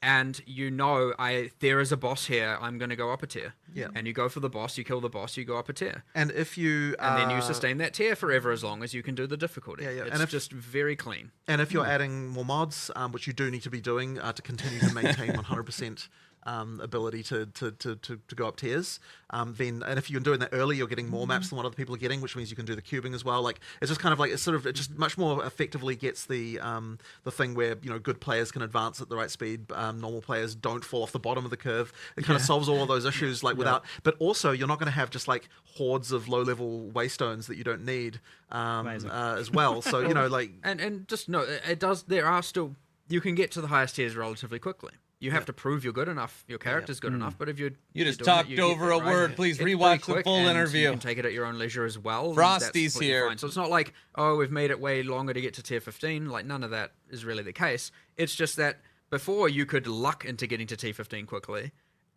with some level of, but Ed, that's biasing just the my luck, of obviously. course. Or you could just be like, what the heck, I'm like constantly running out and have a really bad time. Right. And so now it's just way, way more like predictable and honestly, it probably has way more of an impact on the sustain problem, which we didn't really, which we talked about, which is the respawning. I would argue this thing has like My thoughts on the new mount, is it gimmicky? I'm okay with giving a class or an ascendancy identity. If the identity is the mount, I'm okay with it. It's a little gimmicky, but I think it's fun. Comes from the final rare, so if you were just dying, you would never get it. So the respawning is necessary in order to make it so that that's going to happen for players. Frosty, I'm excited to see the video you put together. Obviously, as it gets more difficult, and you get less portals, you start mount to get to the equals point where you're gonna MTX. run into trouble. But probably. If you're a good player, you should be able to get up into the top and sustain very well. Yep. You mentioned the idea of maps dropping magic by default. About your opinion, thank you, something sir. you're still doing, or I believe it is. But no, actually, wait. But there wasn't a concern about that, which I wanted to talk to you about later. Maybe not. Yeah, we'll talk about that later because the concern was raised that I think is valid. So we were going to make it so that maps drop magic and above, but there might be issues, so we'll discuss that later on. Well, non-decided. Yeah, undecided. Yeah. Undecided, yeah. You thought it was decided. I just Got a week left. Yeah, we've got a week left. It's fine. Speaking of dates, come on, Ziggy. It sounds like much more deterministic progression if you're able to prove the power that you have. That's the main thing. It just should be, am I strong enough to do this? Yes, I can do it. Right. Not, am I lucky enough to do this, and am I strong enough to do this? Great. One of those axes, get out of here.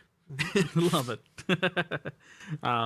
So we've got rogue exiles populating the maps now. How common are these guys, especially with unique, since you get their unique guaranteed? I love that.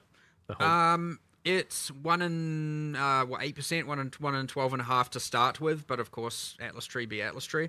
So you can speak into that. And is there like a map modifier for that or something to guarantee it? Or there are.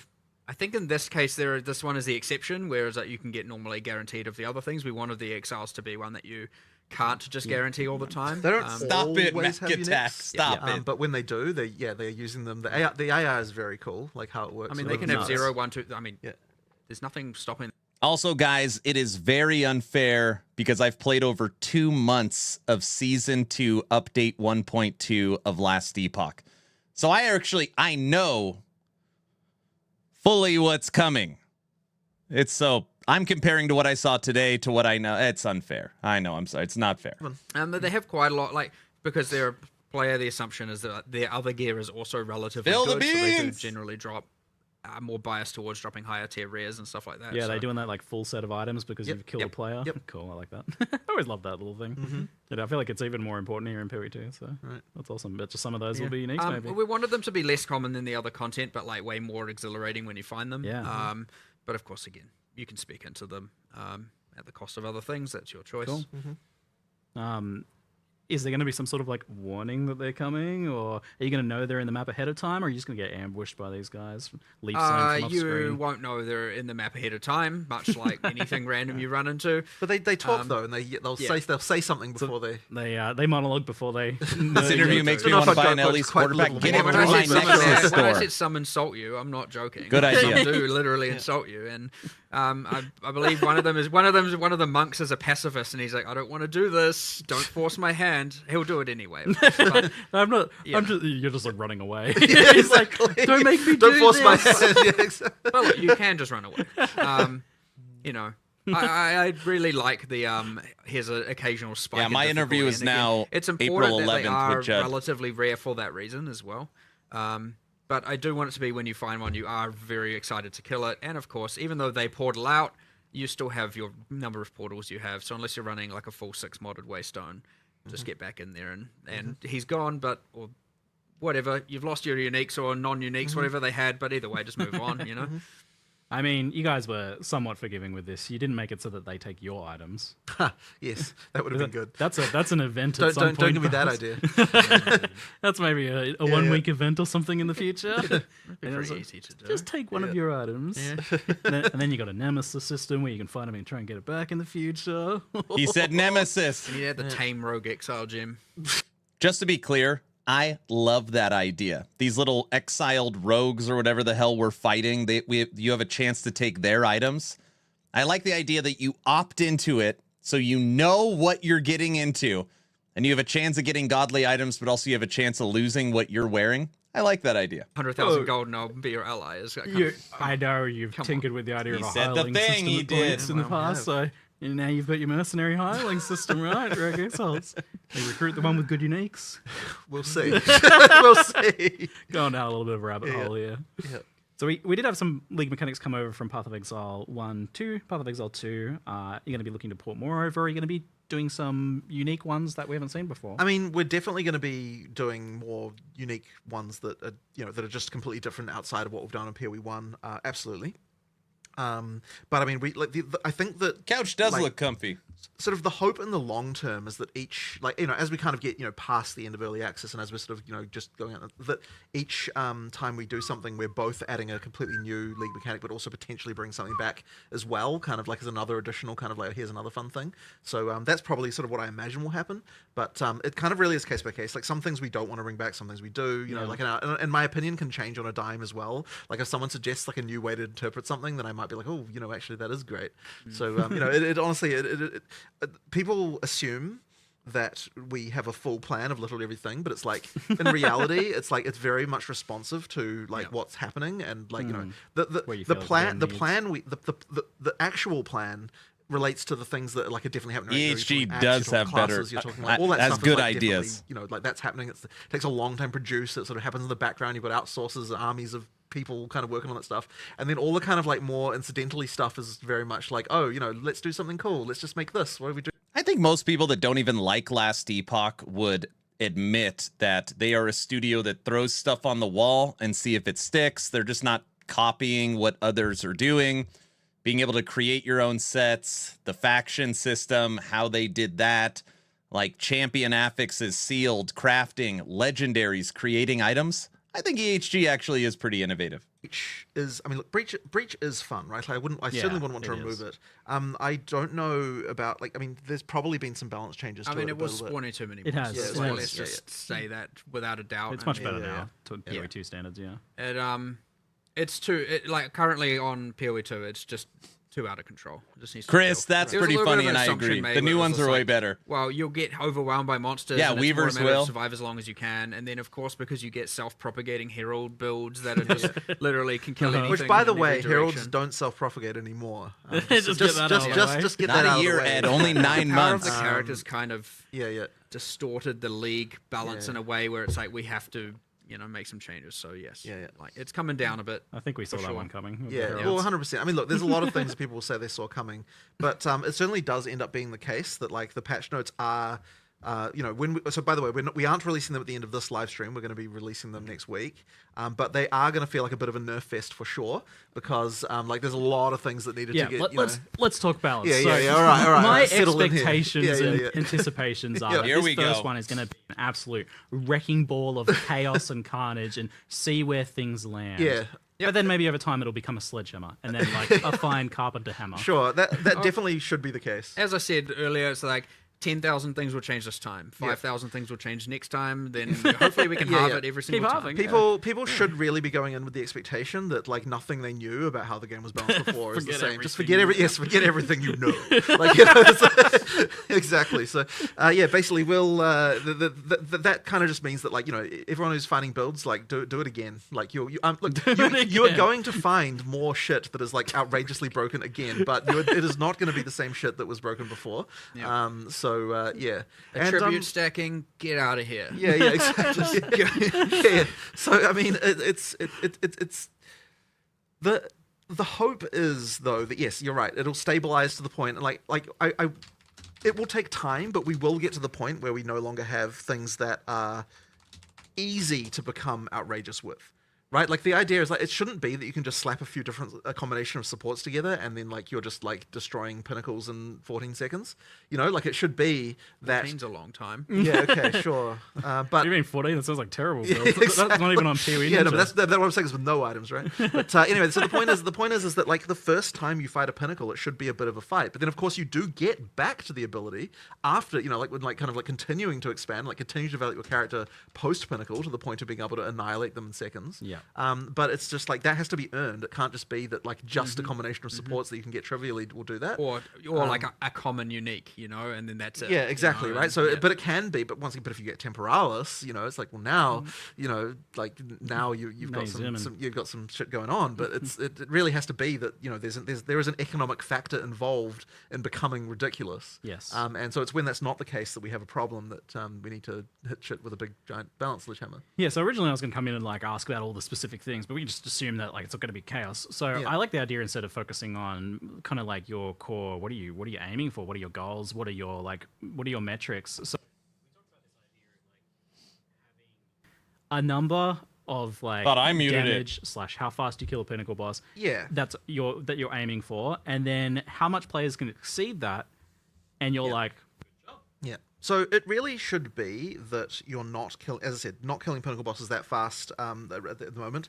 Like a good sort of benchmark for like just a guy walks in and like has kind of got something that's like not stupid, but also like not like doing something, you know, like not crazy. And we kind of imagine that they should have about 50k DPS doing something like that. But at the same time, anything up to 500k DPS is 10 times, you know, is also okay. And well, that'll take you from taking a 3-minute fight down to like a 20-second fight. Like, you know, that's your range of like potentially acceptable kind of things going on. But if you're doing above that, then you're in like, we're probably going to nerf you territory at some point. So that's kind of like the thing. Now, it's worth mentioning that like we've lowered like the life of pinnacle bosses to get that to be right, and sort of things like the difference between a T15 boss and a pinnacle boss was just way too much. So that has been that's been sorted out. Like it's things like that we just need to sort of get things in the right place here. So that's a sort of expectation. Now, obviously, people are going to still find ways to get 10 million DPS somehow, I'm sure, even though we're like nerfing many things. But the thing I think that when we're talking about nerfs and how we want to do, my key thing that I want to try and achieve always is that whenever we're nerfing something, we're only nerfing the thing that was particularly like we're nerfing as little as possible to make it so that the average Joe who works in and just tries to do stuff is not getting affected by it. Yeah. Like it should only be the like ridiculously broken synergy thing that kind of like has some way of dealing with it that's actually affected by this. And I'm struggling to think of an example off the top of my head. Maybe you've got some of like, you know, a way that a targeted nerf that kind of like... I mean, like say lightning conduit, you're not going to reduce the base damage of it because someone's able to hit for 150 million with one hit from it. Like that comes from the compounding like top end levels of exposure, stacking, conductivity, and more so shock effect, right? So it's more about like take away from the shock effect scaling side of things I'm just and increase the base damage even, you know, like do changes like that where it's like for an average person it's now better, and You for guys, someone who is I'm just resting my eyes. Your dad never told you about resting his eyes. I'm just resting my eyes. Technically, by their standards, that are using all those extreme factors, you know, bring those down a little bit, keep those regulated, and like it'll increase the average user's experience while narrowing, you know, bringing this down and bringing this ideally up a little bit. Bro, don't do the sure thing. That I felt it's somewhat reassuring to hear that there was actually kind of like a math here. Like ultimately, you're saying bosses have X amount of hit points. It has 500k hit points, and so we expect players around 50. Yes. Right. So that's a clear number. Like we know that. Oh yeah, and we're okay with you killing that like 10 times faster than we. I don't want to stand up. But it's I'll when you fall get it down to over. second, Exactly. then we're 10 times is fine, right? And the problem with the more DPS you have, it is now I have to dodge less. Yeah. That's an eyelid workout. It's a snowball. You know, it is. It really is. So you're always going to be incentivized to do that, and yeah, you get to this weird thing where now it's just like, okay, well, I think you after a while was like, I haven't actually seen a pinnacle boss fight that lasted more than 2 seconds. That was really sad to me. Probably the saddest thing about the early access launch to me was seeing the first pinnacle boss fight, and it just like, and it's like, oh, you know, like it's like nobody had to care about the mechanics. The first time I gave it was it so many skills. Exactly, right? Like there were so many skills and all these things, and it's like none of it mattered. It's like that's sad. Yeah. So yeah, That's not how the first Aberoth kill was. I hope that doesn't Bleed happen again, hammers. but honestly, it's probably wishful thinking. As I said, 10,000 things before, there's still going to be... Yeah, there's still going to be more, and it will happen every time, and people will find All stuff. right, I'm awake. I'm awake. Look, this, again, by the end of early access, I want to say we're going to be in a real fucking good spot with this in a way that is not going to have so much abusive stuff, and getting rid of that whole I feel like I have to play X. Like, it is that very 100% demoralizing to players when they played their thing. I didn't die in 2 seconds. I died on the first get in the ring thing. The way thing. you will know that we're successful is because you get more diversity in classes. Because it means that it's no longer this thing that everyone has to play because it's easy to You missed all the juicy stuff. Where it's like the comments of any build guide, it's like, oh, another Archmage build. Oh, exactly. It's just Heralds again. Exactly. It's like, this isn't even a build, this is just Herald again. You go look at like, what are all crossbow people playing? And crossbows is actually the least used weapon type. And so you specifically start there and you're like, okay, well, here's a bunch of people using these skills. Oh, Hand of Wisdom in action, Hand of Wisdom in action, Hand of yeah. Wisdom. Okay, well, never mind. The crossbows are relevant, right? Yeah. Even without stat stacking, still better. Yeah, than and it's warriors, like, so. okay, well, you know, obviously take some away from there, and then it's like, okay, well, what are you left with? Well, We're you're still left watching with this probably because crossbows Twitch and back, drops so are on, so people what are do you getting do? their And it's like, POE 2 you know, drops. Crossbows and now, this for is example, just a live. quick change is like, instead of using one-handed, Ziggy D's live interview. one-handed damage mods for added damage, they use two-handed and their base damage. And then all the skills now have a higher growth per level because they scale with other external factors like attack speed less because they have the reload time. So they will be getting more damage per level, whereas before, most skills were very consistently growing per level. Ben, no. So almost every spell would get the same amount of damage per level, regardless of everything else it had. And this is how you got things like Spark just being the dominant skill, you know, out of control because... Dude, if they wanted to get some good PR, if Chris Wilson walked in right now and just sat in between them, oh my gosh. That's what they should do. They're just like, well, of course I'm just going to Spark everywhere. And so now it's like, well, Spark has these John, other doing multiplicative good. things, so it should get less damage per level. And this wasn't PoE 1 and was the right answer, and we somehow didn't replicate that exact thing that we did. Yeah, everything just had the same damage growth. Yes, we end up with the exactly same. So now every single skill we're looking at it and going, you're going to scale more, you're going to scale less, you're going to scale more on the damage axis because they have other things that scale. And this just means that, like, when you're asking, well, what skills have changed? Well, the answer is literally all of them. Like, Yes. no Chris skill, Wilson joins last no skill will epoch. have the They same can't damage as afford before. them. It's like a complete, a complete rebalance of the whole thing. Expectation-wise, it No means that any monies. skill that didn't have a lot of things you could do for it will get more damage. 'Cause that's Yeah, what it that does. should be the case. But I mean, even Mox as well, like rides when we're steel looking at chip. things like, I sort of mentioned it vaguely before, but like I'm trying to make sure, like we are trying to make sure that like the combos that work early game still work late game, which is kind of another important element of that too. Yeah. So crossbow's been buffed a lot, and I also heard the other thing that was definitely getting a lot of buffs is Warrior as well. I mean, we'll see how that looks. I mean, Everything and everything yeah. up and everything down. It's so hard to even like. Yeah. It's so hard to have like a cohesive message with the Just, single. no, like, it'd this just be class is funny. better. It'd be funny. Because it's just, I mean, it's easy for mercenary skills or for crossbow skills because I can look at those numbers and just be like, okay, everything's clearly higher. Yeah. But then in others, it's like it's Well, it's that's too the thing easy with to Warriors. say. Like Warrior was like in many cases there was a lot of things that it was actually not bad. Yeah. Like it was good in many ways. But then it didn't have anything that was outrageously broken like how the other classes did. in Yeah, the same and it way. didn't gel with all players in many ways as well. I mean, we've also done balance changes on literally every ascendancy class as well. Yep. You know, Chaos. Pathfinder has like 2 extra notables and some changes. You've got a new notable on Chronomancer. You've got a changes to like Chrono was way too much utility stuff. Like where's just my like good thing, So like you got like a good my thing, bonk node. Yeah, less niche, more something. And then we've just done that on every single class. We've upped a lot of the undertaken or bad things, and we've downed a lot of the really good, powerful things that were over the top. So this is why we've gone back to the more conventional patch notes. You know cycle what they of a need couple on years this beforehand, maybe. interview? They need to use that TV that's in the center. Ziggy D asks a question, blah, blah, blah. And then every 15 minutes, oh, let me show you a more detailed thing. And then it goes full screen. And then back to the questions. Oh, that would be so much better. But even once you have the patch Polka notes, would be don't even better, under smoothies the would be mistaken better. illusion Yeah, that that's we're somehow true. able to determine what the best builds are from that. Like this, it's because it's such a big difference. It's so hard many to take changes, things yeah. into context because you can look at it and say, oh, okay, so like this thing got buffed, but this thing got nerfed. It's like, okay, but you're linking just 2 things. You're not linking all of the other things. that Yeah, go into it. exactly. So yeah, it's very We'll try though. We'll try. Yeah, sure. Give it a shot. Do your best. Look, when the game released, you had to learn everything. You just might have to do it again and again. Every single patch every major patch after this, you're going to have less and less of that, and your familiarity will be able to come in and be useful. So at least from a balance perspective at this point, like it's not like we've structurally changed the campaign and all that. So you have still a lot of information and knowledge that is going to help you play the game better anyway on your second. I mean, a lot of people maybe made multiple characters, but for a lot of people this might just be their second character. Yeah. So they're certainly going to be more equipped. And we've had the races, so you've been able to see how the best people play. Oh yeah. There's definitely some good tips to learn from there. Oh yeah. That lever skip with the portal. Oof, beautiful. It's my favorite. On the slightly bigger picture as well, like life and armor versus energy shields, are you happy with kind of where either of those are at, or what do you kind of hope to achieve with them? Energy shields certainly, I mean, primarily due to Grim Feast. And like mana stacking being a little bit out of control that's been too strong on more the inside of defense for sure. Expect some pretty drastic changes there.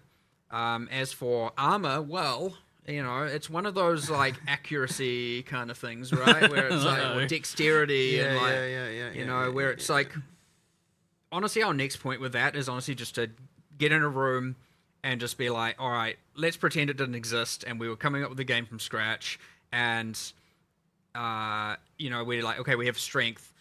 What would we want the ideal defense to be? And honestly, it might even extend further than that. And really just see, firstly, to make sure we end up, if we don't end up at the same point, make sure we end up as better. Maybe we do end up at the same point and we do just go, okay, here are some other changes. Okay, I have to stand up. I am going to fall asleep. In particular, or something like that. But it's one of those things where at this point we just need to like review it from literally back to basics and see where we end up. Because it might be something completely different, but like it might also end up being relatively the same, and maybe it was the better answer. But either way, it's worth the discussion and worth the time because you know, it's.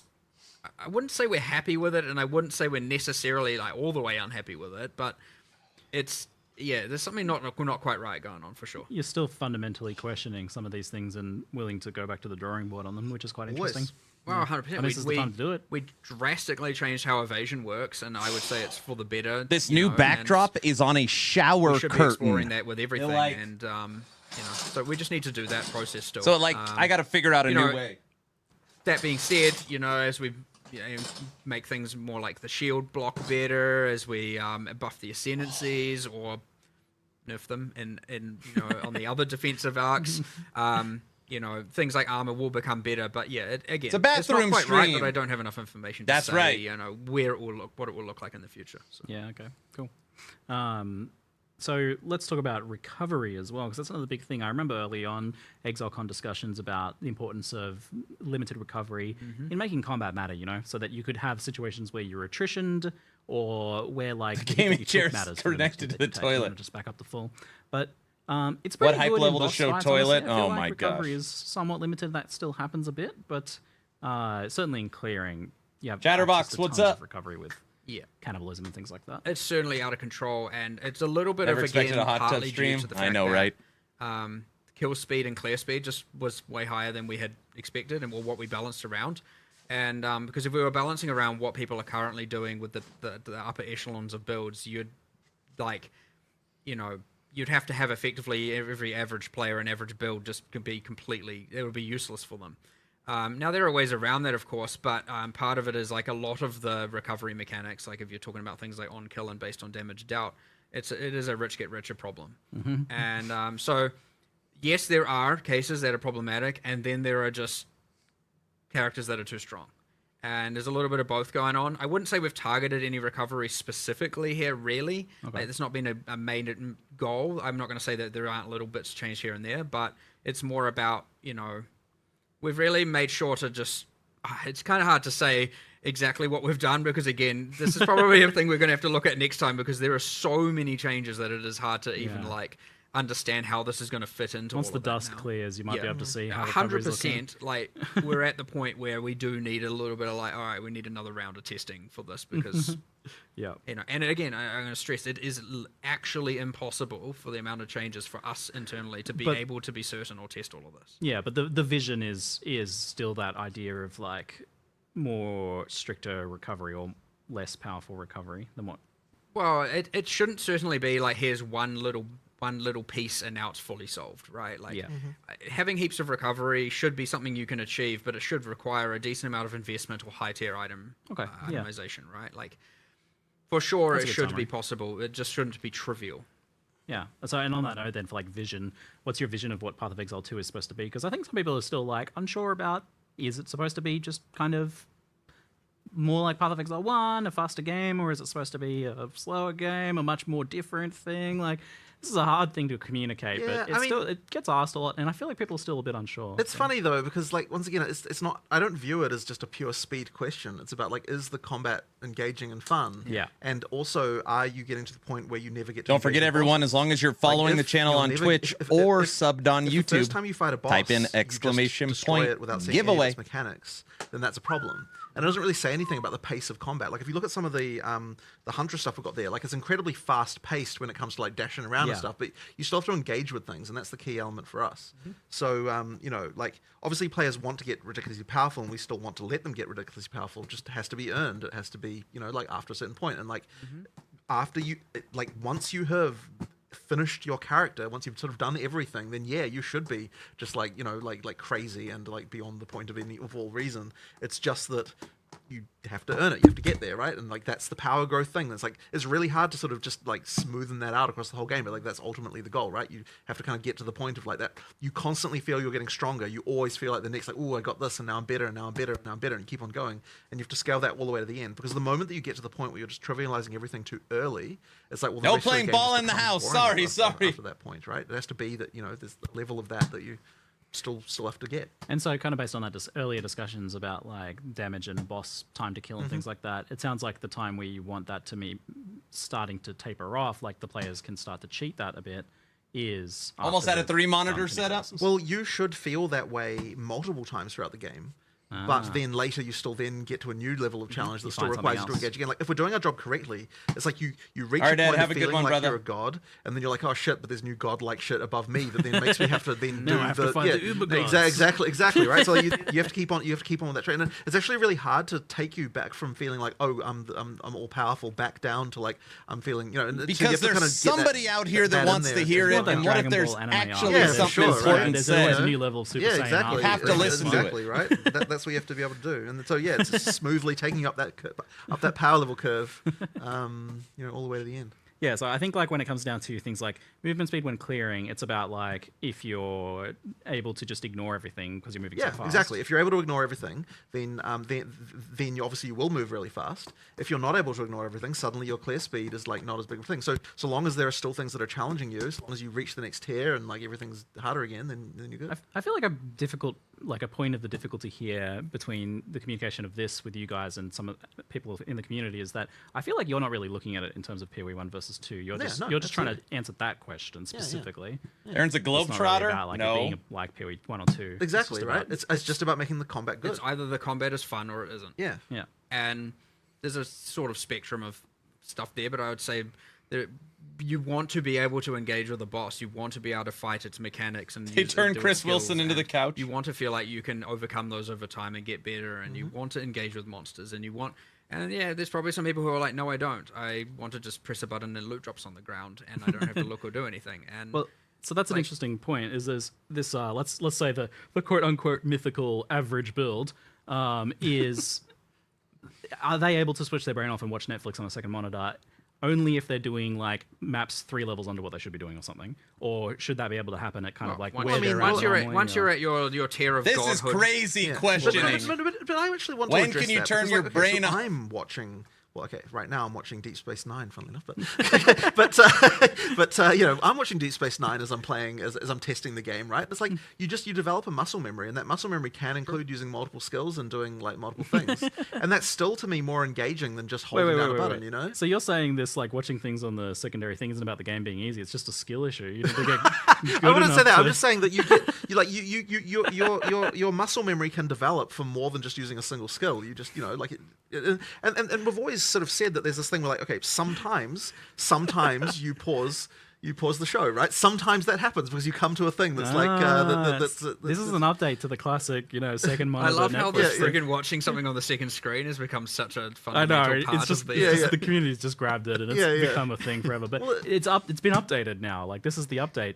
You want Well, you want them to have to pause It was sometimes. a philosophy set for a Because different I game. feel like gonna I've said that jump 10 off years this ago boat. about how like sometimes you get the spike in difficulty. It'll Like, haunt oh you shit, forever. you know, like now you have to do this. But yeah, I guess that turns into pause the video at this point. But yeah, but no, but look, if I play this way as well, right? Like it's not like I'm, you know, like once you get to a certain point, it's like, you know, obviously you're going to want to, you know, the music, you've heard it lots of times, you know, like you want to have something else going on. That's fine. But I still think that there needs to be Debatable. the ability to have to have something engaging from time to time that you have to deal with. It's always been a bit of a silly thing because you've got so much element of choose your own difficulty in Path of Exile, right? Like exactly. Do harder maps, do easy maps. But but look, people always want to choose the hardest stuff, right? So therefore, that's what they're judging it against. That's true. And so that's why you do need a level of economic gating to make it so that you can't go too far with difficulty without without having to prove the economic stuff on some level, so that you can. Yeah, you're dying and losing the map. Exactly, you're dying and losing the map. That we have to think, like, all that map sustain stuff is so tricky for that reason. Getting that exactly right. Well, it sounds like some big advancements in that regards. So we've got some kind of random tail questions here. Are you planning in the future on, I don't think it's probably happening this time around, but on changing campaign pacing at all? Like, I feel like some of the zones are probably a bit too large. How much to slam dunk into the toilet? I mean, that's more about adding more stuff to them than it is about making them smaller. Yeah. Like, there's still a lot more. I'm not even 5'11", I'm 5'10 and a half. I can't dunk. I can hang on the rim. Got time to do, so I could jump high enough to hang on a rim, but I can't dunk. Which I do believe in is an area should be able to be large if it has enough interesting things. The frequency of interesting things is high or consistent. The size of an area is completely right. Like, imagine there were no load screens. You just walked from place to place. Like, you wouldn't be thinking about area size exactly. It's just, is the density of interest enough? It's true. It's not the size. The fact that there happens to be a load screen between one place and the other is not really the relevant. Long is directly proportional to interesting. Exactly, right? So 5'10 and a half is not that short. The average height is 5'9". Some areas is just making sure that in the United States, 5'9". It's not just interesting things to find as well. It's also making sure there's enough monster variety. Yeah, I'm not that it's tall. Not just so repetitive. Exactly. Yeah, where you've got like almost different biomes. There are some where I would say the area is large enough, or you're in there long enough such that there isn't enough monster variance, and so it just gets a bit repetitive. But it's completely true. Anytime someone says, "Oh, this area is too large," I'm like, "Well, okay. So what monsters are we changing? What events are we adding? That kind of stuff, right? Because that's the way that you change it around. Like there are areas that are very large that no one complains about because they're stuff. They got fine. There's also like there are good. I don't know how many people are gonna play this or how many people stop playing before 011, but it's worth noting again. Like areas have like the fast travel thing now as well to between checkpoints and there's. They just said areas are not getting smaller. They're just gonna fill them up with more crap. Literally what they just said. And it's worth mentioning through campaign, they've got both the wisps and there's also strong boxes as well through campaign. Like they feel a little bit different. There's just as you play through, you're certainly finding some things you wouldn't have last time. Couple more shrines. Yeah. The what? Shrines. Shrines. Them actually in the campaign soon. Yeah. Cool. I think art wasn't quite done right or something like that. Well, it might be a bit weird. The ones in the end game, it works a little bit better narratively, but using that asset throughout the campaign, it would feel real random. So it's just a matter of as soon as the art's done, we'll be chucking those in as well. Oh, great! So that could be after release. It would certainly be shortly after. But also, like every time we do that we're expecting people to play through again, like we'll probably tweak like which content spawns in different areas and just like fiddle around a bit so that then you play it just feels a bit fresh and things are going on there. Yeah, you kind of got me there. I feel like each of the zones I'm trying to think of that feel like they're way too big is like they're also just coincidentally empty. Yes. So I guess that is maybe perhaps more an issue. It's the exact same problem happens in maps, by the way. Yeah. I mean, we talked about that, like the boring empty map. Yeah. When the maps, when people say the map's too big, just not. I think I phrased it to Jonathan yesterday when we were talking about it as every screen looks the same as every other screen. It wouldn't matter where I'm standing in the map. It would look. I think the map you were talking about was Step. We were looking at Step and being like, okay, well, what's actually like? It's a big square. Yeah. And there's nothing going on in it. And even if there was stuff going on, I mean, it's funny because it took us a little while. Just in case anybody missed anything, we'll rewatch the interview one more time after this. And this very random. So it's like, do you find the cold plains in D2 as to be a boring area because it's ultimately kind of similar? But the answer is, well, there's buildings sometimes, and you get there's just there's just a little more going on in that way. So we need to make sure that maps please feel no that way what too. No. Have mercy. There has been a few pervasive crashes and issues like that. Oh god, yes. Well, I'll tell you what, the entire engine team have basically been entirely focused on that. For all right, we'll only watch it once because maybe. So I mean, it's kind of a long story, and I don't know if I should go into all of it. But ultimately, the issue is that the new torture NVIDIA cards. The remaining issue, at least, is that on NVIDIA cards, if you're using a driver that's bigger than I think 560 point something, like basically after that point, the game crashes. And if you install an older driver than that, it doesn't. If the crash happens in the driver in the GPU. Oh, 2 more times. NVIDIA is just like not really much help, and so it's like just trying to nail down what even caused it. It's just so hard when it's like, and the thing that sucks about it is like it won't reproduce on anywhere except production and alpha. And like the moment you look at it, like we can't reproduce it anymore. And yet for some people it happens all the time, and it's just like it's so horrible. Yeah. And like what we've done, we actually come up with a somewhat ridiculous idea that was now implementing, which we're going into 020 with, by the way, which is that, and this will seem stupid, but like, how about we just don't crash? Which you tell me about this. Yeah, exactly. So basically what we do is, what we're now changing it to is that if the GPU driver crashes, what we do is we create a new a new device and then upload all the textures to that. The game is paused while this is happening, and then it unpauses, and then the game keeps going. And so that is what we're doing to solve this crash. And it's like, in all honesty, what we will rewatch is the actual beginning trailer thing. So anybody that missed the big reveals, we will look at that, but we ain't watching this again. In 020, that's what will happen. So while we're here, like, do the players have a workaround? Like, well, you can install the driver earlier than. Sure. What about Vulkan? Does that matter? Yes. But no, not entirely. It does still happen in Vulkan, but it's a bit unclear about that particular thing, about whether or not that's one class. It is in the driver, but I mean, yeah, like if you install an older driver, it will go away. So all of this time, when people have been saying the classic armchair developer meme, it was like, why don't you just add a bit of code that says if crash equals false? Yeah, well, something like it that. Works. Basically do the engineering to allow us to just recreate the entire GPU context, and then there you go, and then don't crash. And that is actually the solution we're now going with. But it's like the thing is, the other one that sucked though was that stupid damn full system freeze. Because I'll tell you what, if the entire system freezes, there is just nothing you can do to find out what the hell caused it. Because there's no crash report, there's no logging, there's literally nothing, right? And it's like that happened. That happened when the Windows November H2 update shipped, and then things just started mysteriously freezing. And my God, that was hard to track down. And you ask Microsoft about it, and they're like, "Oh, we'll look into it." And it's this is a long interview, it's like, Jesus Christ, guys! Like it's a long one. It's so annoying. I can feel your frustration. Yes, is palpable. It's incredibly frustrating because it's like we want nothing better than to fix this shit.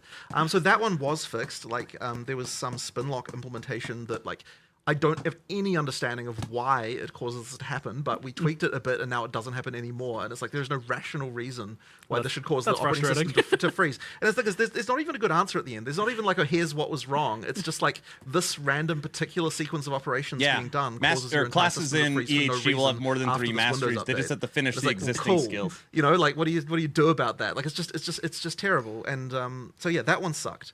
But basically now, I mean, it's funny because we've fixed so many crashes. They keep telling me no balls in the house. So like general stability, apart from that crash, is incredibly good now. 99% down, probably 99.99%. And it's like I'm listening. The thing is, we'll fix a crash and we'll be like, oh, maybe this is the crash, and then it fixes like 2% of crashes, and you're like, well, that wasn't the crash, but at least that looks good to fix, right? Like it's so annoying.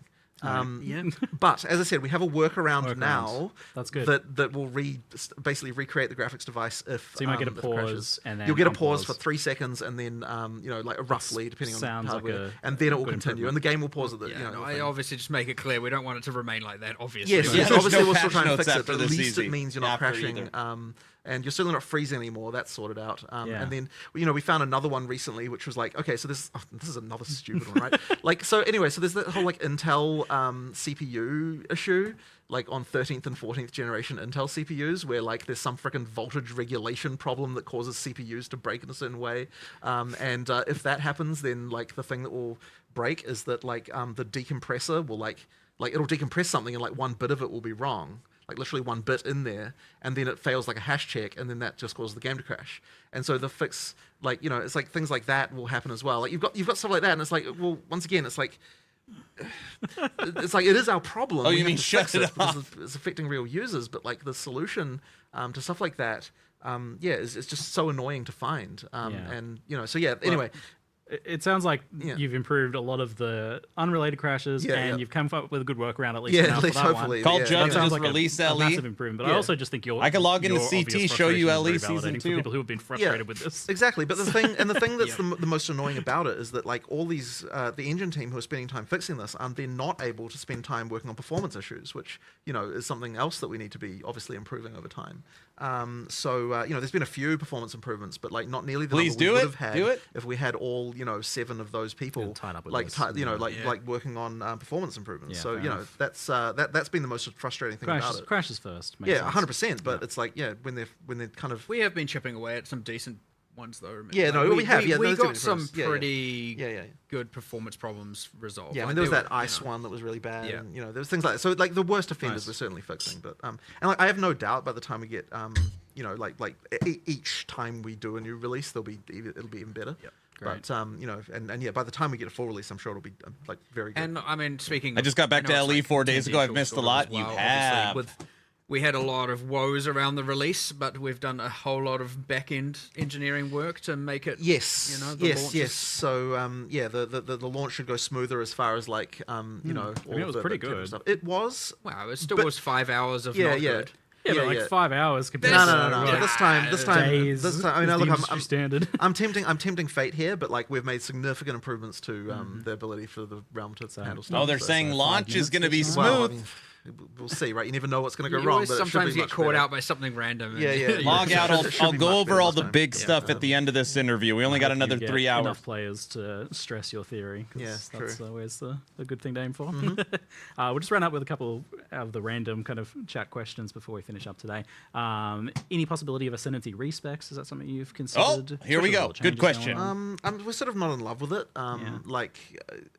It's just one of those things where like I feel like it's key to the identity of the character. And like respecing, like the journey of the character, like it does get pretty significantly compromised if you allow for that. Respec ascendancies, especially strongly. Yeah, I mean, nada. The answer is going to be the exact same as last time, which is like I don't know exactly, or I don't know how to articulate exactly why I feel so strongly about this, and so do a lot of the team members. Of like, again, it's just that your choices should matter, and it's obviously something that I was okay with in POE 1, and so there is probably a world where I will be okay, but there's got to be some level of work involved to achieve it. Did you say 3 hours? No, I'm just kidding. And you're done or whatever. Like, I want to find a way to do it if we're going to do it in a way that is like grounded That's an interesting idea. And difficult to I wouldn't say difficult, but like requires some actual work to do. So that would be the compromise I'd certainly be willing to explore, which I have been thinking about recently because I know every single time we come to an expansion, it's going to come up. So the trial of respecting or something. Yeah, there'll be something where your character has to undergo some sort of challenge or something to do it. And I know you could argue, well, doing the trial is that, and you're not entirely wrong. But something a bit Giant, you like it? You happy with it? I'm sure we'll have a conclusive decision or at least a level of articulation. Yeah, I'll summarize everything. I got you. I'm on it. For now, it's just going to take me a bit more time to figure out what I want to do there. Is dynamic switching between keyboard and mouse and controller coming at all? Hybrid controller sport will be coming. It's on its way. Yes, I'm really hoping by 030, we should be able to get that. That is a very not key this feature. update. It seems like it's going to be hard to loot juice maps with only one portal. Oh no, well, this question has already been answered. Well, actually no, because there's still one portal. This is a concern. We have to do something about it. We have to figure it out. So in the next week, we will actually be looking into this one. There's a few problems around it. Still, there are other things to come up. Like, you also don't want it to be that if you did use your one portal, because it's your portal that's used, not everyone's portal that's used, because when it says that's actually a good portal, point. Yeah, it's a that's good point. One portal for up to 6 players. Yeah. And so when it's 6 portals, it's 6 portals for up to 6 no players. Log out. It's been over 2 hours of just this, so it's not GGG bad. This is just GGG like, boring. That changes things in a way where it's like when it's down to 1, it's like you don't want it to be that I failed the map. Quick, Ziggy, come join my party. Get in here and finish it for me. You don't want to kind of have that style of play happening. So there are still some things we need to figure out with this because it's going to promote some what I would probably classify as degenerate behavior, as well as the fact that you're probably like, oh, my inventory's full, zone out. Oh, what the? Okay, sweet. And sure, you can add a warning, but I don't know if even restricting it to just one inventory of loot like that is good, right? I would personally prefer that it's I one left depth, the not stream one, hours ago. It's entry. still So going. There's some stuff we need to figure out, but again, Jonathan and I need to talk about that and actually solve that. So That's interesting, yeah, because the death seems like the important part. So as long as there's not like a way to cheat it, it seems like almost like you'd get a allow volleyball people to come and go as they please until they die, right? Yep, which is a potential solution. Aaron, does this update can't say bother for you? sure, No. but yeah, 100%. That person is right for bringing that up, and it is on our radar for this Does not coming bother week me. to have, or weekend as well, to have a solution for. Yeah. I'm waiting so with to this give my new thoughts once league, this is not over. having a specific like league mechanic, is it still a challenge league? Does it still have challenges? It's actually No, I there's didn't think so. no achievements or challenges Yeah, yet. yeah, yeah. I'm There's- pretty these sure are- we weren't going to do that for a little bit yet. These but- there's not really, maybe later in early access, but for now, not really. Yeah. We're He's just reading trying the to next keep it question. more Did you about catch the that? game Yeah, and he's reading a mechanics and less teleprompter about, that's you know, mounted to the right. the achievements, and the achievements will certainly, an achievement system and stuff like that will certainly be there with the full release, and we'll reintegrate all of that at the time. Is there any plans for stash tab expansions, like for example, rune storage? Oh, Especially 100%. with more runes. Right now, I'm actually trying to at least add the affinity without adding a custom tab. Oh, Those good. two things appeared from the implementation standpoint, so I want to try and divorce them so we can have affinities without we it. wanted to get those in this patch, but unfortunately they just didn't quite Giant, make it. are you excited for this I mean, update? it's actually quite likely to come in sometime, like in a point release after, like within the 020. As soon as the patch is out and Yeah. stable and we're on top of yeah. things, it's going to be like, all right, we need to get all those like UX or quality of life Yeah. things that we blatantly missed out on. Yeah, yeah. I think For like- example, like being able to add bookmarks to your atlas and Yep, write that's, the name. that is one That that is we, something we are- designed some stuff for it. We just haven't got it yet. It's, I want to say it's yeah. like 80% implemented right now. Yeah. So So it'll be soon as we can. Hey, I We'll heard get that. GGG's releasing LE. I mean, took Is some excellent. ideas. I And mean, has on that some note, new we'll wrap things. up I didn't today. think. Thank you so much, Jonathan. Thank you so much, Mark. Done. Thank you very much for coming. And thank everyone Love for it. Thanks for watching. having me here. Great time. Thank you very much, everyone. And I'm Ziggy D, and thanks for watching. Bye-bye. See you.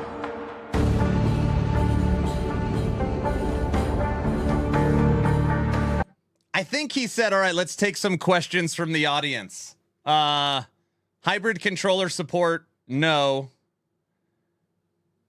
Juicing, they're going to look at. Stash tab, they're going to look at. Right? Guys, let's watch it one more time. Let me see if I get it rewind. Let's start it over. Yep, we got to start over. Finally free! Finally free! All right. Okay.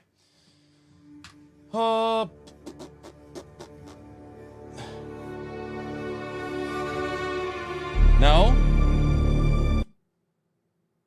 All right.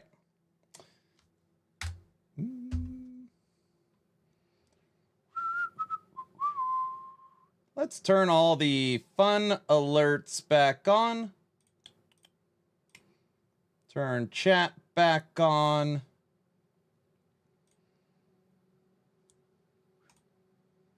Oh, now I gotta hold on, I gotta restart my brain for a second. They're raiding Darth.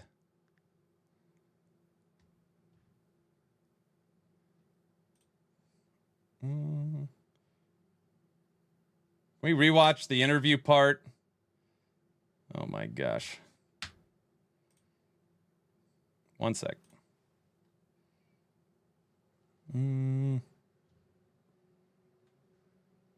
Darth's gonna get quite the raid. Raiding him with 67,000 people. We are actually doing, for the people that are coming in right now, we are doing an interview with the boys, POE interview on March 31st. We're going to be doing a Tavern Talk interview. Good to see y'all. Welcome. So just a heads up, that will be 1 p.m. Pacific, March 31st. Bro, getting raided with We're gonna be doing the dev interview. That'll be about 67,000 people. 0.2 Could update. you What we're doing right now is imagine? we're just now I going honestly through can't and kind imagine. of rewatching this. Kind of piece in that park is there was I honestly can't imagine.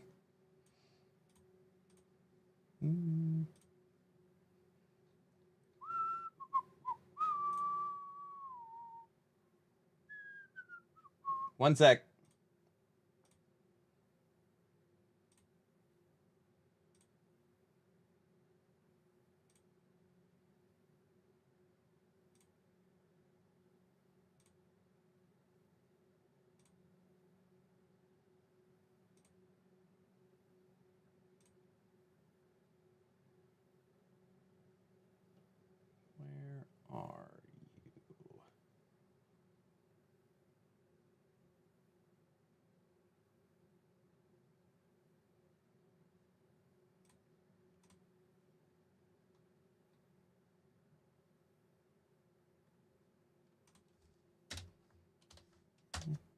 I wonder how the POE 2 fanboys took this presentation and interview. Well, they're for sure happy. Are you not happy? That's the question. You don't like it? All right, that's what I'm looking for. That is what I'm looking 0 to 0, but it will be coming. Bam.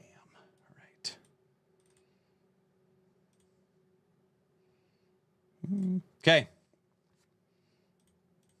Hold on. Hold on. For all the people that missed it, buckle up for a second. We're only going to rewatch this part. Just watch for a second. Hi, I'm Jonathan Rogers, Game Director on Path of Exile 2. Welcome. If you missed it, this is... No. We're only going to watch the overview video. It's literally only a couple of minutes long. Welcome to GGG Live. Now in today's stream... It provides prey, shelter, even love. This is the overarching general of what's coming in the update. But for me, one day, all that were changed.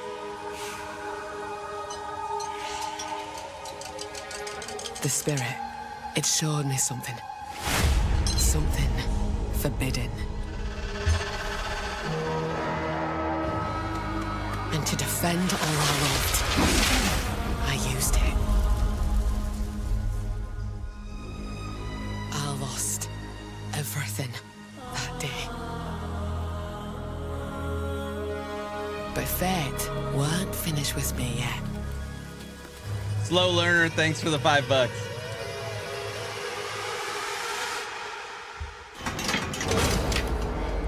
I'll right the wrongs I've done. I'll do what I must.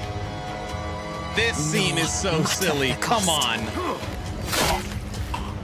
I will hear the spirit once more.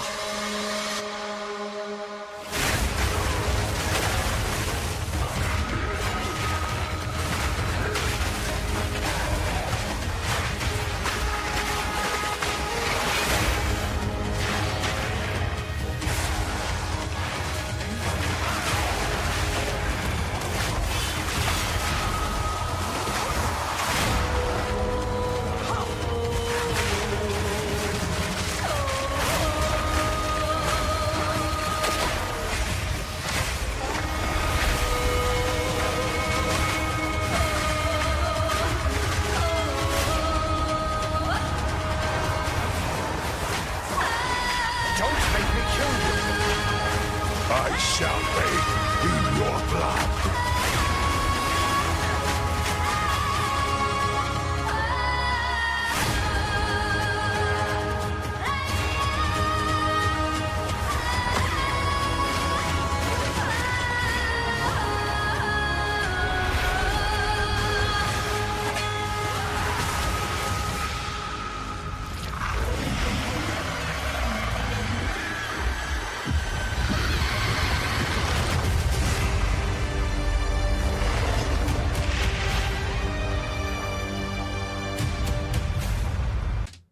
Okay, so there you have it. 25 new skills, 100 new supports, 100 new uniques, a new class in the Huntress, 5 new ascendancies. 2 of the ascendancies are for the Huntress, the other 3 are for various other classes. And what else? Oh, the Wisps. The Wisps that you're going to be following around in the end game maps. And Bind Specters. I know, that's a big one. That's a big one.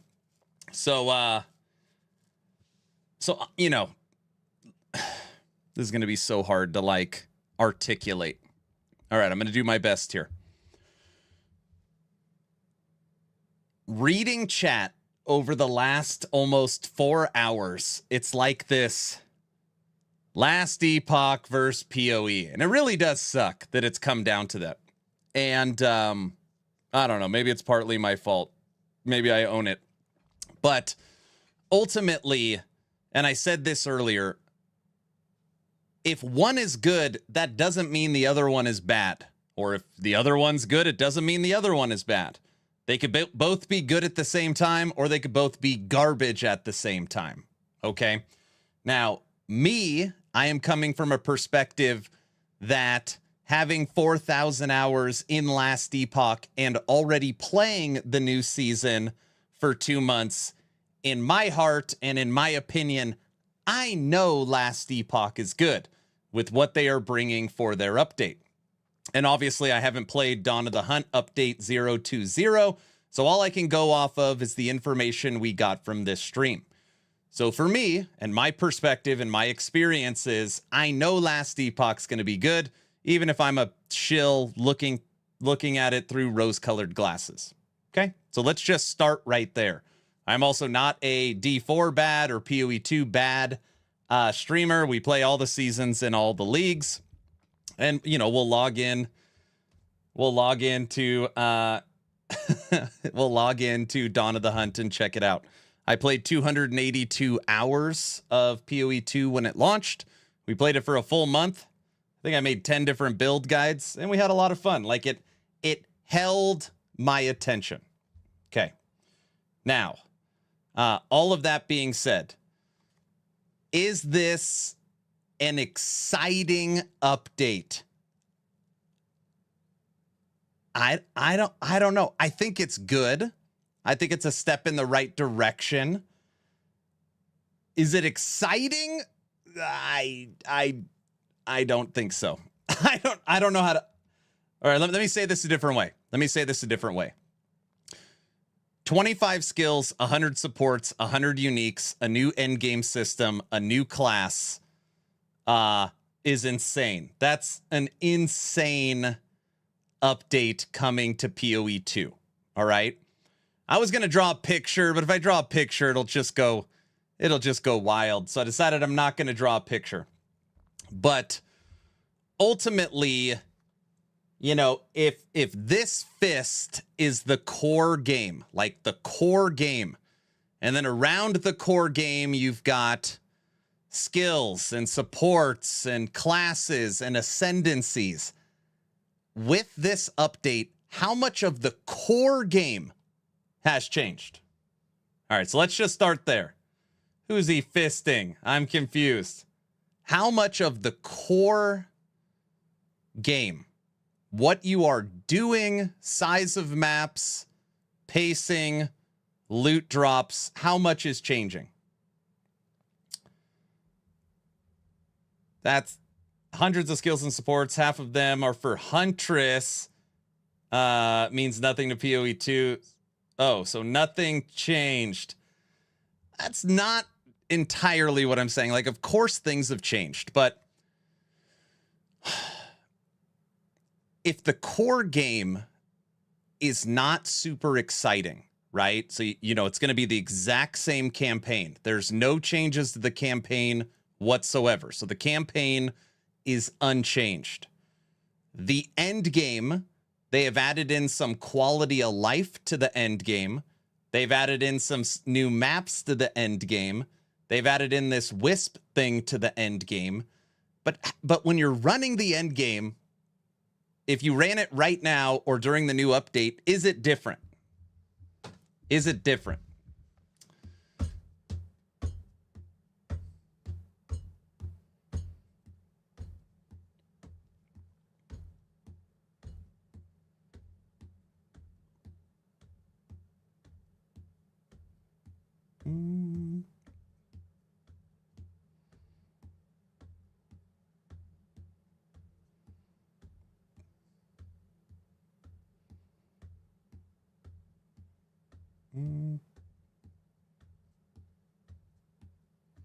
The core game isn't the problem. The end game is. The campaign is universally called the best part of the game. Campaign's great.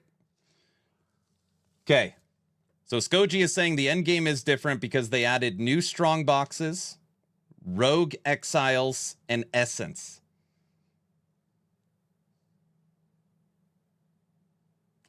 With 6,000 hours in PoE, the reveal is not good enough yet.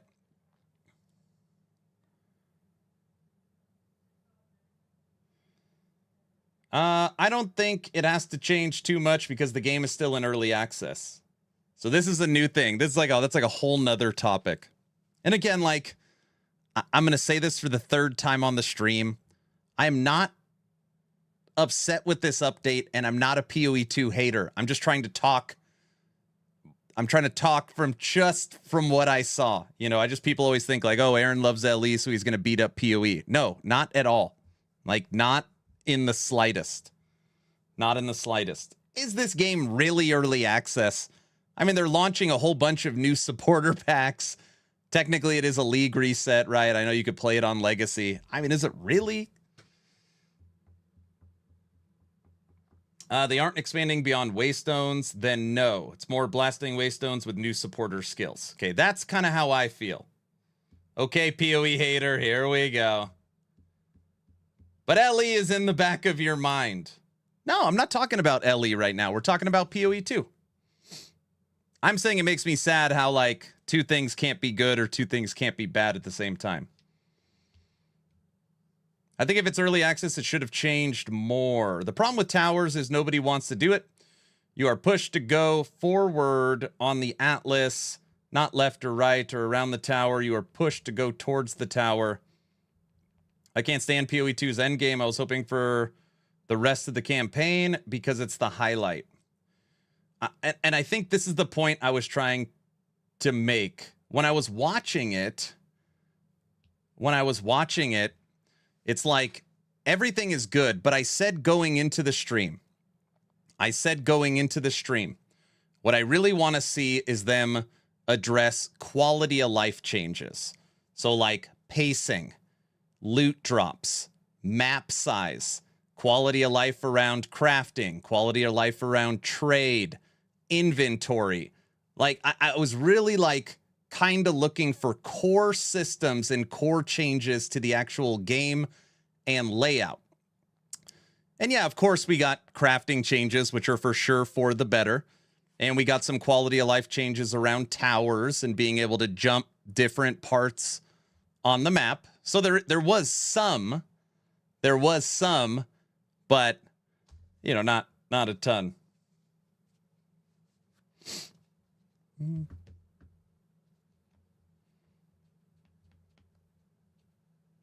The name of the channel is Action RPG, not Action LE. Correct.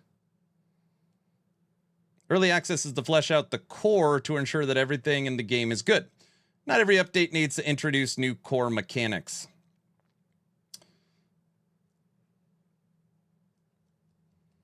People like to be mad at everything. We can be biased. People do like being mad about everything.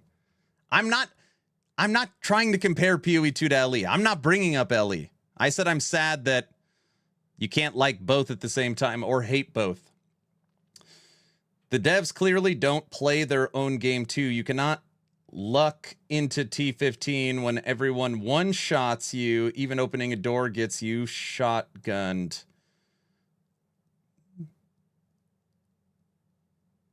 The only thing I liked about the update is ignoring the addition of skill gems is that lower tier maps don't drop anymore. I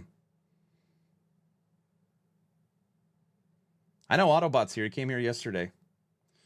What ascendancy are you looking forward to most? I need to actually look at the Lich ascendancy and see if it's better than Infernalist for minions. If the Lich ascendancy is not better for minions, then we'll be playing Infernalist with Bind Spectre to have fun.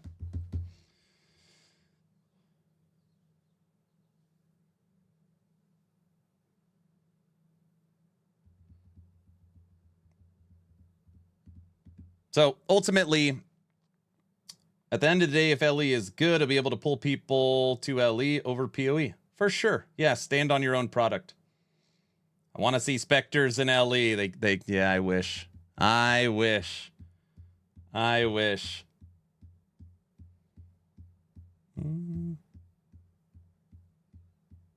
Spectres, so LE's update can't be better. It's impossible to compare the two. You know, it's just, I wish I could see the budgets. Like, I wish I could see GGG's budget compared to like Last Epoch's budget. Not even like total game, like how much they spent for Dawn of the Hunt compared to Tombs of the Erased. So, what makes Spectres special versus Wraiths? Spectres is more like Runic Invocation for Rune Master. It is one skill that technically could be 100 skills. That's what makes Spectres so cool, is you legitimately could take the in-game enemies and create your own army. Very, very cool. It's unbelievably cool. Pennies on the dollar, probably. You already know the answer, I know. Spectres are very cool.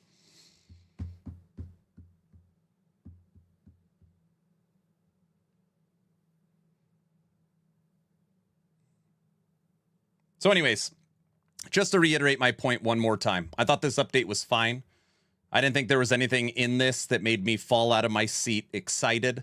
What I really wanted to see was core elements, and it looks like the core elements for the game are kind of set.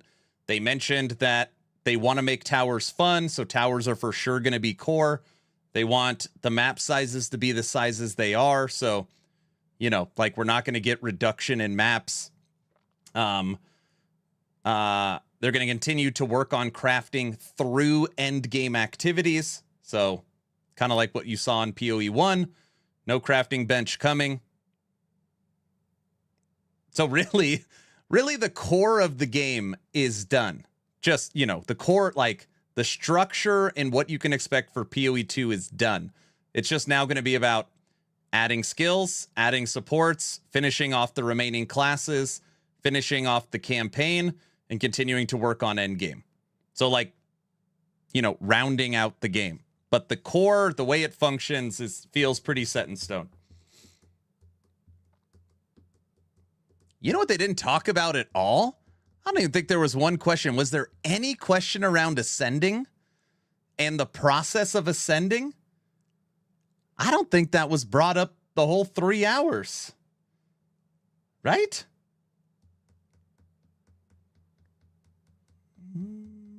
No, not once. What do you think LE should take from PoE 2? I think their WASD movement is awesome. Their controller support is awesome. Pause feature is awesome. I like the fact that, like, the loot sounds when they drop in the loot filter. I think LE needs to have sounds when certain items drop. I really like that.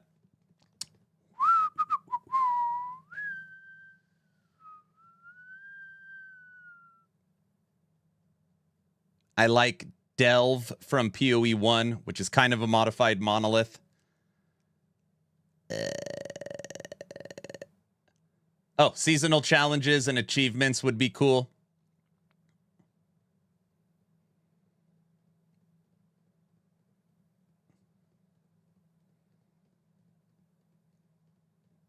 Dude, Ellie needs to take their marketing team.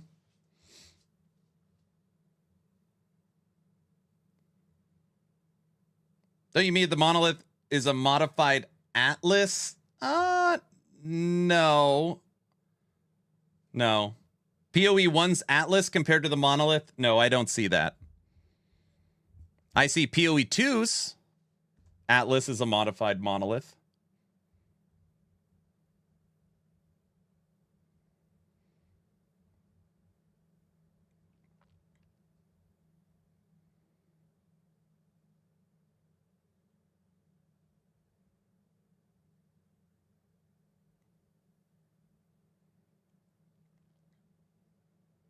They didn't mention greater perfect jeweler drop rates. They didn't mention at any point in this ascending or the economy, right? I don't think that was mentioned once.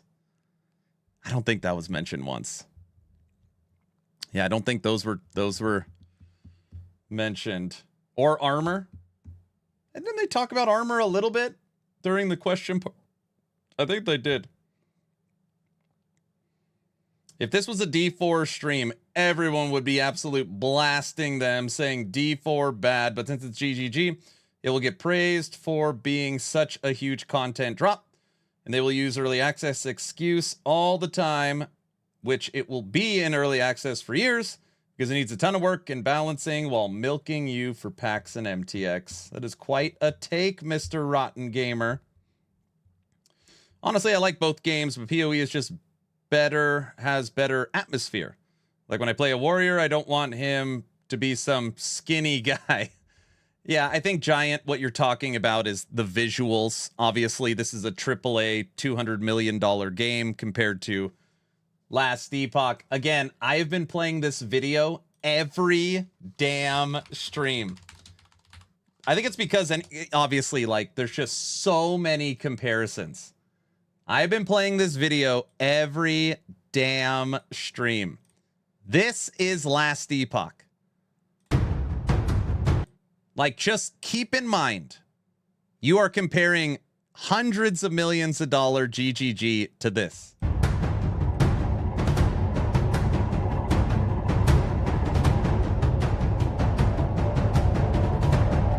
And I think it's important. I really think this is important. Maybe I'm wrong. I don't know. This is Last Epoch's Kickstarter. This is the game we're playing.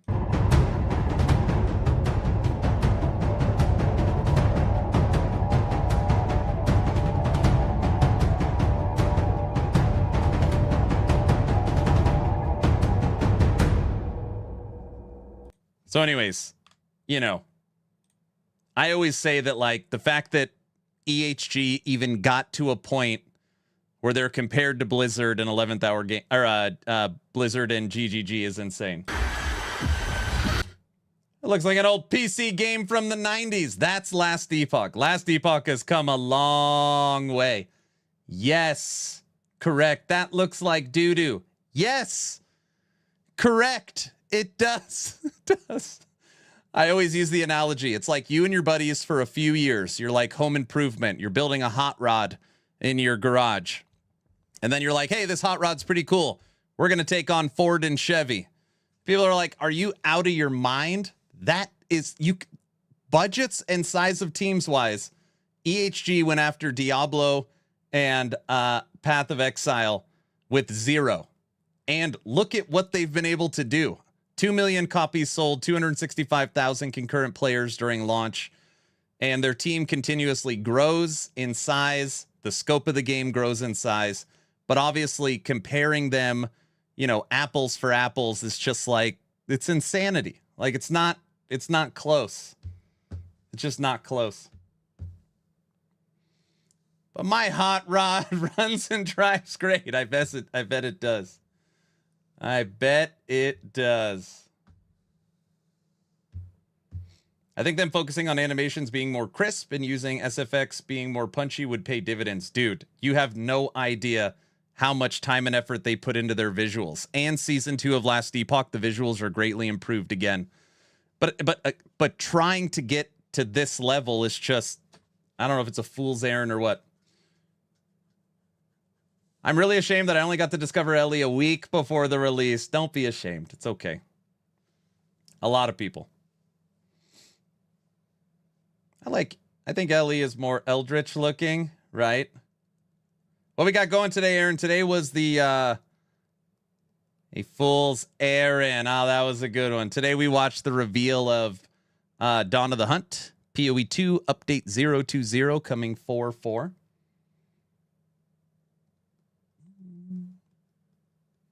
Ellie's genius is getting a lot of complexity out of simple ideas. Take the skill tree, for example. Anyone can tinker with them and have lots of fun. That's why I have 2,000 hours. Correct. Correct. Go the Umbral video. Go watch the Wolson Kickstarter. So, anyways, I think this update was fine. Nothing in here that I think blows my socks off. I think it's going to bring back another 1 million players to PoE 2. I think people will be a little disappointed that Druid didn't come. I think people will be a little disappointed there's not a new act. And I do think there's some like core systems that weren't addressed and not talked about. But ultimately, it's still a big update. Ziz said it early. EHG purposely prioritized gameplay first, not making the visuals super polished. Oh yeah, like they're really good. So without breaking NDA, is there anything else new, big or small, that we will see on the 17th? Yep, there's a lot. I'm curious how much of the stuff not talked about for Season 2 will come out during Talkative Try's stream. What's great is that anything not discussed during Talkative Try's stream, April 9th, I get to disclose April 11th. So I'm like the cleanup crew. I'm the cleanup crew.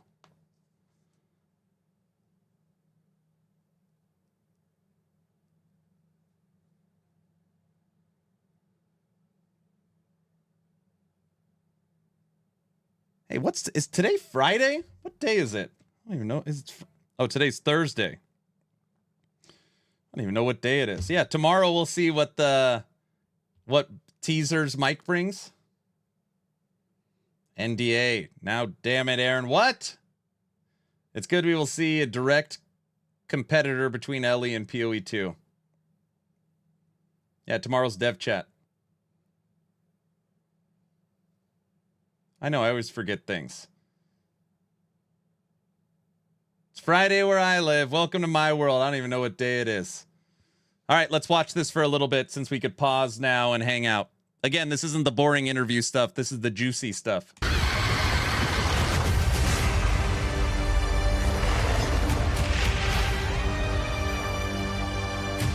Do you think LE should have kept its launch date?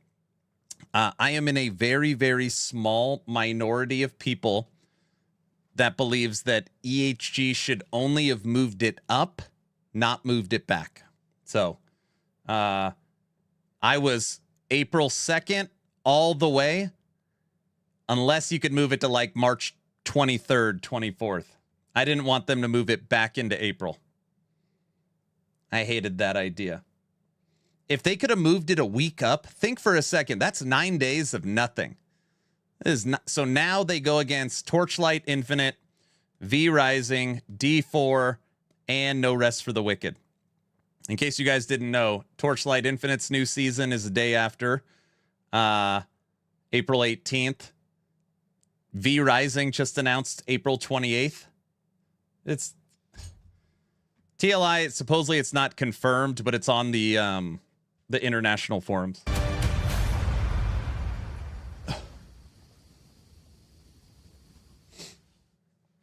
Now, as you can see, in Dawn of the Hunt, we're introducing the first new class since early access to PoE 2, the Huntress. The Huntress! The Huntress is a spear-wielding Asmeri warrior.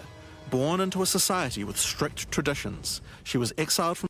Hey guys, shoot me straight for a second, okay? Javazon. This isn't even a PoE thing. Javazon, Titan's Revenge, one of my favorite classes in the history of action RPGs. I don't know why I don't feel excited for the Huntress. Do you guys plan on playing this? Is there a lot of people that are like, dude, I can't wait to get my hands on this, or what? No, never, nah, nope. Looks dumb, hell yeah, yes, can't wait, nope. I do. No, I have to work. Druid or bust, nope.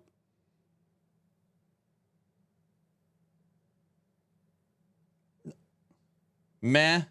I plan on playing Huntress.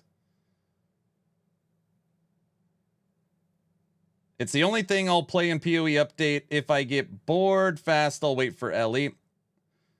Expect a lot of no's in this LE stream. No. I'm not talking about LE. I'm talking about, does this Huntress, like, are you going to try it? Needs more time in the oven. I really want to play Gladiator.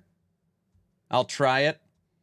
I got Wreckfest to practice. Oh my gosh. Definitely try Huntress on Friday. From her homeland after using the power of a skill gem to defend her village.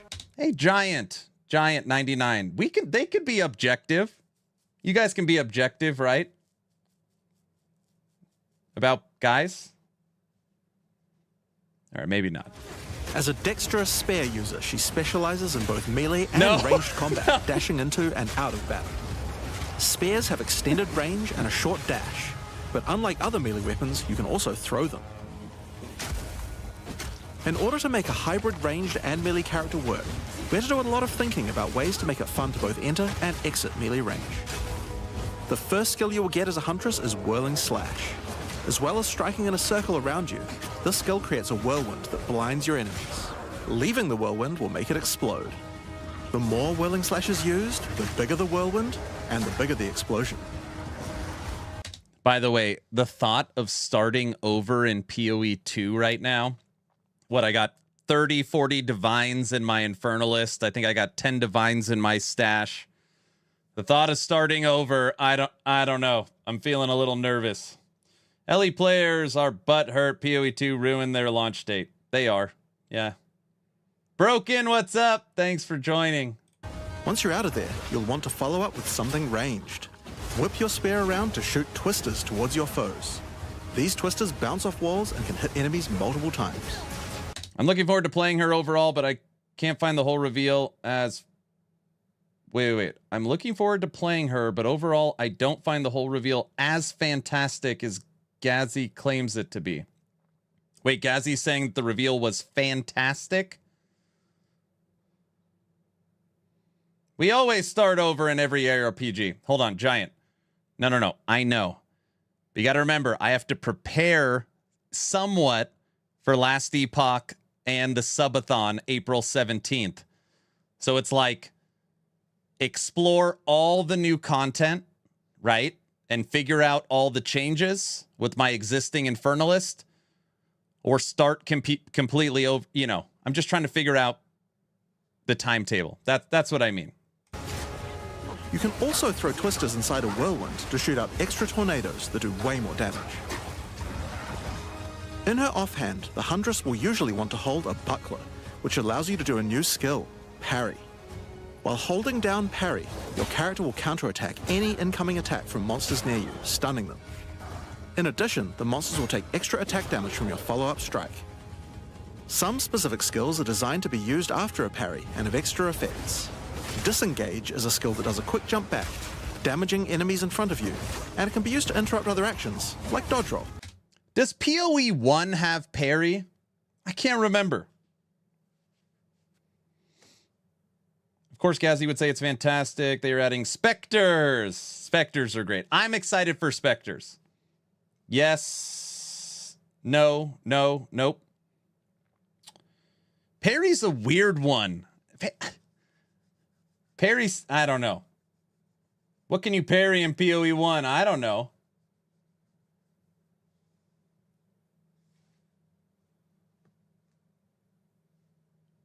Parry should always be skill-based.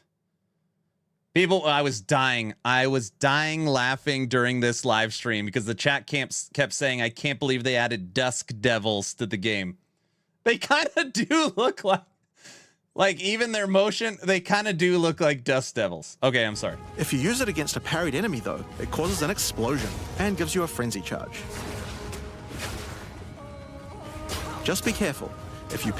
Also, the fact that the parry shows up in different places on the enemy. We just got done playing Monster Hunter Wilds. It looks like wounds. It looks like Monster Hunter Wilds wounds. I don't know. Parry too much, you're going to get stunned and possibly killed. You can combine this combo with Whirling Slash. Slash, parry, disengage, and you'll get an explosion from the disengage and the Whirling Slash. The Huntress also has a variety of elemental spear throw attacks.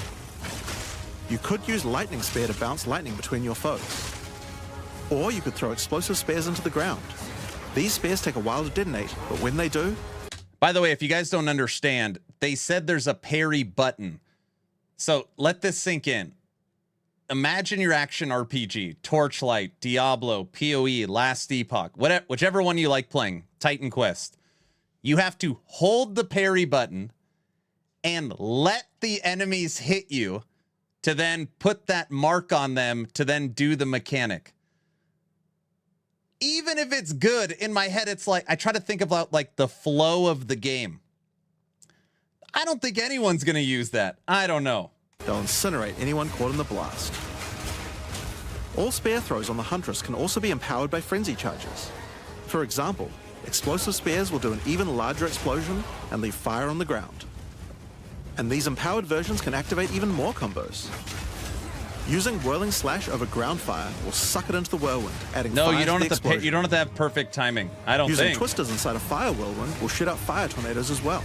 You do like getting hit. And you can do similar combos with ice and lightning too. Dust Devils! Now, a key aspect of hunting is exhausting your foes by causing blood loss. This skill is Rake, which dashes towards your target and unleashes a deadly slash, opening up wounds on your enemies. Follow up with Disengage and watch them bleed out as they run towards you. On the health bar of monsters, you can see how much blood loss the enemy has experienced, and the Huntress has skills to take advantage of this. For example, using Blood Hunt will thrust forward and cause a bloody explosion. The more blood loss, the bigger the explosion. If you want to cause bigger bleeds, try out Rapid Assault. The final hit of this multi-hit combo will stick a spear into your enemy for a big bleed. Now, Explosive Spear and Rapid Assault both result in leaving spears behind, either in the ground or in enemies. But there are other skills that leave spears around too, like Storm Lance, that leaves an electrical spear that arcs towards enemies. But what can you do with all these spears? Detonate them, of course. Thunderous Leap will allow you to jump onto and explode any spears either in the ground or in your enemies. Now, as well as hunting animals, the Huntress also has the ability to work with them. While fighting any beast, you have the ability to tame it. Have a and good use one, it as a Kaiser. companion. You can only have one companion at a time, but it will keep the mods that were on it. Oh, I like this right here. This is when my eyes were like, this is what got my eyes to open right here. While fighting any beast, you have the ability to tame it and use it as a companion. You can only have one companion at a time. This opened my eye. You guys can't even see it. Companion. Quadrilla. Get out of here. But it will keep the mods that were on it. Look at that Try thing. to find a rare beast with good mods to take full advantage of your ability to tame them. What do you think of that, Autobot? Now, this is just the beginning of the Huntress. We've really tried to make the hybrid range It's basically single Spectre. That's exactly what it is. and melee gameplay work for this class by having a huge amount of synergy between ranged and melee options. There are 22 new No skills smoothie available yet. for the Huntress. By endgame, you'll be slinging hundreds of insanely powerful spears, sending forth spirit animals and summoning the might of Solaris from the sky. But we still haven't talked about ascendancy classes yet. What can the Huntress ascend into? Well, the first ascension class you could choose is the Ritualist. The Ritualist has embraced the darker side of his merry traditions by harnessing the power of animal sacrifice and plague. The Corrupted Life Force skill causes all enemies around you to grow volatile blood boils on their skin. When those enemies are slain, the boils will burst, spreading Blood corrupted blood to all boils. enemies around them. The Ritualist also excels in taking advantage of magical trinkets. The Unfurled Finger skill allows you to equip an additional ring on a finger around your neck. Taking Mystic Attunement increases... Huntress looks terrible on controller. They need to not release this game. Oh, get out of here. Look, they're sacrificing the dough. The bonuses of all the rings and amulets you have equipped. They get 3 rings. Look at this crap. You get a ring around your neck. Now, this is one of my favorites. As the Whispers Ask grants you a new skill, Ritual Sacrifice. Use the skill on the core. Okay. I have to admit, this is really cool. This is really cool. This is one of my favorites. As the Whispers Ask grants you a new skill, Ritual Sacrifice. Use the skill on the corpses of slain rare monsters to absorb the power in their blood, to give you one of their modifiers for a short time. That is pretty cool. Specialize further into Ritualistic Sacrifice with As the Whispers Demand, which allows you to perform that skill on yourself instead of a corpse. Cut your own hand. It's a V sacrificing Rising some of your skill. own It is a blood V to Rising empower skill. yourself. The Amazon Ascension is for those looking to hunt more than just beasts. Trained as an elite guard to the most important Asmeri elders, the Amazon will use more... Oh no, it's the Spiritborn! ...traditional fighting techniques mastered to perfection. The Predatory Instinct skill will cause you to reveal weaknesses in the defenses of rare and unique enemies, causing you to deal more damage. You can see those weak spots represented on their life bars. While using Elemental Infusion, any charges you consume will infuse your weapon with elemental power, causing any projectile attacks to explode on impact. The Critical Strike skill is as simple as it sounds. Aura Battler, thanks for the Prime sub. Keep up the great work, bud, even though our schedules really don't sync up anymore. Well, don't worry, Subathon kicks off April 17th, so I'll be on all day. Thank you, sir. It takes your excess accuracy and gives it to you as Critical Strike chance. Additionally, you have skills like Mystic Harvest, which allows your elemental damage to leech life, and as Mary Brew to be able to use either flask to restore both life and mana. So those are the 2 new ascendancies for the Huntress, but those are not the only ascendancies in Dawn of the Hunt. We've added a new ascension class for 3 of the other existing classes. Where's Brow? Oh, Brow. Brow, are you here? Brow? Brow? Brow? Unfortunately, okay, you're gonna love this. You're gonna love this. 2. First up, for our warriors out there, we the Forge Guard have the Smith of Kitava. The warrior is a blacksmith in origin, taught by his father Renly. With this ascension, you can take your smithing skills to new heights by embracing power from the insatiable one himself, Kitava. Smiths of Kitava are master blacksmiths and have the ability to forge their weapon, quite literally. Using the Against the Anvil notable skill, you can enhance your weapon with fiery destruction before any battle. After doing so, your attacks will release explosions on hit for maximum devastation. You can also use the power of Kitava to summon an animated copy of your weapon to fight alongside you. A great blacksmith can do more than just forging their weapon though. Their armor can be enhanced too. Now you might think this ascendancy class tree looks a little He does look like a abnormal, warrior, that's and true. you're right. There's a lot of notable skills all disconnected at the bottom there. By taking this point here, which is free to assign, your character is unable to equip body armors with mods of any kind. So your body armor must be normal. Sounds like a downside, right? Except now in true blacksmith fashion, you get to craft your own body armor by taking those disconnected notables with your points. If you want your body armor to grant life, take this notable. If you want resistances, take this one. There's so many choices. Think of it like you're crafting your own body armor, just in a more literal sense. Now, let's move on to those who prefer the reassuring feel of a crossbow in their hands, the Mercenary. Alongside the existing Ascension classes, the Gemling Legionnaire and the Witch Hunter, you can now play as the Tactician. The Tactician is a former Blackguard elite. Free from the duties of a Blackguard, he is able to use his training to decimate the monsters of Wraeclast and earn a healthy income doing so. This training comes in the form of various skills like Suppressing Fire, which causes all projectiles to pin enemies. When combined with the Right Where We Want Them notable, your pin not only stops your enemies from moving, but stops them from performing actions too, similar to Freeze. I don't think it With the shows any soldier's turret. training, the Tactician also works well cooperatively. Using the Whoever Pays Best notable, you can place multiple banners at once. The Watch How We Do It skill gives a portion of your weapon's damage to your allies as well. But if that isn't enough, you can also command your army of off-screen archers to unleash hell and carpet an entire... Okay, it is a little funny that it's off-screen archers. So it's just rain of arrows. It's just rain of That arrows. stops them from performing actions too, similar to Freeze. With a soldier's training, the Tactician also works well cooperatively. Using the Whoever Pays Best notable, you can place multiple banners at once. The Watch How We Do It skill gives a portion of your weapon's damage to your allies as well. But if that isn't enough, you can also command your army of off-screen archers to unleash hell and carpet an entire area with arrows. Finally, Witch players will be able to join their legions by becoming undead themselves. We were dying over this one right here with its tongue sticking out. They kept saying that it's looking for the void portal. I was like, you guys are it's just too much. In Dawn of the Hunt, we're introducing the Lich Ascension class. So they have moved away from Necromancer. So Necromancer is not getting an ascendancy. They are making a Lich. The Lich is a master of chaos and curses and could sacrifice her life to enhance her energy shield. The Crystalline Phylactery skill allows you to nominate a jewel in which to contain part of your soul, massively increasing its power. There's just one downside to splitting your soul this way though. If you have no energy shield, your mana costs will shoot up.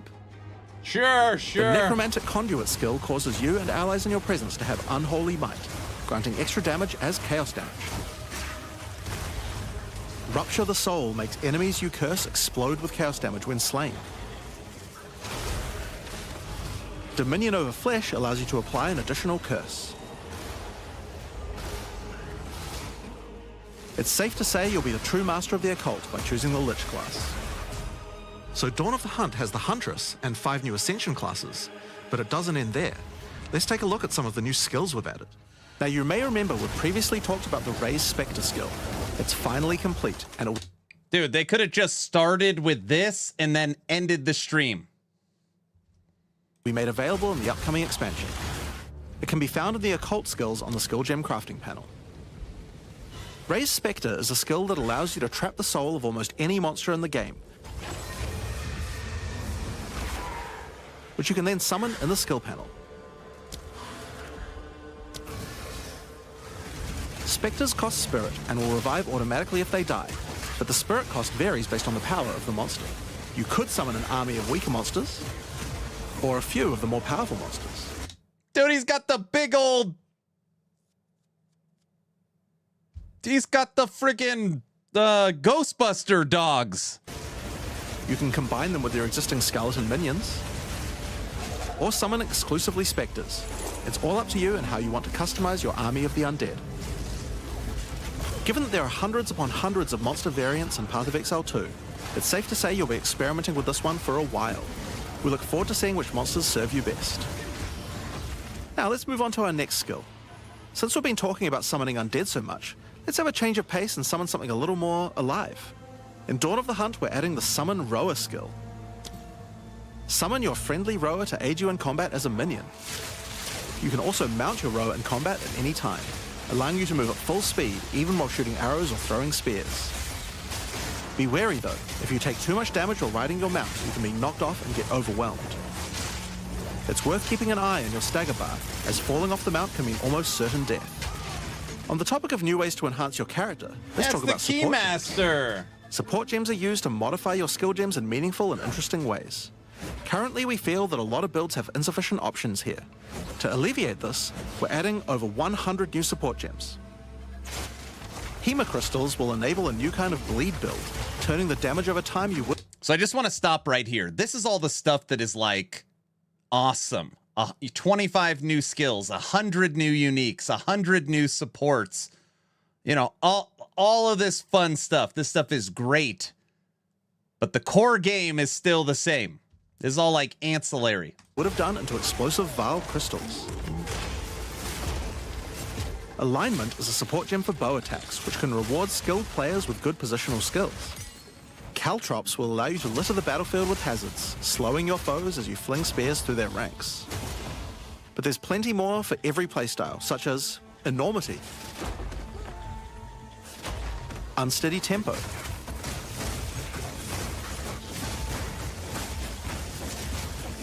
Profanity,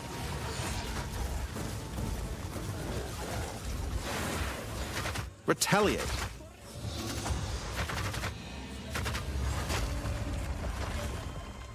Syzygy. Hey, Tech, did you see that's a that real one, word. Retaliate? And many more. The Now, supports we've talked are about cool. a new class, new ascendancy classes, new skills, and new support gems. But let's not forget about the core of a true action RPG, the items. To start with, let's talk about uniques. We're adding over 100 new unique items. This time, we've made sure to add uniques with a focus on mid and endgame tiers to make sure there are more exciting items to find for higher level characters. Let's look at some examples. Anyone that played POE 1, could Manifest Weapon be a standalone build? Is that possible? Embrace your inner devil with Chernobog's Pillar. It grants you a large amount of fire damage based on your block chance. The Coming Calamity allows you to become a true master of the elements, granting you all 3 elemental herald skills without costing any spirit. Enemy At the same Guardian time, was? it penalizes enemy resistances. Wastegate is a belt useful for builds using a single resource like Blood Magic or Archmage builds. With this belt, you can use 2 life flasks or 2 mana uniques flasks. I'll It's up to never you. find. Now, we could go through these all day, but we'll leave most of them for you to discover. Suffice to say, though, we want there to be way more cool things to find. Over time, our goal is to add a unique to every single base item type at a minimum, so that you can chance any base in the game. Now, given that we have the Huntress, we have a set of unique spares from early game all the way through the end game as well. One example is Scyther's Spear, which combines bleed and fire in a powerful way. It allows your ignites to be aggravated, dealing substantially more damage. We're also introducing a suite of unique bucklers with some interesting parry mechanics. Calgyra's Arc, for example, allows you to parry projectiles from any distance. And we're also adding our first unique charms.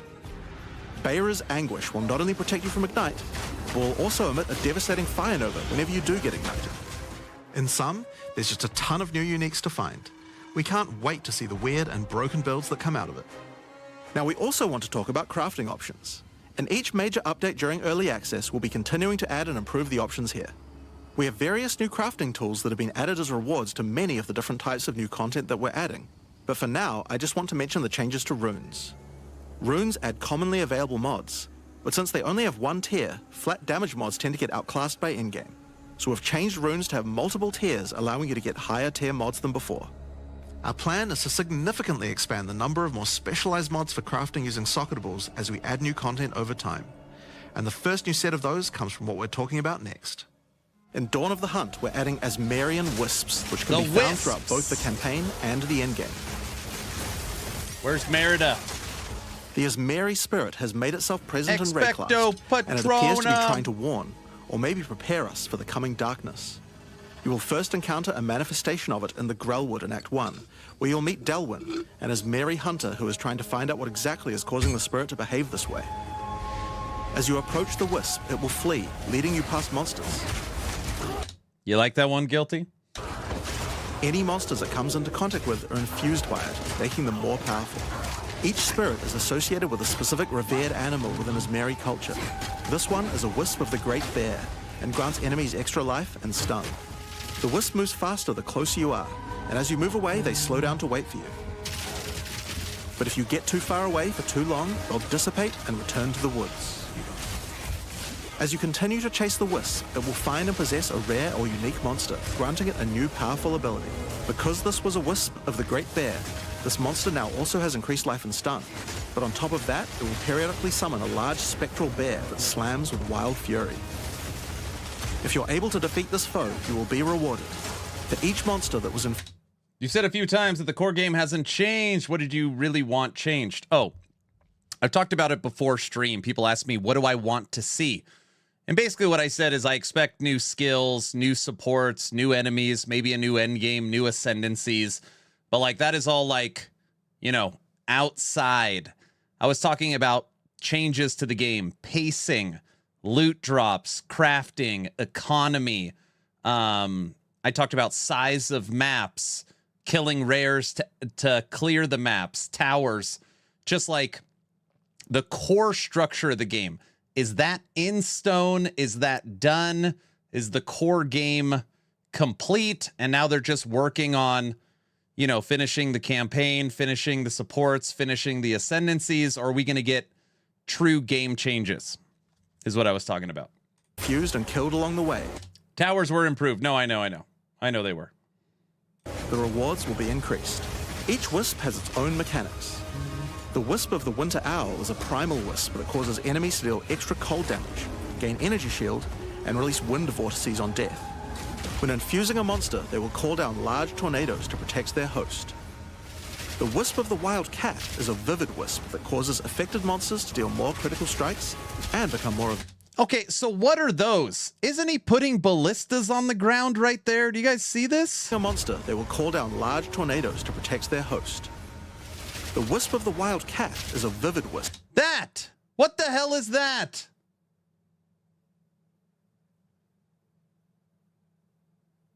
Right?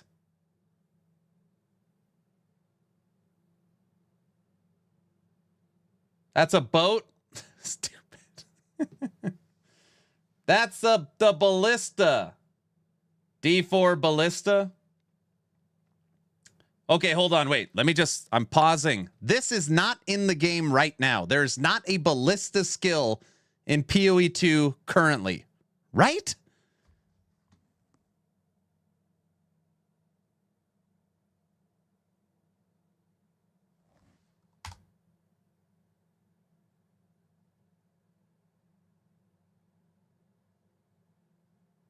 It is in the game.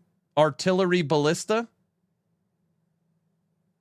Isn't it this right here? E? Is there not one? I don't know. Yes, there is. There is. Okay, it's already in the game. It's amazing. Damn it. All right. That causes affected monsters to deal more critical strikes and become more evasive. When it infuses a monster, it will summon a barrage of feline spirits that will attempt to tear you limb from limb. If you're lucky, you may even find sacred wisps that can do some pretty crazy things to the monsters they influence. Like the wisp I got a of the cunning 6-link fox, artillery which ballista. turns normal All right. monsters into magics, magic monsters into rares, and rare monsters into actual bosses. Asmarian wisps can drop a new set of socketable items that allow you to craft a... No, totems got love. The tactician. The tactician is the ascendancy for totems. It's a bunch of totem crap in it. Wide range of interesting new mods onto your items. Each one may only be used on a specific item slot. As mentioned, the Asmarian wisps can be encountered throughout the game, but there's also a new endgame map called the Asmari Ranges, a mountain village where the Asmari once lived, now overrun with corrupt monsters. This map always has multiple Asmarian wisps in it, and familiar, yet not quite the same boss fight. Asmarian wisps can also be further modified by the endgame Atlas tree as well, and by tablets. But I'm not going to be the one talking about those things. In order to cover all the new People don't like content after in death game, effects. I'm Here's a gonna whole hand lot things over to more. They Mark. do have. Hi, They did a lot. I'm Mark Roberts, Game Director on Path of Exile 2. There's a ton to talk about with the endgame today, so let's dig right in. Path of Exile 2's early access began with a brand new endgame, and it was clear that it needed a lot of work. After absorbing your feedback, we're ready to make some epic changes. Zuvik, thanks for the Prime sub. The first thing is, we just need a lot more content. In Dawn of the Hunt... I'm going to pause right here just so everybody is aware, whether you love it or not, the question is asked all the time on map size. Is the size of the maps going to get smaller? Are the objectives going to change? And they answered this during the Q&A with Ziggy D.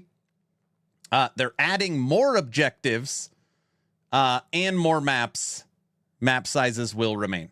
We have made sure to focus on increasing the sheer number of interesting and different encounters you will randomly stumble into as you explore the endgame. And the second goal is to smoothen the progression through maps and reduce the amount of annoying busy work. To start with, let's talk about the new interesting stuff to find. Well, the most obvious thing to add are new maps. As well as the Asmari Ranges that Jonathan mentioned earlier, Dawn of the Hunt also contains 7 other new maps, all with their own custom encounters. Let's start with this one. The Feral Megaliths map starts off in the wild Ezomite forests. As you progress through the forest, you will find mysterious rune-carved stones that, when touched, surge with energy. After activating all the stones, you can find a grand henge, where all the energy is coalescing. You can then start an encounter. The area darkens, a storm moves in, and a concentration of energy summons a dangerous boss. Did they mention anything on map completion? It's still killing all the rares. It is still killing all the rares, but you will see on these new maps, they're different. Just watch this section. The old maps are all the same, but this is new. You must fight and defeat the boss to get its rewards. Once you have defeated it, summon another. And another. Did LE sell supporter packs during early access? They did not. And another. And another. You have 10 total waves of boss fights which get incrementally more difficult. If you manage to defeat them, you get full boss rewards, but also opportunities to get new runes. These can only be obtained from this map. The Fractured Lake contains a surreal waterscape with fractured mirror-like objects. It's the lake season map. As you move around the map, the terrain itself elevates from below, creating the ground you walk on. In this unique map, all the rare monsters are mirrored, so you're always fighting 2 of the same rare at the same time, which can prove quite difficult. If you manage to overcome that challenge and make it to the end of the map, you'll be presented with a broken mirror, a powerful altar-like object that contains an item within it. Let me ask chat something, and I'm just curious. Because I wonder how I would think if they made Last Epoch 2 in 700 years from now.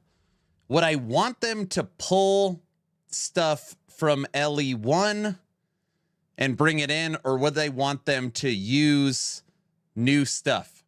I'm curious, the people out there, the big Path of Exile fans, do you want them to recycle, just continuously recycle POE 1, or do you want new stuff? I'm just curious, ballpark. Both? The good stuff, sure, both. I think it needs to be a combo of both. I mean, yes, if they are good. You just say POE, LE, I don't know what I said. New stuff, mixed. Didn't play much POE 1. Why not take the best stuff? It ain't broke, don't fix it. Who actually liked Lake? Someone in chat a second ago. Inked liked it. A good balance of both. Okay. The item contained within is a new base type, either an amulet or a ring, that can be crafted to have additional prefixes or suffixes at the cost of the other. The last unique map we'll show today is one based around the essence mechanic. You enter a crystalline cavern, and you will find a powerful map boss imprisoned in the center. It is surrounded by many rare monsters, also imprisoned in essences. By freeing and defeating the rare monsters, the essence they held will be upgraded to a greater essence, and be added to the imprisoned map boss. How brave are you? How many essences will you add to the boss? Oh, I like that. You could get 4 greater essence and then immediately take them to the currency exchange. I mean, immediately use them for crafting. Overdo it, and you might lose everything. Underdo it, and you might regret it. It's your choice. Speaking of essences, alongside visual improvements, you're now able to apply Varlorbs to corrupt the essences with a range of unpredictable outcomes.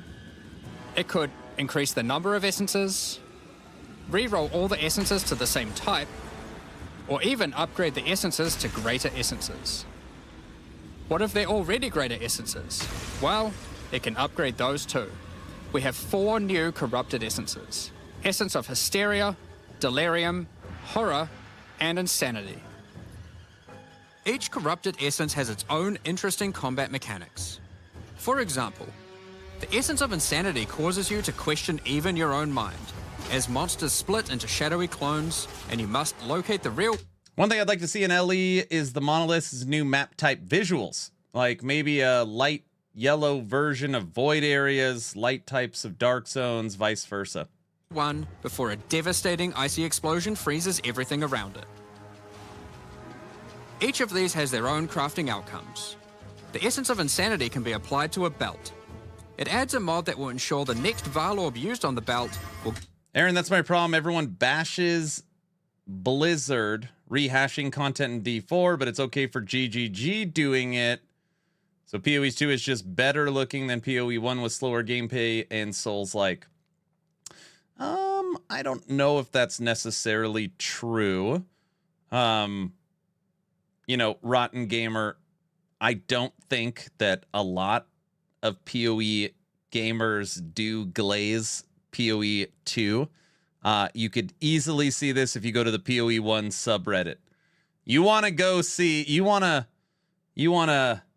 to sleep for a few days, go into the PoE 1 subreddit for a couple hours. Guarantee adding 2 enchantments. Glaze, you're 40 now. It's worth noting all the essences in the unique map can also be corrupted too. They will eat you up over there. It's worth noting we have also added 10 extra Atlas passive points you can earn by completing 5 different unique maps. And I don't like talking about a general population because obviously it's not everyone, but there is a large core PoE 1 fan base that does not like PoE 2. And I mean does not like it with every fabric of their being. Not everybody. I'm not saying everyone. I'm just saying there is a pocket of PoE 1 crew that literally hate this game. Now, new maps are just the beginning. We had a goal where we wanted to make sure you were constantly finding exciting new content, and that it could be lurking around any corner. So, we have added a bunch of new things that you could stumble into in any map you run. On your travels, you will sometimes encounter rogue exiles. Frickin' exiled mages. Oh, I mean, not exiled mages. I meant rogue exiles. Rogue, you know. Never mind. Sorry. Others like you who have been exiled and are openly hostile. Some are malicious, some are mad, while others are simply fiends for loot. They will challenge you, a fight to the death. They use the No, I know, I'm just kidding. Same skills available to players, and even the same items. They aren't just dressed up in those items, they're actually using them. This is actually pretty cool. So if you kill them, they drop their gear, and it's uniques that you get. It's going to feel like a true player versus player situation. So you'll see up here at the top, it'll actually show what they drop if you kill them. So if you find one of these exiles and it's got like an awesome unique on it, you gotta kill him. Of course, if you are able to slay these exiles, those items will all drop on the ground. So if you encounter an exile using a powerful or valuable unique item, which you can see displayed under their life bar, you want to be damn sure you kill them. Because if they kill you and your party, they'll portal out, taking their items with them. Every fight will feel completely different depending on the items they come equipped with. These exiles are much smarter than your regular monster. They have capabilities to dodge roll, avoid your abilities with smart pathfinding, smart touch. That's kind of what Nemesis is, right? They stole it.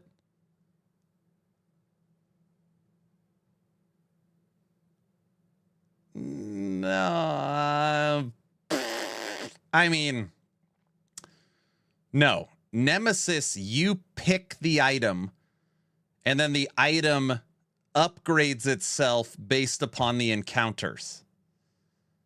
I mean, very loosely tied to Nemesis. Very loosely. Also, in this case, if you lose, they're gone. Where in Nemesis and LE, if you lose, they stay there. You just keep trying. Targeting and much more Yeah, that one's a little bit of a stretch. That one's a little stretch. Action-packed gameplay. Fortunately, they're like you, and they're not super durable. Unless, of course, they're wearing uniques like Helm's Heart, in which case, expect a longer battle. There are 12 different rogue exiles you can find, each with their own skills and personalities. Some may insult you, while others may admire your honor in combat.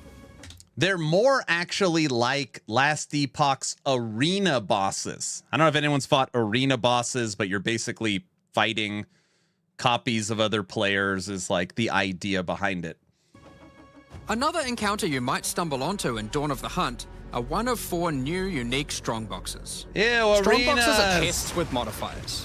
When you try to open them, they activate traps and spawn waves of monsters that you must defeat to access the loot. Let's take a look at 2 of the new unique boxes that are harder to find and behave just a little bit differently.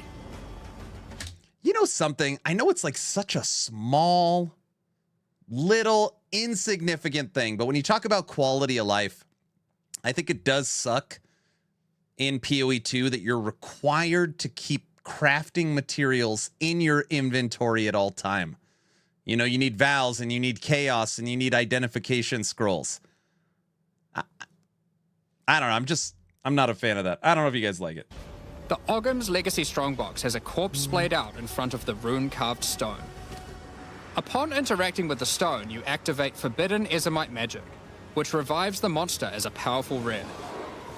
The Strongbox comes with a modifier which determines how many times it will revive that rare. Each time you defeat the monstrosity, while having a tiny inventory, it's an old outdated system, you use your orbs. I mean, for strong boxes and stuff, you could upgrade your strong boxes and add modifiers. I like crafting onto strong boxes. But exactly, so that's what I'm saying. Crafting onto the in-game stuff is fun, but it sucks that you have to keep the items on you. That's what I meant. the Strongbox revives it again, adding an extra modifier to the monster. With each resurrection, it becomes more difficult, but also more rewarding. This Strongbox is infused with thaumaturgy from ancient Vaal technology. Eshell's Torment has a powerful artifact inside and is guarded by chaos itself. You can't craft on a strongbox on controller? Is that true?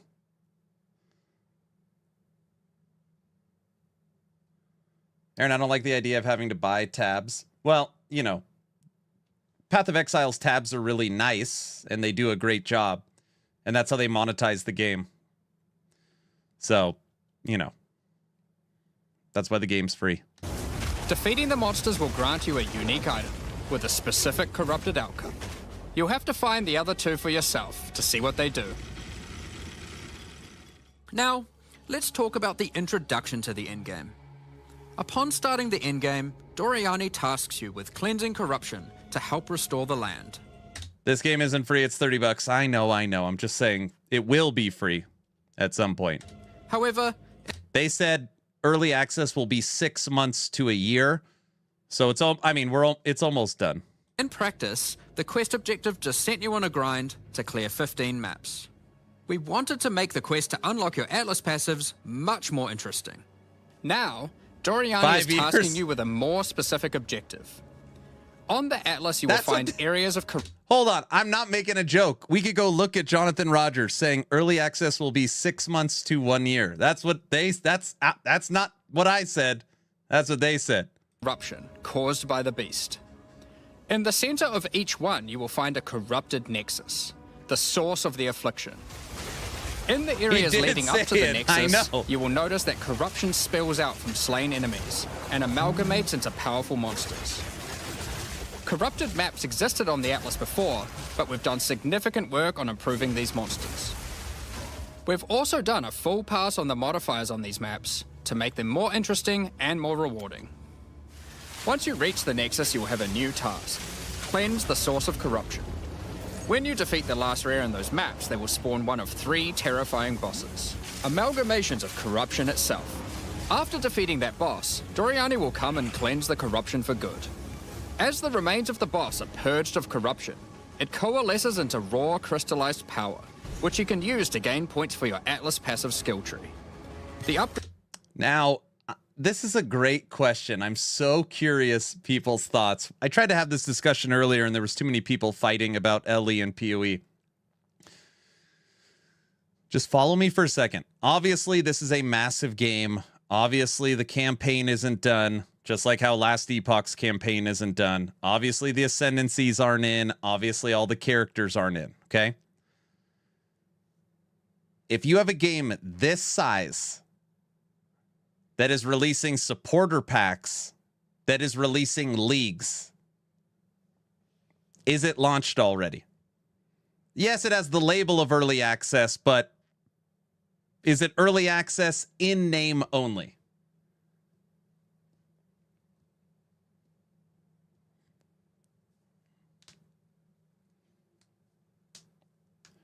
What do you mean? Chat is so welcome to both games. I know. In name only. Yes, yes. Paid early access. It's early access until everything is available.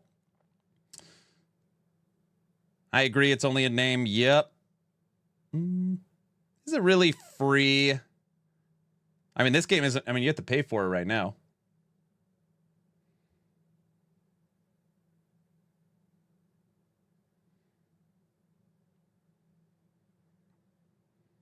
No, it's a typical unfinished game. This game came out December 6th.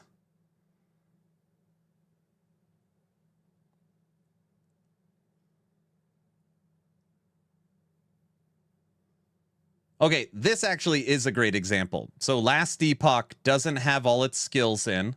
Lich is missing a skill. Marksman's missing a skill. Shaman's missing a skill. Paladin's missing a skill. Rogue is missing 2 base skills. And there's still 3 acts of the campaign not done, right?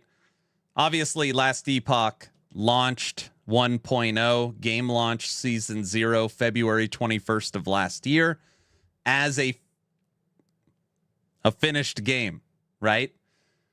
I don't know. In my head, I've been thinking about this more and more. Okay, they're releasing leagues. They're releasing massive updates. It's got a retail cost. They're putting out supporter packs. It's got more content than probably any ARPG out there. Is it really Early access. I don't know. It's clearly a launch.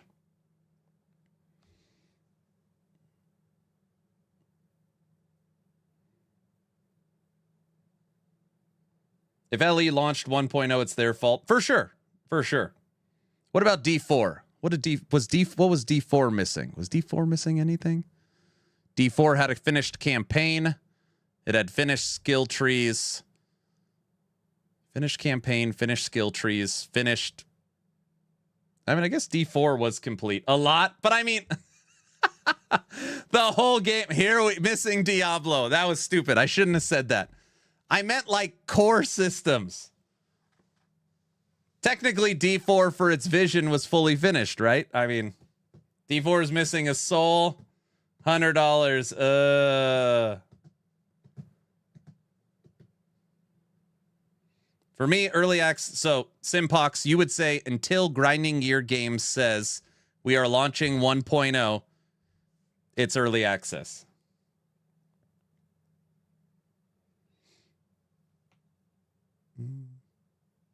POE 2 is the new Star Citizen. D4 is missing Diablo.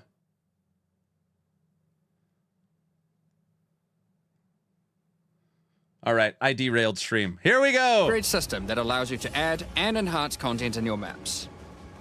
We didn't stop there though. When you complete a corrupted nexus, all of the remaining surrounding corrupted maps will become cleansed maps. Cleansed maps also have new monsters, a new boss, and their own set of modifiers and rewards, including finding I really want to listen to what they said about towers. Somebody was like, wait, I have to run towers 4 times? That's what Kiko said. And I was like, no. But I'm not sure. We got to listen to towers by again. slaying cleansed enemies. Don't forget, everyone, as long as you're following the channel on Twitch or subbed on YouTube, type in !! giveaway. We're going to be drawing a giveaway tomorrow after the dev stream.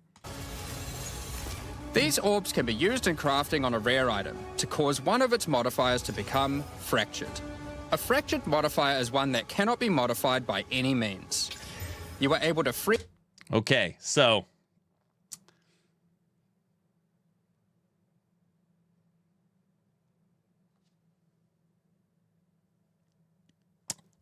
It's a sealed affix. Freely modify the item, ensuring the fractured modifier will never change. If you get the right item with the right mod, it can prove to be a very powerful crafting base indeed. You must now choose. Do you complete all the corrupted maps and then the Nexus? Or maybe you beeline to the Nexus, complete it, and do all the remaining maps cleansed. Both have rewards to entice you and challenges to assess. Now, let's have a talk about towers. One thing we've had a lot of feedback on is the busy work of... Fractured was in POE 1. Duh. Around running towers and managing your tablets. Duh. The first change we've made here is that we have reduced the number of towers drastically. So there are now 1/3 as many... Okay, so check out the map here. Look how many towers there are. One thing we've had a lot of feedback on is the busy work around running towers and managing your tablets. The first change we've made here is that we have reduced the number of towers drastically. So there are now 1/3 as many as before, but we've made them much more powerful. To start with, tablets now inherit... Okay, so right off the bat, if they're more powerful, but there's less of them, that means the second you identify a tower, you have to go immediately towards it. So you're actually, which technically you do right now anyways, but you have to target farm towers on your atlas. Inherently add twice as many mechanics. But that's not all. Running higher tier maps and towers now increases the number of mechanics applied by tablets. By tier 15, the bonus is double, allowing a single tablet to now add 4 times as many mechanics as before. So, we're running far fewer towers, dealing with fewer tablets, and affecting even more maps than before. Okay, so it's not you have to run the tower 4 times, it's that one tablet counts as 4. Put juicy maps into towers to increase mechanics. Yes. So just get rid of them. Good change. Brock says 0.2 is a joke. Why are we watching this again? There's so many people that just showed up. Don't worry, we're not going to watch the Ziggy D part, which is the whole damn thing. But because there were fewer towers overlapping with each other, you won't get as many opportunities to stack different tablets. In order to solve this, we've made it so that each tower can consume up to 3 tablets at once. You always get 1 slot on completing the tower, but if you can complete a tower with more mods on the waystone, in order to tablets. What? Wait. What did he... Hold on. By tier 15, the bonus is double, allowing a single tablet to now add 4 times as many mechanics as before. So, we're running far fewer towers, dealing with fewer tablets, and affecting even more maps than before. But because there were fewer towers overlapping with each other, you won't get as many opportunities to stack different tablets. In order to solve this, we've made it so that each tower can consume up to 3 tablets at once. You always get 1 slot on completing the tower, but if you can complete a tower with more mods on the waystone, you can unlock a 2nd or 3rd slot. So you do have to run the towers over and over again. Right? Hold on. No.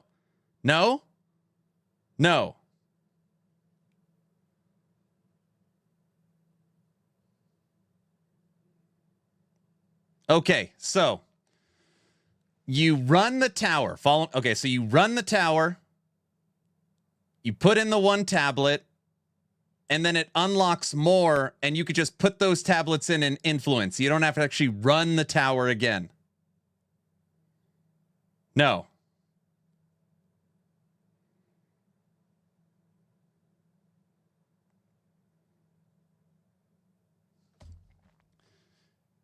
Complete this tower with a waystone that has at least 6 modifiers to unlock this slot.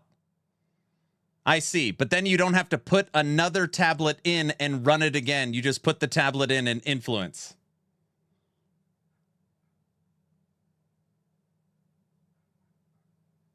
Correct. Overall, this allows for even more juicing. What do you mean, no? No one knows.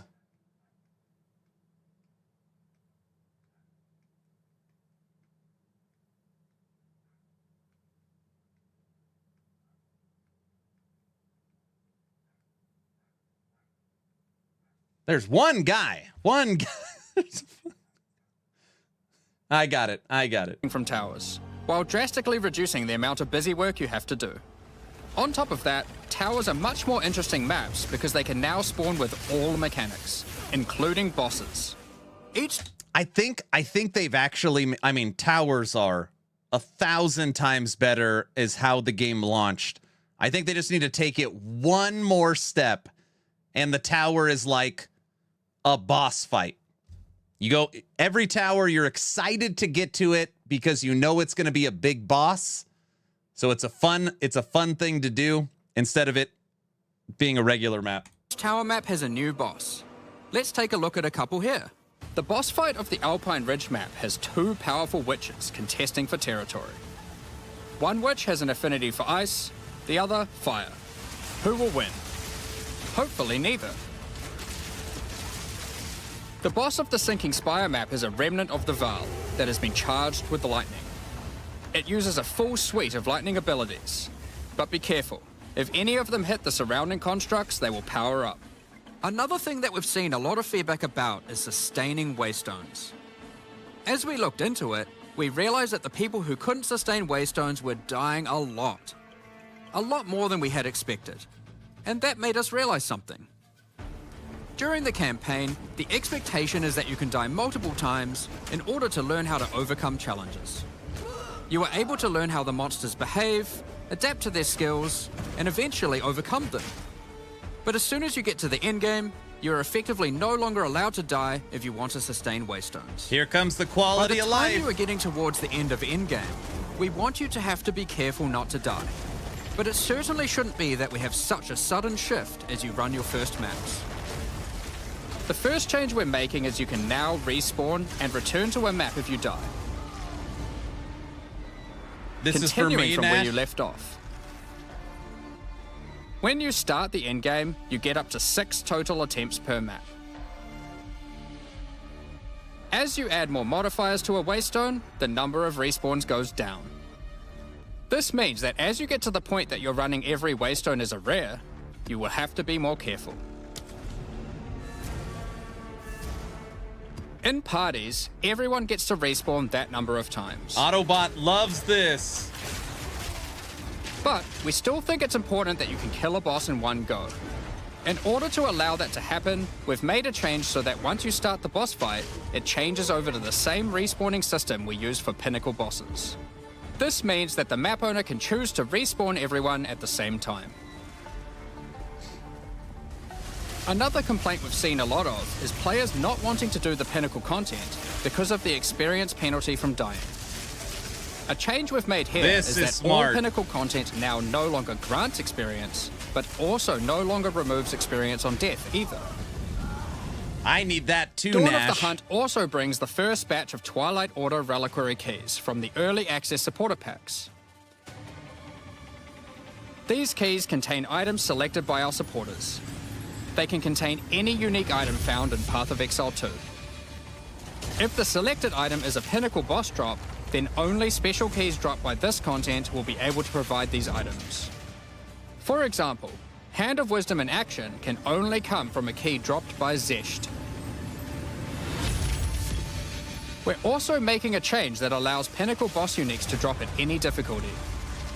Rarer uniques will be rarer at lower difficulties, but still possible to find.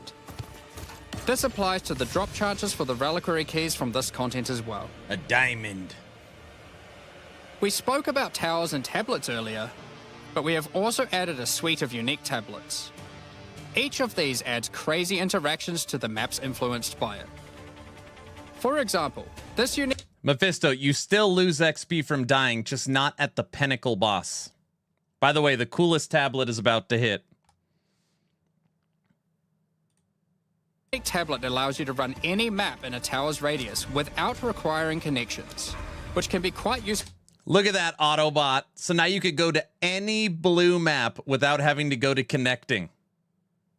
Come on! For jumping gaps and traveling around your atlas. And this tablet causes all runic monsters spawned during expedition encounters to be Take my money. duplicated, and weakens all expedition monsters that emerge from the ground. The Atlas tree has also been expanded, and you can find many of the new mechanics there, and improvements to existing ones too. Those tablets will sell for a lot. Now, through this live stream, we have mentioned quite a few new crafting options that we've added. New runes. Yes, there's a new bird mount.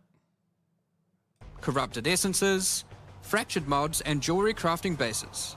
But we did have just one more crafting system to talk about.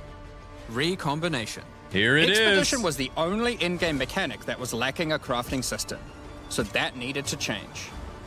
Recombination is a mechanic that might be familiar to some players. It allows you to merge two items together, hoping to get the best elements of each on a single new item. This new crafting bench will be unlocked as you complete your first expedition, and requires artifacts found during expeditions to fuel it. The rarer the mods on the item mount is actually a skill. the more expensive the cost. The mount's actually a skill. That wraps up all the major in-game changes we're talking about today. With all the system changes and new content, we can't wait to get in there, start blasting maps, and obliterating monsters. There is one more thing we wanted to clarify before we move on, which is that all the content we've talked about today will be made available in the existing early access leagues, so you can play your existing characters. Legacy However, versus season? there will be new leagues made for those who wish to start in a fresh economy. It is recommended to start over and get the full new experience in the Dawn of the Hunt leagues. Just like Ellie, yep. For all our existing early access players, we're really looking forward to joining you playing in this new update. For those who don't already have access and are interested in playing Path of Exile 2, Dawn of the Hunt, you are able to at any time purchase an early access supporter pack at www.pathofexile2.com. Additionally, the Paladin and Penance supporter packs are now available to purchase in Path of Exile 2 and contain 6 microtransactions each and the full pack's face value in points. All the microtransactions contained within these packs are purely cosmetic and do not affect your character's power or progression in any way. Thank you so much for your ongoing support. We're just about to start the Q&A with Ziggy D. Yes, I've been waiting with for release this. at the end of next week, our community team will be posting crucial information you'll need for the release. Keep an eye on the news. On release weekend, we expect to launch the new mystery box and many new microtransactions, including Path of Exile 2's first alternate skill effects. Thanks for joining us today and checking out our latest developments. We're looking forward to playing the Huntress, trying new builds, and exploring the new endgame next week. I hope this up-and-coming part isn't too long. No. It's only 2 hours and 10 minutes of nap time. We'll begin the Q&A shortly, so please get your questions ready. Oh, man. All right, we're done with this. I got stuff to do today. Sorry, the joke is we watched this entire 2 hour and 10-minute interview with Ziggy D, and I got nothing but love for Ziggy D. It was hard to watch. Okay. I want to show something that was asked by Raven. Ba-da-rum-bum-bum. Painful, man, painful. All right, reinstalling POE 2 again. Got me interested. Please get your questions ready. Barely took any questions from chat. Wait, hard to watch? It's just boring. It's just boring. There's like no cuts or no visuals. So imagine the beginning of a campfire chat. So the beginning of a campfire chat, you know, the 4 people standing there or sitting there, and the camera never moves. So 2 hours and 10 minutes of the 4 fireside D4 without any it was brutal. It was brutal. Talked about smoothies for 2 hours. The question was asked about Lich. Here, let me kill my camera so you guys could see everything. All right. The Lich class. So on here, you're going to have a jewel that you can install in the Lich, and you got this zombie with a tongue sticking out. You could socket 1 non-unique basic jewel, 100% increased effective socketed jewels, 50% more mana cost if you have no energy shield. So you want to make sure you have some energy shield, or else you're going to get murdered. But pretty cool. It's got this jewel effect. If you look at the big nodes on it, your allies in your presence have Unholy Might. While you are not on low mana, lose 5% mana per second. So if you can keep your mana high, you're going to be giving your minion army Unholy Might. If you continue down here, Dominion over Flesh, you can apply an additional curse to your Your curses have the effects of hexproof enemies. I don't know what hexproof means. Is that like they can't, like the hex always goes through? They can't, like it goes through resistance? I don't know. So basically you have a way hexproof can't curse. You can't curse them. Got it. It's really good. Okay, that makes sense. So anyways, you can build an unholy minion army through your Lich. So that seems pretty cool. Rupture the Soul. Cursed enemies killed by you or allies in your presence have a 33% chance to explode, dealing a quarter of their maximum life as chaos damage. So basically you get exploding enemies. So people will probably take this tree. And then down here you have increased magnitude of Unholy Might buffs. You can grant 100 per maximum mana. On the tree you also have Eldritch Empowerment. Non-channeling spells cost 3% additional maximal energy shield, 3% multiplicative damage. Energy shield does not interrupt recharge. On the right side of the tree, Price of Power. Non-channeling spells consume power charges to deal 25% multiplicative damage. Soulless Form, 10% of damage taken bypasses energy shield, no inherent mana regeneration. Regenerate mana equal to 6% of your maximum life per second. It's kind of interesting. And then lastly, Eternal Life.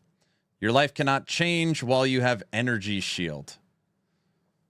Your life cannot change while you have Energy Shield. So if you are using something that takes your life away, it won't actually take your life away? Sure.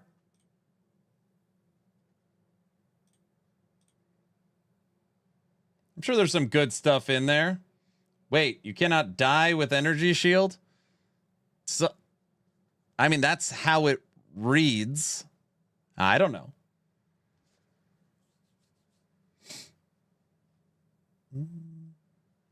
Aaron jump scare? Shark bait. Hoo ha ha. Basically immune to poison as long as you have Energy Shield. Sure. Sure. So anyways, the question will become very quickly, for which, what is a better minion army? Infernalist or Lich? Infernalist or Lich? But I think this is exactly what GGG said. They said, hey, if we give you a Necromancer, then anybody that wants to play minions automatically have to play Necromancer. Where in this case, if you want to play like Fire Minion Army, you've got Infernalist. If you want to play Chaos Damage Minion Army, you have Lich. So it opens up different ways to play, which I think is pretty cool. Infernalist? Do you think Infernalist? Probably Lich. I wish Logout macro was here. Oh, Logout is here. Logout. Remember how you wanted to play a Chaos Minion Army? You got your Lich. I called it. I said months ago it was going to be a curse one. See? OMG. Were there other ascendancies revealed? Yeah.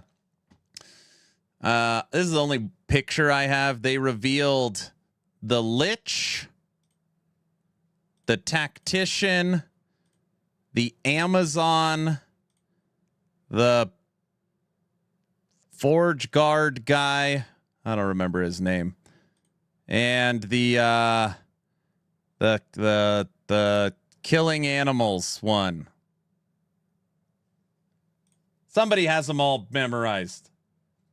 Blacksmith. Yeah, the Blacksmith. Blacksmith, Tactician, Amazon, Lich. What's the deer killing one? And the deer killing one? Katava? Is that what it's called? Yeah, and the deer killing one. The emo girl?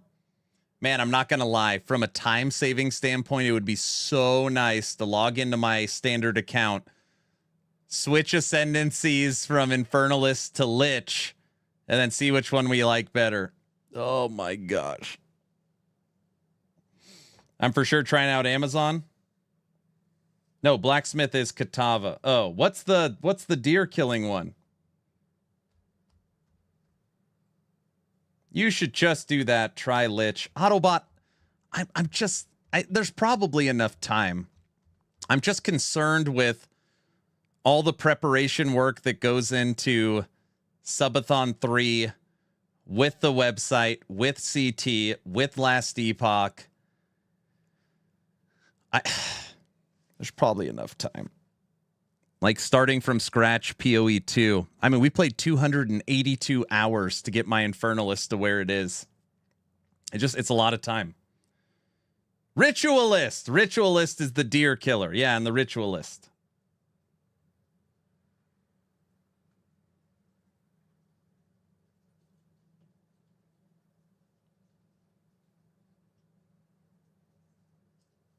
I have over 400 hours, no problem then. This window to update, I think, F me, exactly.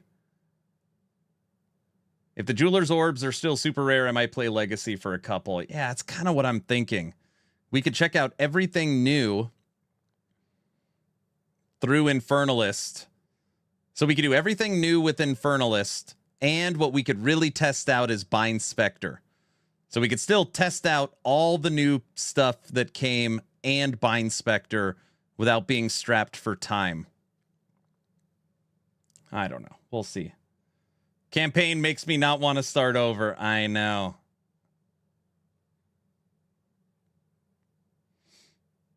Nash, you're not listening. I don't know if I have enough time. POE is not like it's oh my gosh. Campaign is quick. It's like 15 hours. No, it is not 15 hours. I've literally only ran the campaign one time. You're not a potato farmer. Enjoy the 500 exalts for 1 divine. I have like 10 divines. And my gear is all like 10. I have 10 divines in my stash, and I think all my gear was like 20 divines. So I've already got like a decent character decked out. I ran it quick. I leveled like 5 dudes. Oh my gosh. Oh my gosh. Don't even play if you aren't starting over. Here we go. Here we go. I gotta listen to this. I have every character fully leveled. Every one. All this money and it means nothing. Haven't you seen the race results regarding the campaign? You guys are just something else, man. You're something else. Simpox.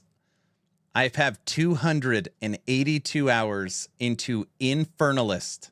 I have played the campaign 1 time.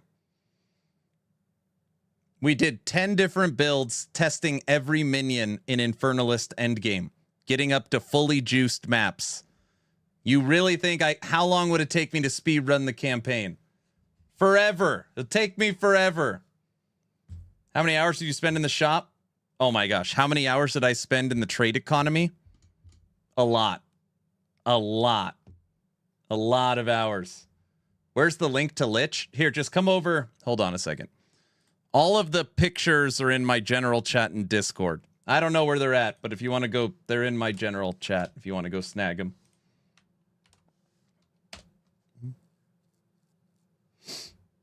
Then you know what you have to do next Friday. Oh my gosh. Oh my gosh. Training. All right. That's going to do it for today. It's already 5:30 here. I thought this was going to be a short stream. We streamed for 5 hours and 15 minutes. That's pretty good.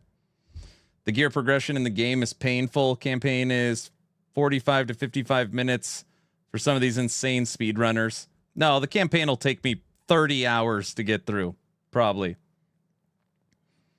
There's also a Waypoint fast travel campaign is easy. Easy. It's quick. Thanks for the stream recap. Now I don't have to go watch the stream. You are very, very welcome. You're very, very welcome. Tomorrow is Friday, and that is Last Epoch dev stream. So tomorrow we'll be playing Last Epoch and watching Mike see if he has any leaks for Season 2 of LE. And I'm sure that entire stream will be Path of Exile 2 questions. So he brought 8 leaks to the last stream. So we'll see how many teasers he brings to tomorrow. I think that's all I've got. I'm about to do a quick Act 2. Just get enough time to go play LE.